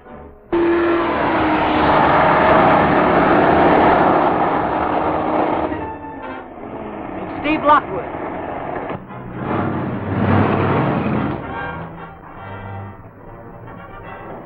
Hey, what's up? That's what we'd like to find out. Here's the ambulance, but Dick Tracy and the Spider Gang have disappeared. There's been another car here. Did any car turn out of Casper while you were watching?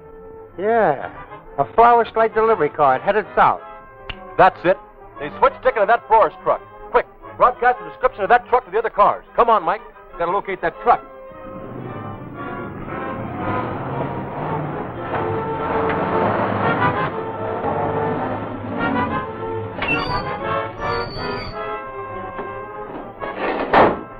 I'll be back soon as I ditch the truck. Step on it. Come on, Calder.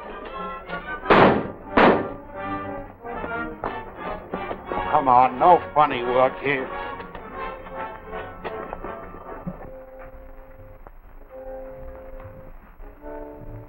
Welcome, my dear Mr. Coulter. We are delighted to see you again. We're wasting time. Take Coulter to the operating room. All right, stick him up. Get over there. Get over there. Now, back up. Back up!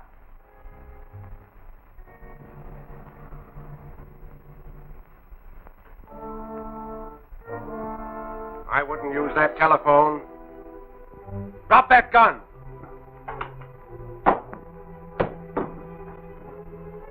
Mr. Coulter seems to have made a sudden and remarkable recovery. My dear Moloch, you had better examine Mr. Coulter's head. It may need a new dressing. Dick Tracy. Seems your wish has come true. Dick Tracy is here to take Mr. Coulter's place. A marvelous opportunity. Take the great Dick Tracy to the operating room.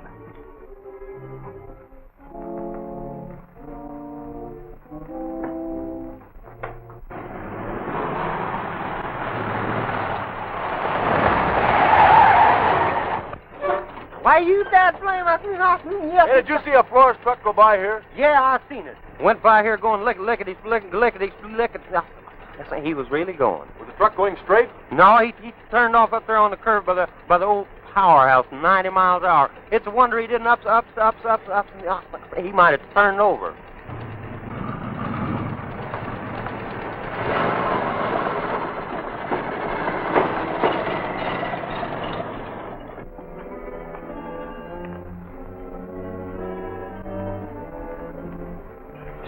Get the ether ready and the cone. Would you increase the heat under that sterilizer, Gordon? Gordon.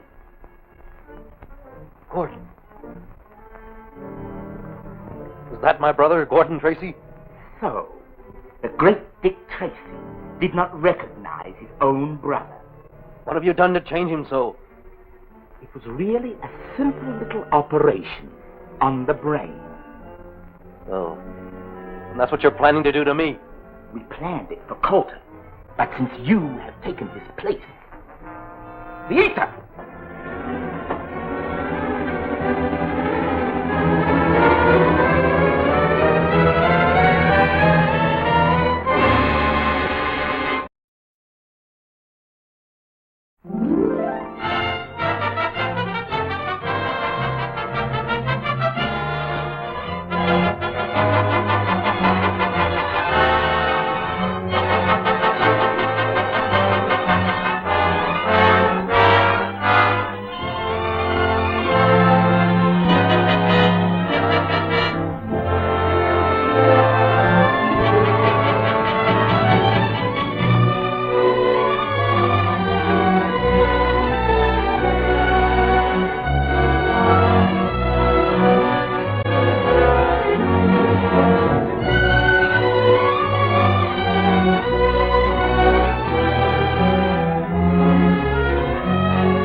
I'll be back soon as I ditch the truck. Step on it. Come on, Calder. Come on, no funny work here.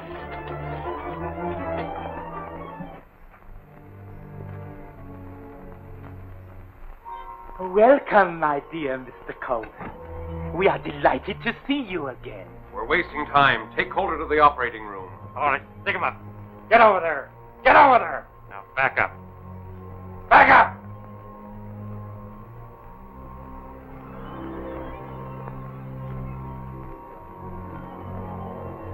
I wouldn't use that telephone. Drop that gun.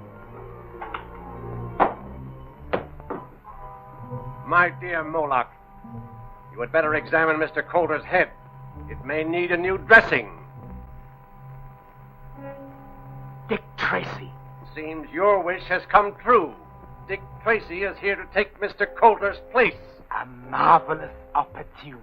Take the great Dick Tracy to the operating room.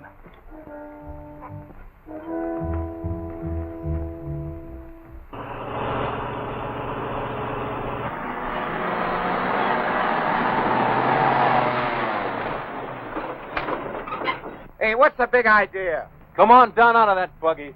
Mike, looking back. Empty. Now, you better start talking and talk fast. Where's Dick Tracy? Come on, where is he?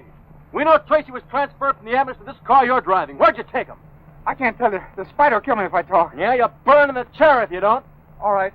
I hit him over there. That's the spider's headquarters. Mike, get the radio and tell Mr. Anderson we've located Dick Tracy to get a flying squad out here right away. The spider may try to escape on his wing. Is everything going all right, Mr. Anderson? Gosh, the spider ring sure pulled a fast one on us, Miss Gwen. We don't even know where Mr. Tracy is. Say, Mr. Anderson. Mr. Anderson, this is Mike McGurk, reporting for Mr. Lockwood. Go ahead, Mike. Mr. Lockwood says to rush a flying squad to the old Sierra powerhouse. The spider may try to escape in the wing. All right, Mike. They'll be there in no time. Get the ether ready and the cone. Would you increase the heat under that sterilizer, Gordon? Gordon. Gordon. Is that my brother, Gordon Tracy? So, the great Dick Tracy did not recognize his own brother. What have you done to change him so? It was really a simple little operation on the brain. Oh. And that's what you're planning to do to me? We planned it for Coulter, but since you have taken his place... The ether!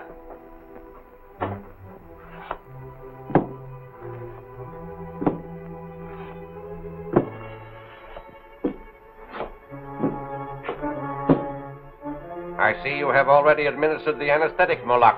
Just enough to quiet him. He was strangely upset when I told him he was about to undergo the same operation I performed on his brother Gordon.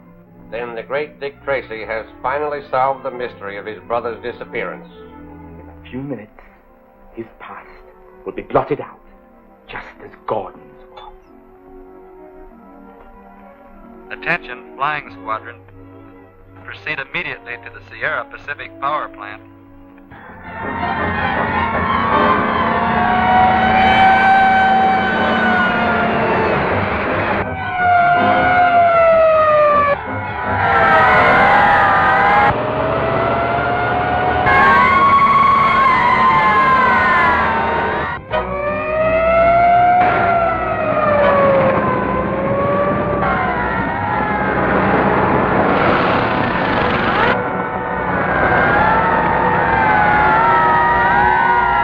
Loosen the straps.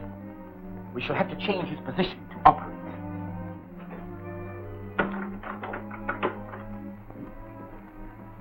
Lookout reports a squad of cars heading this way. They may be G-men. No, Dick Tracy's friends are looking for him already.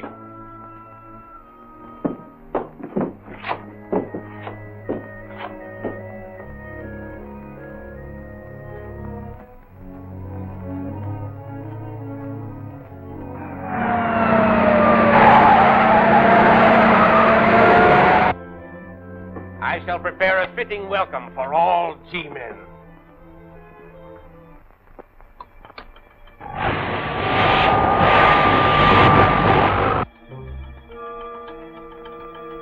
Now listen. An innocent, harmless sound, yet each tick heralds the coming of eternity. And now we must hurry to the powerhouse through the secret tunnel. We can escape in the wing before the G-men discover we are gone.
This looks like Dick's handkerchief. Well, then he's inside.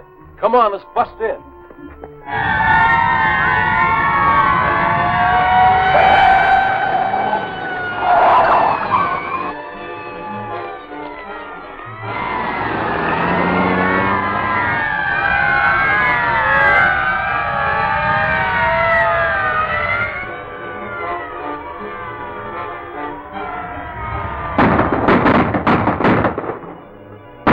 This way, we can escape in the confusion. Back to the tunnel.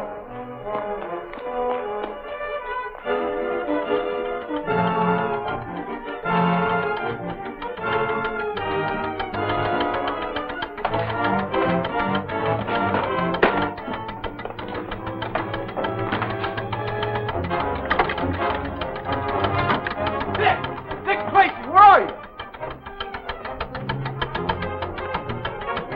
Get out of here quick. The house is mine. It'll blow up any minute. Where's the spider? Making for the powerhouse through the secret tunnel. I'm going after him. Clear out of here quick. Don't do it. You get blown to pieces.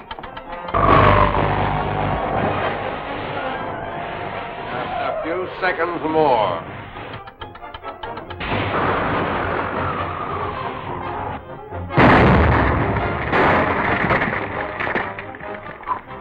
We just got out of there in time. Yeah. Listen, Spider will think we've been killed by the explosion. We'll just hand him a little surprise.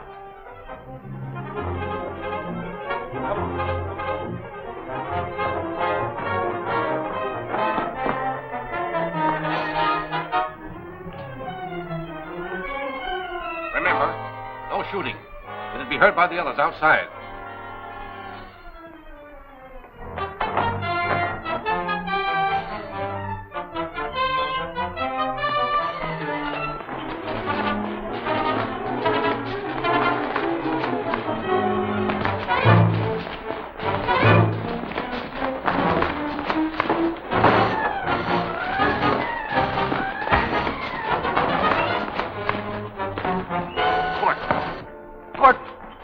Don't you know me?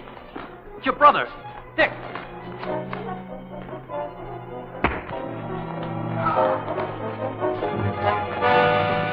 Oh.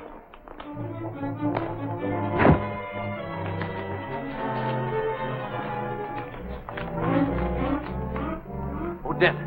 Keep back. You haven't got me yet.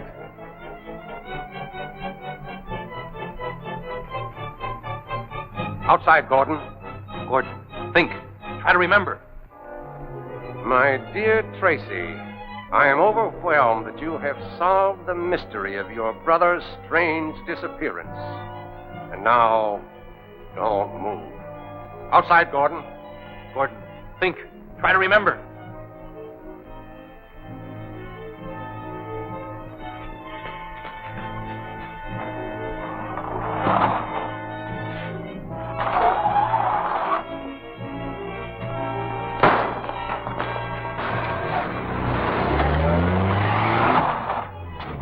go. The police car. Come on.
Cargo. Faster, Gordon! Faster! They're coming after us! If he doesn't watch, he's going to wreck that car.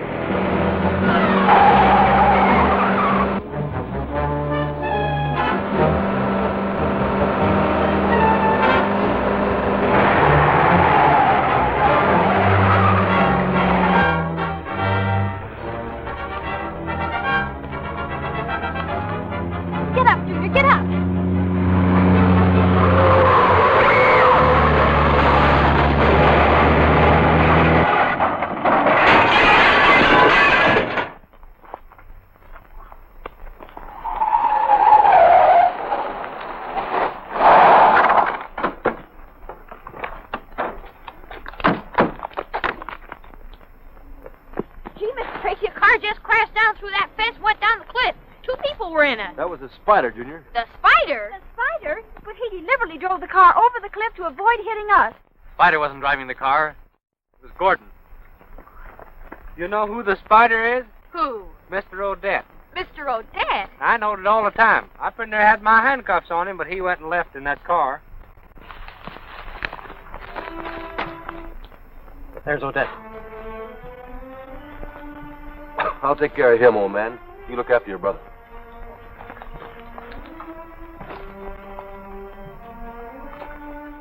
Gordon. Gordon. Dick. How come you're here? What's the big idea? Don't you remember, Gordon? I remember I was in a car.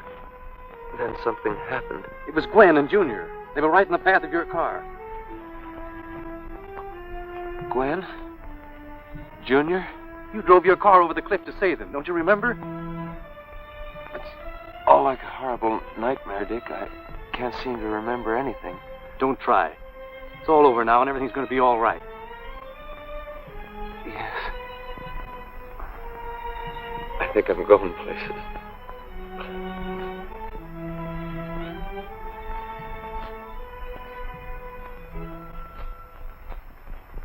The Department of Justice appreciates your great work in wiping out the spider ring, Dick.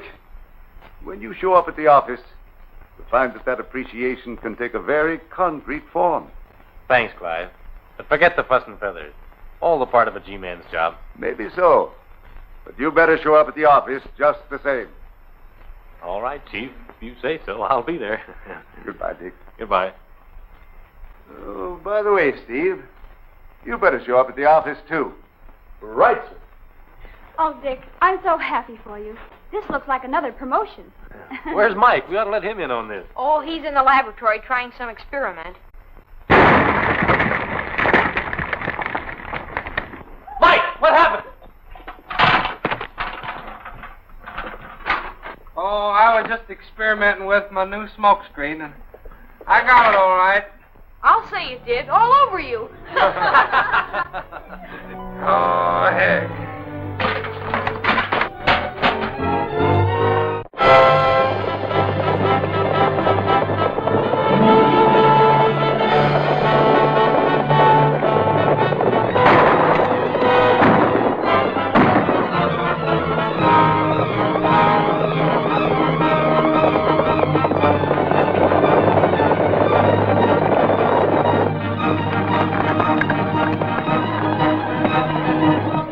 of you move. Macklin, I want to talk to